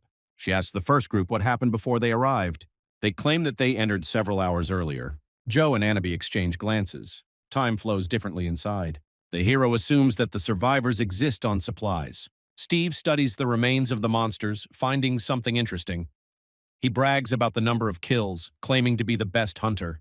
Anabi silently suggests that they begin the search. Joe opens a map where only 0.03% of the territory has been explored. Steve resents having to explore every corner, but Joe suggests using Linny for aerial reconnaissance. He summons his Killin. Anabi follows suit, summoning 100 miniature creatures. She orders them to search for survivors and report any strange occurrences. The creatures disperse. The first group is shocked by the strength of strangers to whom they had previously been rude. Joe notices that Anabi's charges have suddenly gone silent. It turns out that communication with the outside world has been lost. The inventory is unavailable, as is contact with the deities. Joe states that it is impossible to call for reinforcements. Anabi comes to the conclusion that the previous members of the expedition died. Steve quickly brings the girl to her senses by pointing to the other group. They wonder if they have any problems. At this point, Joe has an idea. If there is no connection, then the deities do not hear them either. A chance like this comes once in a lifetime. The hero decides that it is time to talk to his brother. The group resumes its search. Joe watches Steve furtively. Strangers ask for directions as the fog thickens and the buildings become gloomier. The Keelan suddenly stops in midair. Joe freezes, studying the discovered object. The ruins give way to a gigantic surviving courtyard. A house with blooming gardens can be seen in the courtyard. The hero, looking through the bars, does not understand the anomaly. The group heads towards the entrance. Everything inside is perfectly preserved, including the hanging paintings. Steve notices a strange smell in the house. The group members are drawn towards the aroma of food. Opening the door, they see a table laden with food. Food appears fresh and warm, eliminating the need for stockpiling. Joe confiscates the dishes, forbidding anyone to eat them. The stranger is indignant, suspecting the hero's greed. Steve scoffs, suggesting a mass poisoning attempt. Anabi softens the situation and the group agrees to the ban. They decide to split up for inspection, having agreed to meet. The strangers go in another direction. Joe sees a chance to talk to his brother. Anabi approaches him, disrupting his plans. The hero asks to wait, but the girl insists. She offers to join the agency again. Joe declines, expressing irritation at the constant attention and wondering if there are any more worthy candidates. Anabi recognizes his unique skills, notes pragmatism, willingness to help, and fearlessness. She emphasizes that these qualities make him a valuable ally. Joe is impressed by her assessment. The girl mentions a prepared workspace and a party, but seeing resistance, he stops persuading. She suggests that they explore the building together. The heroes disperse across the floors. Joe goes up to the second floor, expecting to meet Steve. The brother is actually standing there, watching him. The setting doesn't seem conducive to a heart-to-heart conversation. As he passes, Joe asks about Steve's frightened appearance. He replies that dark energy is following the hero. Joe freezes when he hears this. Steve wonders about the connection between misfortune and karma, presses his brother against the window, demanding an explanation, asks when Joe left the house and what he did. The hero tries to find the answer. He changes the subject by asking who his brother thinks he is. The guy grabs Steve's hand in return. A silhouette appears from the darkness. The statue suddenly begins to move. The couple stop arguing, staring at the approaching threat. Steve remembers the mission to destroy the statue. The guy pulls out a gun, but the figure freezes. Suddenly, other statues appear and attack them. Steve is ready to counterattack, but Joe blocks the blow. The brother is shocked by the hero's actions. Joe begs to stop. Steve grabs him by the collar. They retreat into the next room. Steve demands to know the reason for the interference. The guy thinks that Joe is deliberately risking his life, but the hero himself declares that the statue was a man. Steve doesn't understand what he's talking about. He shouts in rage at his brother that he has lost all his mind because he was a monster. Suddenly, someone knocks very persistently on the door the guy was leaning against. The guy, getting into a fighting stance, tells Joe to take another look at the monster. A stone man appeared in the passage.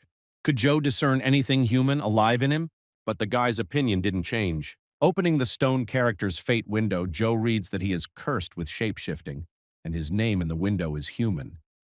Steve notices that the creature does not attack. His brother suggests that perhaps its area of effect is limited to the corridor.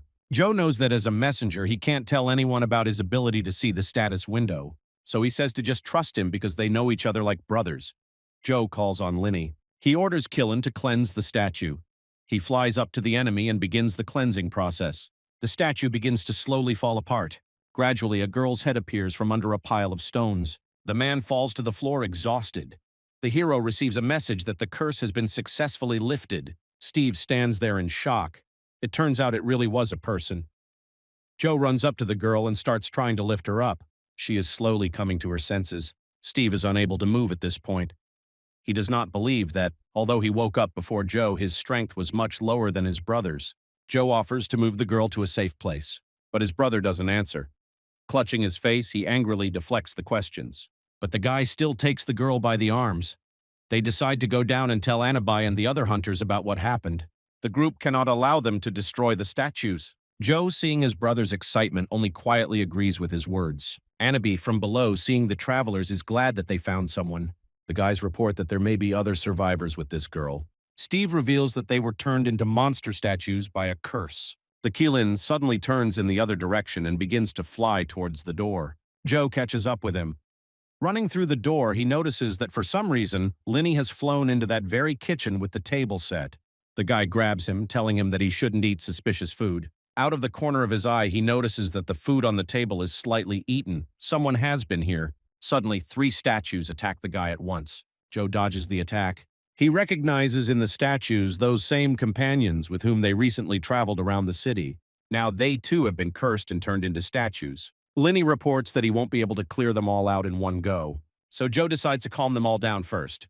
Joe decides to attack. Since they jumped onto the table with ease, it meant that his attack would not break them. After a while, Anabai scolds them, saying that they were told that they can't eat everything they see.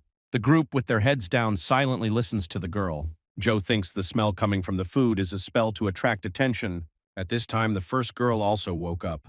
For some reason, she repeats only one word in horror. Anabai managed to ask her a few questions, but we only managed to find out that there was something on the 5th floor. Steve tells the newly rescued group that they will stay down here with the girl, and at this time the heroes will rise to the 5th floor. Having climbed to the 4th, people notice several dozen people. They are quite shocked by the sight that opens before them. Steve suggests simply destroying them, which displeases Anabai, but he's serious. For starters, he says they don't have to save them all. Joe intervenes in the dialogue, saying that almost all the statues are cursed, if not all. Steve asks the guy incredulously how he's going to look for living people. The guy pulls out a stack of seals, asking to simply mark the one who needs to be destroyed. Joe takes out a bug, saying he will mark his victims with it. Without further explanation, the guy rushes into the attack. Dodging, he flies through the crowd, marking the undead statues. Steve yells at him, telling him that what he's doing is dangerous. But Joe replies, "Are they really going to yell at him now instead of taking action?" Steve and Anabai also rush to attack. The guy gradually sticks talismans on the heads of the marked statues, and they begin to be pulled to the ceiling by a chain. Anabai at this time destroys the stone undead statues. After some time, several hundred stones lie on the ground. Now all that remains is to clear out those who were tied to the ceiling. Suddenly, Steve notices a strange, very unpleasant smell. There is a rather strong smell coming from the doorway. Anabai and Joe, approaching the aisle, also cover their faces. There is a very strong smell of blood coming from the 5th floor. The group decides to enter the floor above. A dark aura envelops everything around. The floor is strewn with human skeletons. Joe and the others slowly walk down the corridor, looking at everything around them. Anabai is also quite worried. The bones lying on the ground once belonged to hunters. They would have been helped if they had not turned into statues. Steve is also upset about the situation. Suddenly, his attention is drawn to something at the end of the corridor. Joe lights the way with fire from his hand. At the end of the corridor, someone's shadow is visible, approaching the heroes. Coming closer, the travelers realize that the stranger resembles a human. Anabi immediately rushes to him, thinking that he is another survivor. Suddenly, Joe grabs her hand. When the survivors entered the dungeon after them, the girl thinks, she read something about this. Suddenly, she realizes, the last time people entered here was a week ago. Joe reports that this means this survivor has been here for at least 400 days. And if he ended up here even earlier, years have passed for him. Why didn't the guy turn into a monster? What did he eat? The stranger looks at the travelers with a mad look. Suddenly, he opens his mouth and starts screaming. Steve begins to prepare for an attack, doubting whether the person in front of them is human. Guy attacks stranger by sending multiple talismans. However, he repels the attack by simply burning the paper trinkets. Suddenly, the man lunges forward, biting Steve's arm. The attack was so fast that he didn't have time to do anything and simply put his hand out to defend himself. He is saved by Anabi, who sends the stranger flying. The girl asks if everything is okay with him, to which he receives an affirmative answer. She notices that the stranger is stronger than he seems. Joe is shocked at this time when he reads his grandfather's characteristics. He starts attacking again, but now he doesn't rush into close combat, but is going to destroy the travelers with fire. Suddenly, the man rushes into the attack again, ignoring and deftly avoiding Anabi, who again rushes to intercept him. For some reason, the monster decided to attack Steve. The girl turns around and repeats the attack on the monster to drive it away. But he dodges the attack again. Now he seems to be lunging at Joe. At this time, he is in shock, lost in his thoughts. The stranger's fate window was damaged and the information could not be read properly. Joe looks at the story of how the guy got here. He, having gathered with a small group of people, was going to clear out the building. However, they soon find themselves in the same situation as Joe. They had nothing to eat. Soon one of them, having tasted the food from the kitchen, becomes a statue. So only a few people remain, a guy and a girl. The man supports his girlfriend, assuring her that they will come for them soon. Suddenly, a scream breaks Joe out of his thoughts. He notices a man rushing towards him to attack. Steve pushes him aside. The guy asks him to finally get the sword with 7 branches. After all, Joe took it to the blacksmith. Joe remembers the sword. He really did take it to the blacksmith. Now in his hands appears an improved sword with 7 branches, struck by lightning. Now he has strong energy and drives away evil. The stranger, seeing such a weapon, starts to run away. Joe stops the travelers, saying that they will not follow him. He is going to tell his comrades something. After some time, his friends learn the truth about the enemy. Steve asks whether the reason for the madness is connected with the proximity to the border. Joe confirms his guess, explaining that people go crazy due to an excess of heavy karma. Now they understand the man's reaction to the sword. At this time, Joe thought again, how much mana is required to overcome the barrier? He accumulated karma due to the penalty for his abilities, but in the original it only increased for crimes, robberies, and murders. If what he saw was that man's past, then he managed to survive to this day thanks to cannibalism. The guy is interested in how much karma he might have. How close can the hero get to the barrier? Steve suddenly breaks him out of his thoughts. He gets annoyed that the guy is too often in the clouds. He notes that the madman will no longer approach the group because of Joe's sword. The guy asks in horror if they plan to leave the stranger here. Anabi notes that it might be possible to clean it up, adding that she wanted to suggest it after the cleanup. Steve objects, pointing out the enemy's strength and the risk of death upon entering. Joe interrupts him, saying he has an idea. The others fall silent, waiting for Joe to speak. The guy expresses confidence in the success of their plan. After some time, Steve places his talismans in the corridor. Then and now, everything ended with the band doing what Joe wanted. This drives him crazy. The guy doesn't understand why the option he suggests always turns out to be better. Steve realizes that it's not even about that. He subconsciously blames Joe, whose powers are still superior to his own. At this time, Joe approaches the guy, informing him that everything is ready. The guy is going to lure out the enemy. Steve asks again if this is enough for the plan to work. If his charms aren't enough to catch the enemy, everything will go to hell. Does he really believe in this guy that much? Joe freezes for a moment. Walking deeper into the corridor, he throws out that these are not his talismans, so it is not for him to judge whether they can stop the enemy. So he just trusts Steve.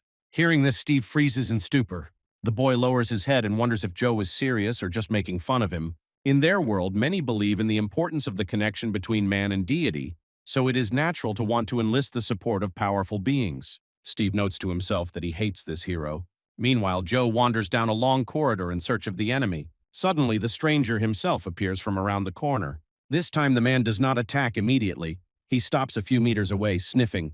It seems that the hero without a sword does not seem like a threat to him. Catching this, the madman freezes for a moment. Suddenly, he finally rushes into the attack. But only air is enough. Joe activated invisibility. The man panics and tries to find his missing enemy. Suddenly, a white light flashes behind him. To the madman's horror, Joe draws his sword, which now radiates a chilling terror. The man immediately starts running in the opposite direction. Joe pursues him, not intentionally killing him, but merely urging him forward. Suddenly, the fugitive crashes into a magical barrier placed in the passage.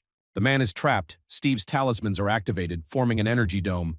The madman begins to be entangled in suppressive threads that block the dark energy. Suddenly, he activates his fire manipulation ability, burning away the barrier and the threads. Steve doesn't like that his traps were destroyed so easily.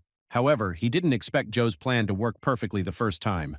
Anabi's earth golems enter the battle. The man attacks the approaching creatures with fire. However, fire only strengthens the stone creatures. The enemy is irritated by this outcome. Suddenly, he is entangled in fiery chains from which he desperately tries to escape. Steve notes that throwing around uselessly only wastes energy. Suddenly, the man's mana is blocked, removing his control over the flames. Anabi happily reports success. Her words are drowned out by a deafening roar. The group peers into the clouds of dust, trying to make sense of what is happening. Suddenly, a statue appears on the battlefield, strengthened by exposure to fire. A stone statue with a mask on its face looks appraisingly at the heroes. Joe recognizes her. This was their original goal in the dungeon. Their task is to destroy the statue. The stone figure lifts a giant sword and brings it down on the travelers, destroying everything around. Taking advantage of the confusion, the man tries to escape, but Joe is already chasing him. The hero blocks the path with his sword, blocking retreat. Anabi takes on the task of arresting the boss. The girl creates an earthen barrier. However, the statue easily destroys the barrier. Joe and Steve struggle to restrain the captive. Suddenly, Joe realizes the error of their ways. The guy suggests that Anabi take care of the statue. He promises to distract her away from the group, entrusting the girl with the protection of the survivors. Anabi activates the doll control ability. New earth golems empowered by fire surround the man. The creatures completely block his movements. Steve encases the prisoner in an energy barrier. By shaking the bells, he activates the technique of mystical shackles. Ghostly chains entangle the man's arms, legs, and head. A talisman that paralyzes his will sticks to his forehead. Steve announces that they're done here and offers to help Joe. However, neither the hero nor the statue are visible anymore. Both are shocked by the speed of their disappearance. Suddenly, a powerful explosion is heard in the final battle zone. The shockwave shakes the walls of the dungeon. The couple wonders if everything is okay with the hero. Anabi is about to help him in the battle, but suddenly stops before finishing her sentence. Joe is fighting furiously with the statue at this time. With one blow, he destroys a stone enemy. Joe receives a notification about an additional reward for defeating a higher-level enemy. Steve stops, clutching his arm with a trembling hand. The hero deactivates the fighting instinct ability. Anabi asks about his condition, receiving a nod. Joe inquires about the fate of the survivors. The girl reports that everyone has been gathered in a safe zone. A portal opens behind the heroes, probably leading to the surface. Anabi thanks Joe, admitting that they couldn't have done it without him. However, Steve maintains a displeased expression on his face. He wonders if he can, once he gets close to the barrier, equal Joe in strength through the accumulation of karma. The men silently study each other with their eyes. Joe is clearly unhappy about something. After some time, Linny uses the ability of purification on the saved man. Suddenly, Joe receives a message. The target cannot be purified after crossing the barrier. The hero's face darkens. Anabi notices the change in his expression and asks why.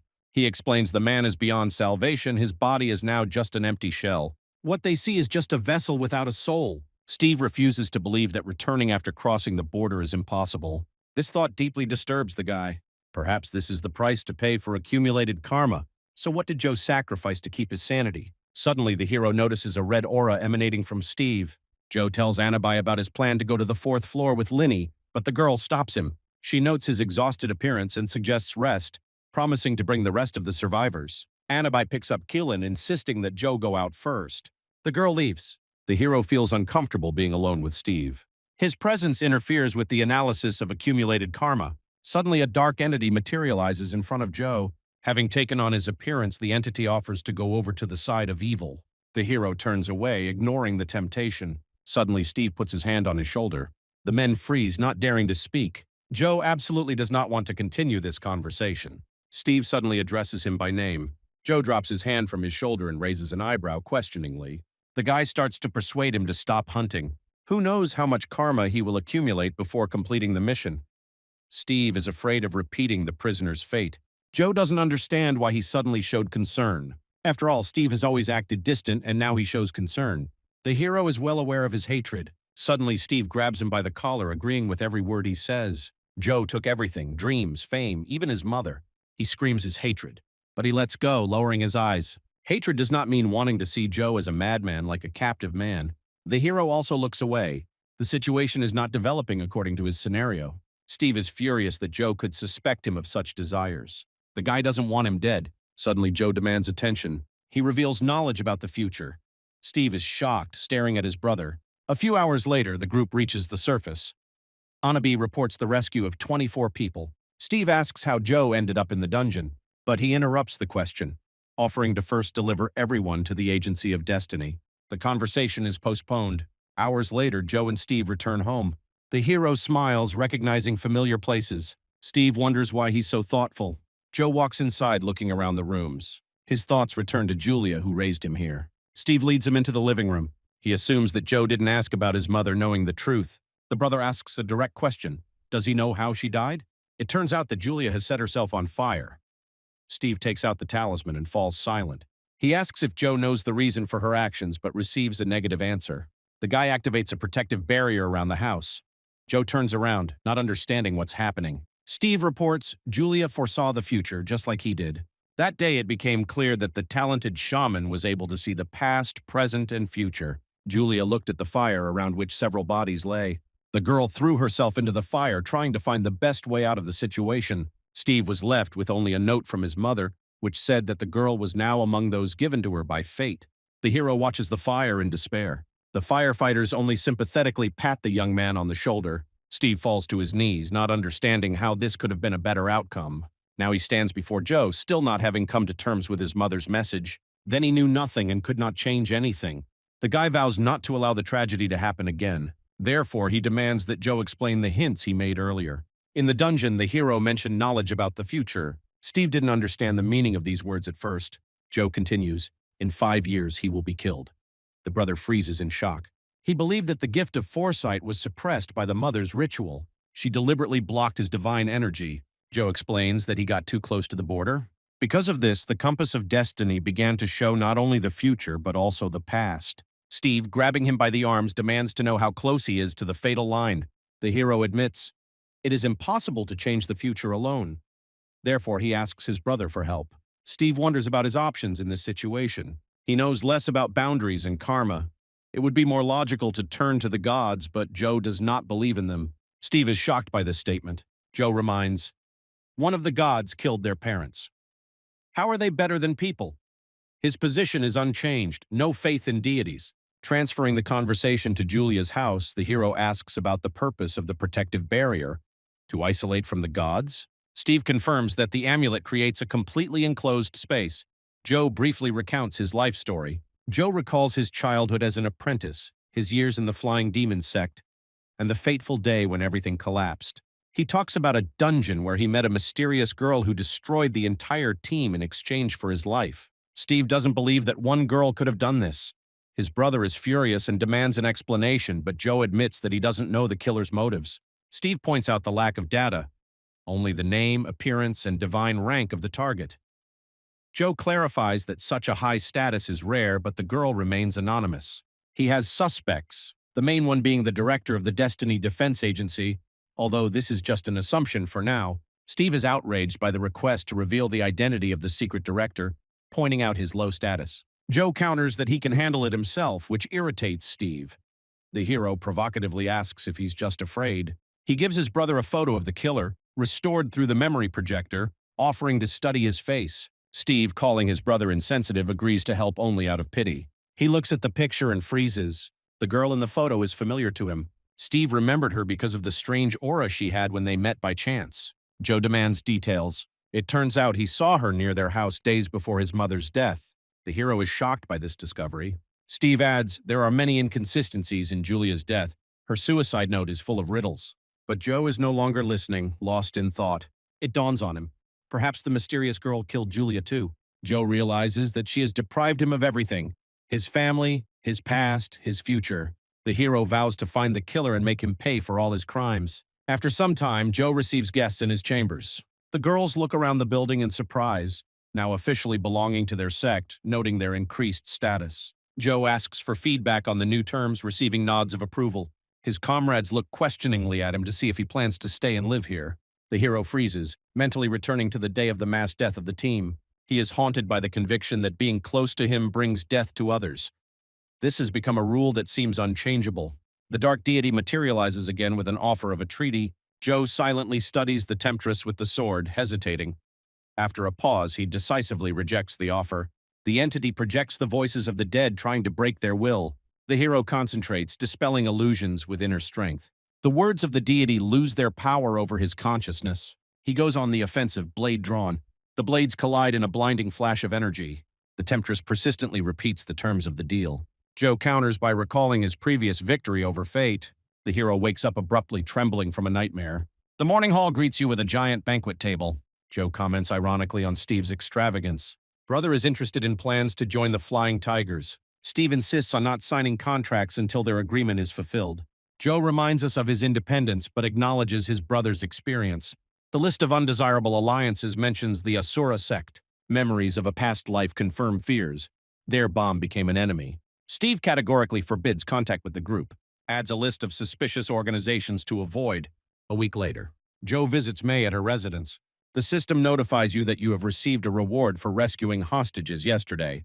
The hero opens the parcel with curiosity. Inside, a scroll containing secret combat equipment is discovered. He nods approvingly, appreciating the practicality of the gift. Mentally compares with the useless gifts of other leaders. The door swings open, revealing one of the twin assistants. A forgotten companion dragon snorts nearby.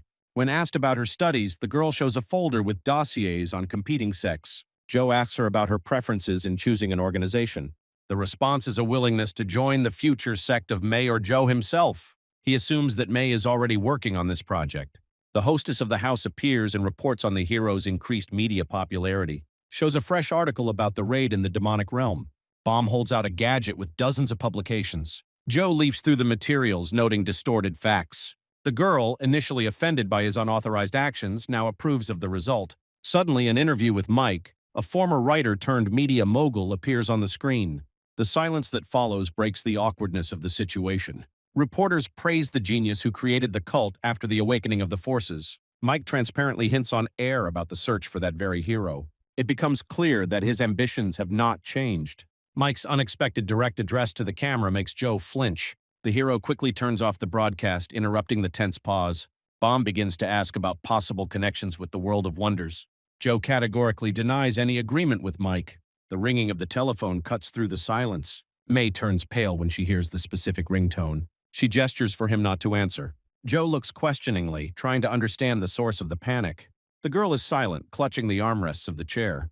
His gaze registers the thickening aura of death around May. A voice at the entrance interrupts my thoughts. An emissary of the Asura clan appears at the door. May demands an explanation for the unauthorized visit. The girl aggressively pushes the guest aside, demanding to explain the source of the information. She emphasizes that she never shared contact information, calling the stranger her sister. Her angry demands are shattered by the mysterious smile of the uninvited visitor. The stranger apologizes for coming unannounced. Suddenly, May interrupts her again, insistently asking her to tell her where she got the address from. As the situation escalates, the guest decides to admit that she followed Joe and got the number from the Fate Protection Agency. She takes her sister by the hand. The girl did this because she was worried about her. The news from the Fate Protection Agency had greatly excited her. Sister May asks, breaking into tears, why May didn't try to contact them. The girl hugs her sister a little, saying that the agency told her about the loss of her arm. She asks to return home. Everyone there is worried about May. The stranger promises that they will definitely find a way to get the hand back. Suddenly, May pulls the girl's hand away from her, telling her to stop touching her. She falls to the floor in surprise. Bomb, who is watching what is happening, runs up to the girl. She wonders if the stranger has hurt herself, but she continues to persuade May to return home. The girl asks her sister to listen to her at least once. Suddenly, she announces that their father is in critical condition. Bomb looks at her friend silently, not knowing what to say. But May remains adamant, asking again if the girl wanted to say anything else. After a pause, the stranger on the floor says that she tried to find out about Joe and invite him to the sect, but she is interrupted. The hero will join the same sect as she. The girl turns around on the spot and leaves. She indifferently asks Bomb to walk her sister home, confident that people are already waiting for her on the street. The girl also asks to talk to Joe. The hero just silently watches her go. The action moves to a separate room. Joe wonders what the dialogue will be about. May says she wants to find out who is going to join which sect. She asks if the boy wants to join Asura. Joe replies that the group seems reliable and promising. The girl falls silent, not knowing what to answer. In the hospital, she heard that the hero wanted to create his own sect, which he trusted. Joe did not deny such plans, and May decided not to leave him until he agreed. However, he now states that he has no intention of joining Asura. The girl is pleased with this answer. It was as if a weight had been lifted from her soul. Suddenly, she says that this is not all she wanted to talk about. May asks for a favor. After some time, the heroes find themselves in a building with a karaoke bar. A couple walks down the steps. Joe wonders if this is where she is supposed to meet her sister. May confirms that they have arrived at the location indicated in the letter. Entering the door, the heroes see a real disco in front of them. Sister May is noticeable among the dancers. She notices the couple. The girl asks to leave the servants and be alone with the travelers. She offers Joe to sing something. The guy refuses, saying that this is not the best place to talk. At this point, May turns off the music. She asks what her sister is trying to achieve. She demands to know where their father is. The girl suddenly laughs. To everyone's shock, it turns out she lied. It seemed to her that May would return home under such a pretext. May doesn't intend to continue the dialogue. She gets up and goes into the corridor. The girl asks Joe to go with her, but her sister insists the couple must join the Asura sect. May declares that she will not become a bandit. Having opened the door, the girl resolutely leaves. Suddenly, her sister activates Asura's ability. She says she'll borrow Joe for a while. The girl asks the guy if he is May's friend. If so, then he will not harm his friend's sister. At this time, May tries to break into the room, but the door is closed. Joe calls her, ignoring his sister, who replies that nothing will happen to her. The hero asks not to use the ability. The guard has awakened. The sister is surprised. She didn't think Joe would find out about the awakened. The plan was to blackmail May into joining the cult after the guards were attacked. Joe promises to come out to her if she waits. But the girl doubts that he will leave so easily. Suddenly, she remembers that she prepared a gift for the guy. The girl is sure that Joe will like him. May tries to break into the room. Joe asks what will happen if he wants to leave. The girl is sure that he won't want to. She tells him that the surprise is hidden in the chairs they were sitting on. The hero has a bad feeling. Opening the lid, he thinks that he needs to leave faster. Suddenly, the guy freezes in shock. His trembling hand reaches inside. He asks what it is. The girl replies that, knowing about his ability, she has prepared something nice. There's a tied-up man in the box. She reports that he has a useful ability. Leaning on the hero, the girl asks if he likes the gift. Joe asks if he should kill the man.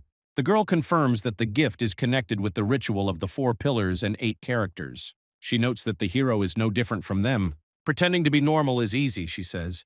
She hands him a knife, explaining that he will not be condemned in the Asura sect, and that joining will give him more opportunities. The girl persistently offers to accept the gift and join. Joe pushes her hand away, showing disgust. He asks if she told May the same thing, and the girl is puzzled why she didn't like the gift. The guy says he doesn't accept human lives as a gift. He refuses to continue the conversation. Joe comes out to May and she asks him to leave. The sister expresses her disappointment at the rejected gift. She decides to get rid of the man. The girl activates the talisman. After tearing it apart, she teleports away. Her voice comes through the speakers. She threatens not to let her sister go. Joe notices that those around him are not awakened. The girl confirms that they cannot use abilities and orders the couple to be killed. Joe promises May not to take the lives of the attackers. He attacks by disarming his opponents, neutralizes them with proven techniques. The attackers switch to May. She defends herself successfully. The girl demonstrates willpower. The sister speaks through the speakers again. May is surprised by the surveillance. The girl demands that her sister show her true nature. She claims that May's destiny is to be a predator. I'm sure her abilities will show in battle. May continues to defend herself silently. The very fact of killing someone is unpleasant to her. She refuses to kill. Stops the blow at the last moment. The sister provokes her by asking about the thrill of destroying the weak.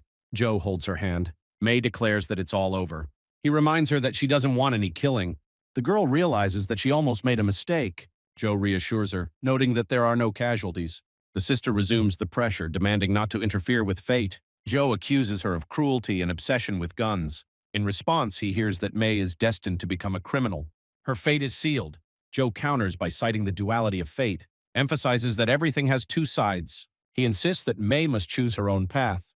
demands that the manipulations stop. The couple leaves the battlefield.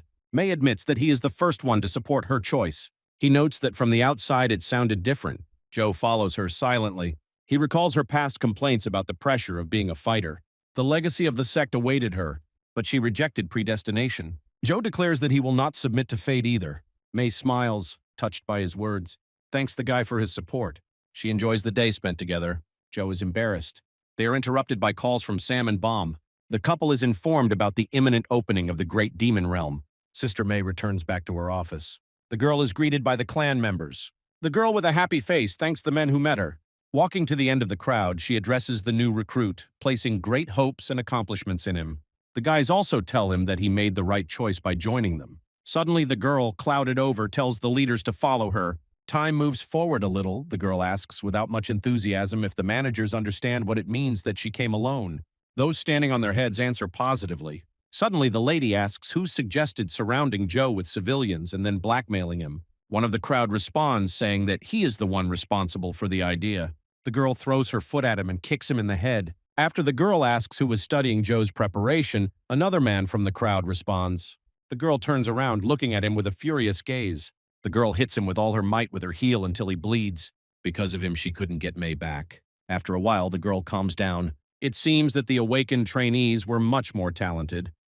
Moreover, Joe graduated from training more talented than everyone else. The girl wonders how many there are in the agency for the protection of fate. The remaining men answer the one that there are 5. The girl understands that in every city there must be a best intern.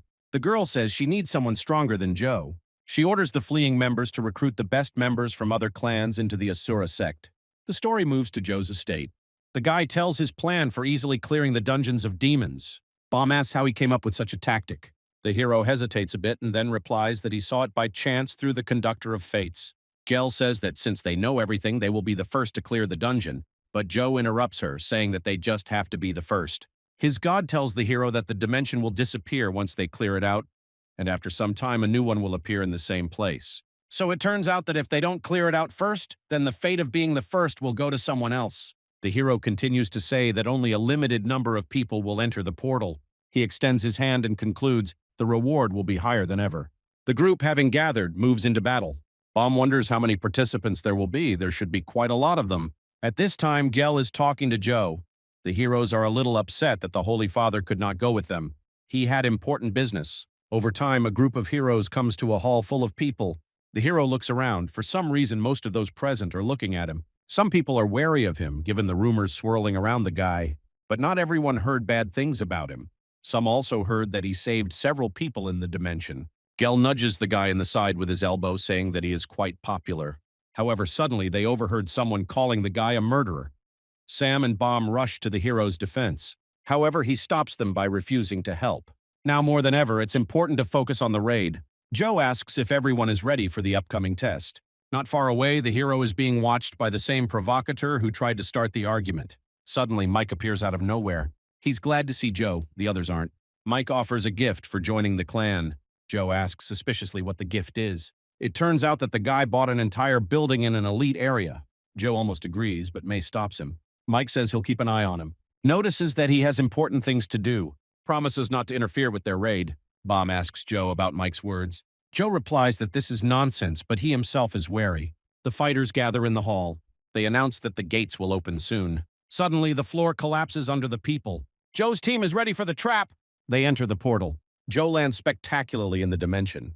He begins to look for his own among the crowd, but finds no one. The provocateur watches him from afar. Joe looks around at his strange surroundings. Nearby, there are only strangers writhing in pain who are unable to land normally. The hero raises his head up, trying to control his emotions. Luck had never been on his side, so he was lucky to fall here alone. For his own safety, the guy activates invisibility.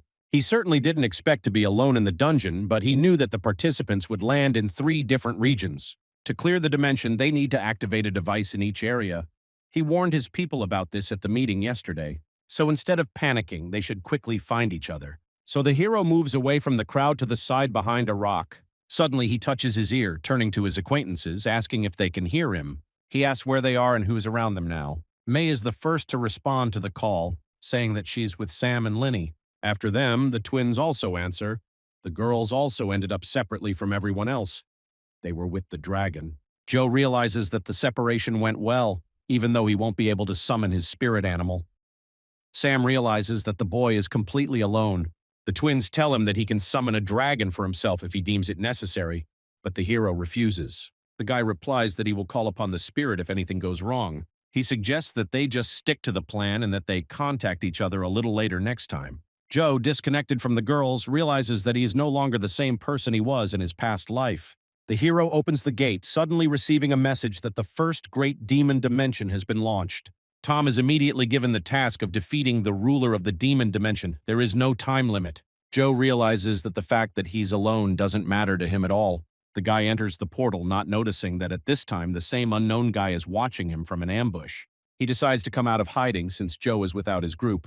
He promises that the hero will get what he deserves. Entering the dungeon, the hero notices a group of stone geckos looking at him from all sides. They immediately rush to attack. But the hero is not at all excited. He watches the small opponents with a smile. The hero sets fire to the sword. Even in the great demon dimension, there are no strong monsters at first. So the guy easily deals with all the lizards. He will try to deal with them as quickly as he can. Within moments, there is not a single living rock gecko left in the arena. Joe collects a few pearls from their mouths. It turns out that in order to activate a special device, you need to find a key that removes the seal. And if he keeps leaving tracks, everyone might find out where he went, so Joe isn't sure he'll be able to activate the lever before they catch up with him. The hero wonders if he should use one of his plans. The guy behind the wall doesn't hear Joe's plans, but sees him collecting the bodies of the dead geckos, ignoring the new attacking crowd. It dawns on him. This must be a trap made of monsters, because only such a killer is capable of such a thing. Gritting his teeth in anger, he vows to put an end to these atrocities. Meanwhile, Joe, hastily cutting out pieces of flesh, activates the stealing rat. His body becomes covered in spots, completely turning into a stone lizard. The bewildered geckos lose their target, and Joe, masterfully playing along with them, uses a fragment of a secret technique given to him by the group's leader. While he is hastily finishing his business, the watching guy is looking for the missing hero in bewilderment. Suddenly, he finds what he was looking for. A monster with a key is circling below. The key hangs around the neck of the leader of the Royal Stone Dragons. The other lizards, as if in a trance, echo his dance. Joe is also trying to pass himself off as one of his own. However, to put it mildly, he does it poorly. Suddenly, the leader attacks him. The guy understands that he can't be fooled because he is a leader like no one else. The other lizards suddenly become stronger as well. They are hostile towards Joe. But he takes out his sword to defend himself. He won't just give up. Joe notes that the lizards do have a useful skill that could come in handy for him. The crowd rushes to attack. The hero notices that they are also poisonous, but he does not see a problem in this. They are not that difficult to deal with if the poison does not work. So the hero copes with the enemy without much difficulty. The thick skin and armor of the lizards are no obstacle for his sword. Suddenly, they open their mouths and begin to prepare an attack. Joe just smiles when he sees this. Suddenly, a drop of poison falls on him. However, for him, this does not play any role at all because he has the ability to resist poisons. So the hero rushes into attack without thinking. The leader of the lizards, seeing such a blunder that his army cannot cope with such a powerful enemy, decides that the best move would be to escape. However, the hero has already noticed him and flies towards him with a long jump. Such a decision is personally unworthy of a leader for him. So the hero deals with the enemy with one blow. After a while, only dead carcasses remain of the enemies. Joe notes that the time he spent at the training center was not in vain. In his past life, he himself would have died here. The hero removes the key from the leader's neck. However, even though he has already gotten the key, he cannot lag behind the others. He wonders how far his comrades have progressed.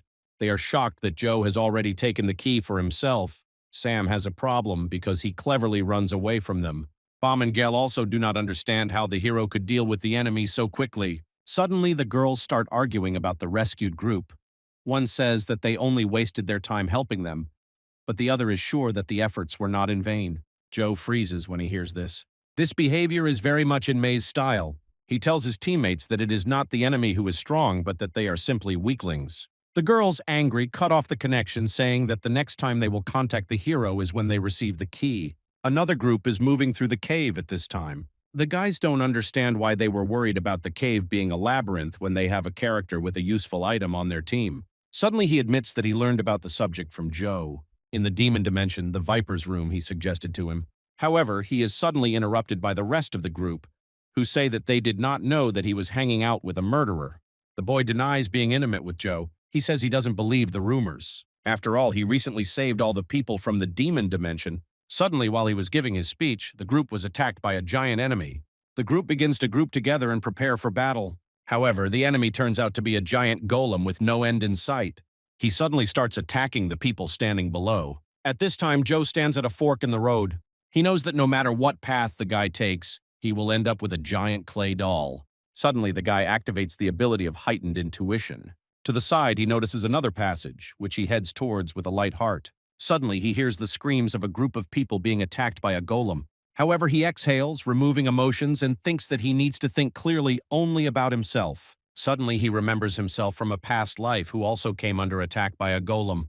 Clutching his head, the hero does not understand what he should do. He decides to go to help the group after all. At this time, the golem finishes off the last survivors. Suddenly, the enemy switches to one of the last survivors in the group. Suddenly, Joe appears in front of him, saving him from the attack. The wounded man does not understand what happened. Joe looks silently at the young man he just rescued. The hero rushes to attack the giant. With a few blows, he deprives him of his head. Now all that's left in sight is Joe and the remnants of what was once a cohesive group. The guy lying on the ground realizes that they have just been rescued. Suddenly, he remembers that very situation from the dungeon when Joe asked to show his neck.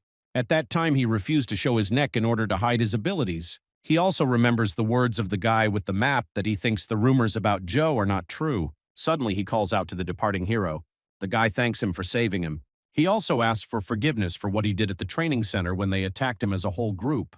The hero smiles without answering. Joe replies that he couldn't leave them to die. May would have done the same. The guy walks away from the group. Suddenly, Joe receives an offer from God.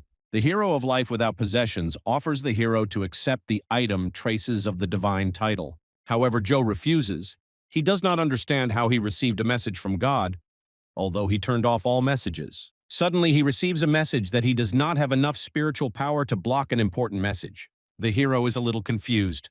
The hero of life without possessions again tells Joe that he likes his strength and teamwork, and praises Joe for not asking for a reward for his good deeds. However, Joe again rejects his persistent message. Suddenly, the deity announces that his comrade Sam serves his brother. The hero gets upset with Joe, who doesn't understand the logic of the gods. Suddenly, he receives another message with an offer. Such persistence begins to irritate Joe. However, the hero refuses again. The deity is shocked by his refusals, as if running away from the hero.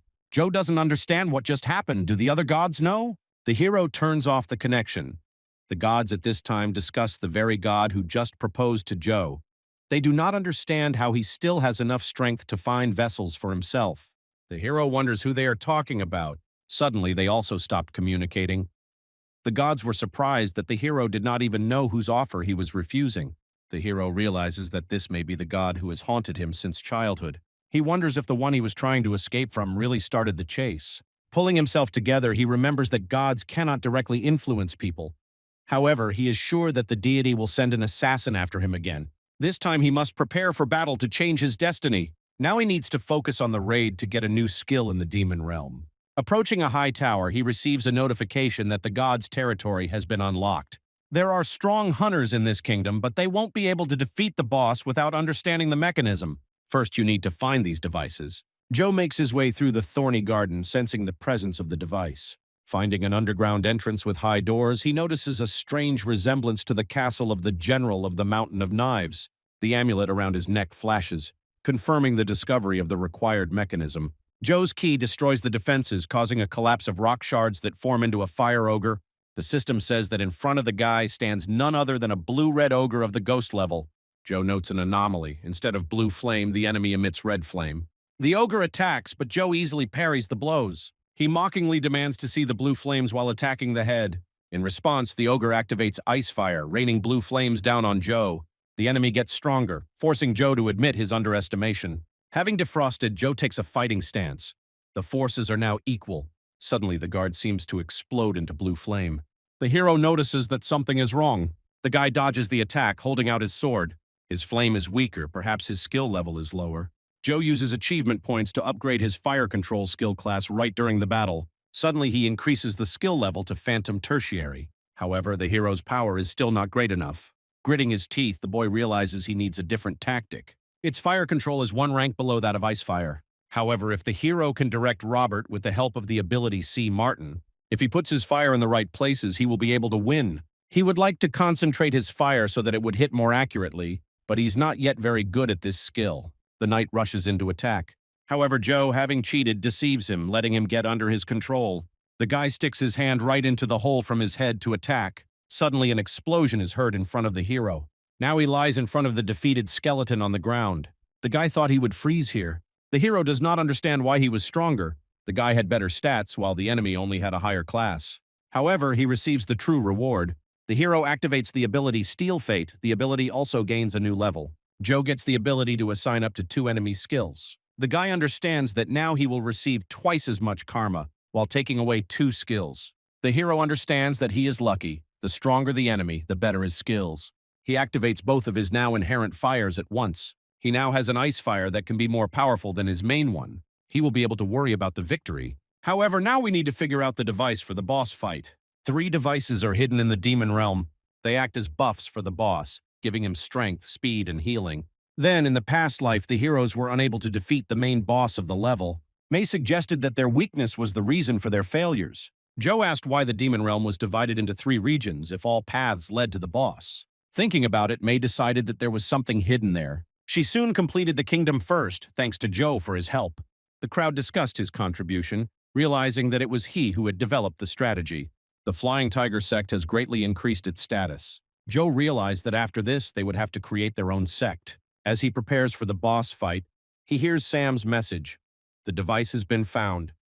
Joe replies that he has also finished preparing. Bomb reports that the entrance has not yet been found.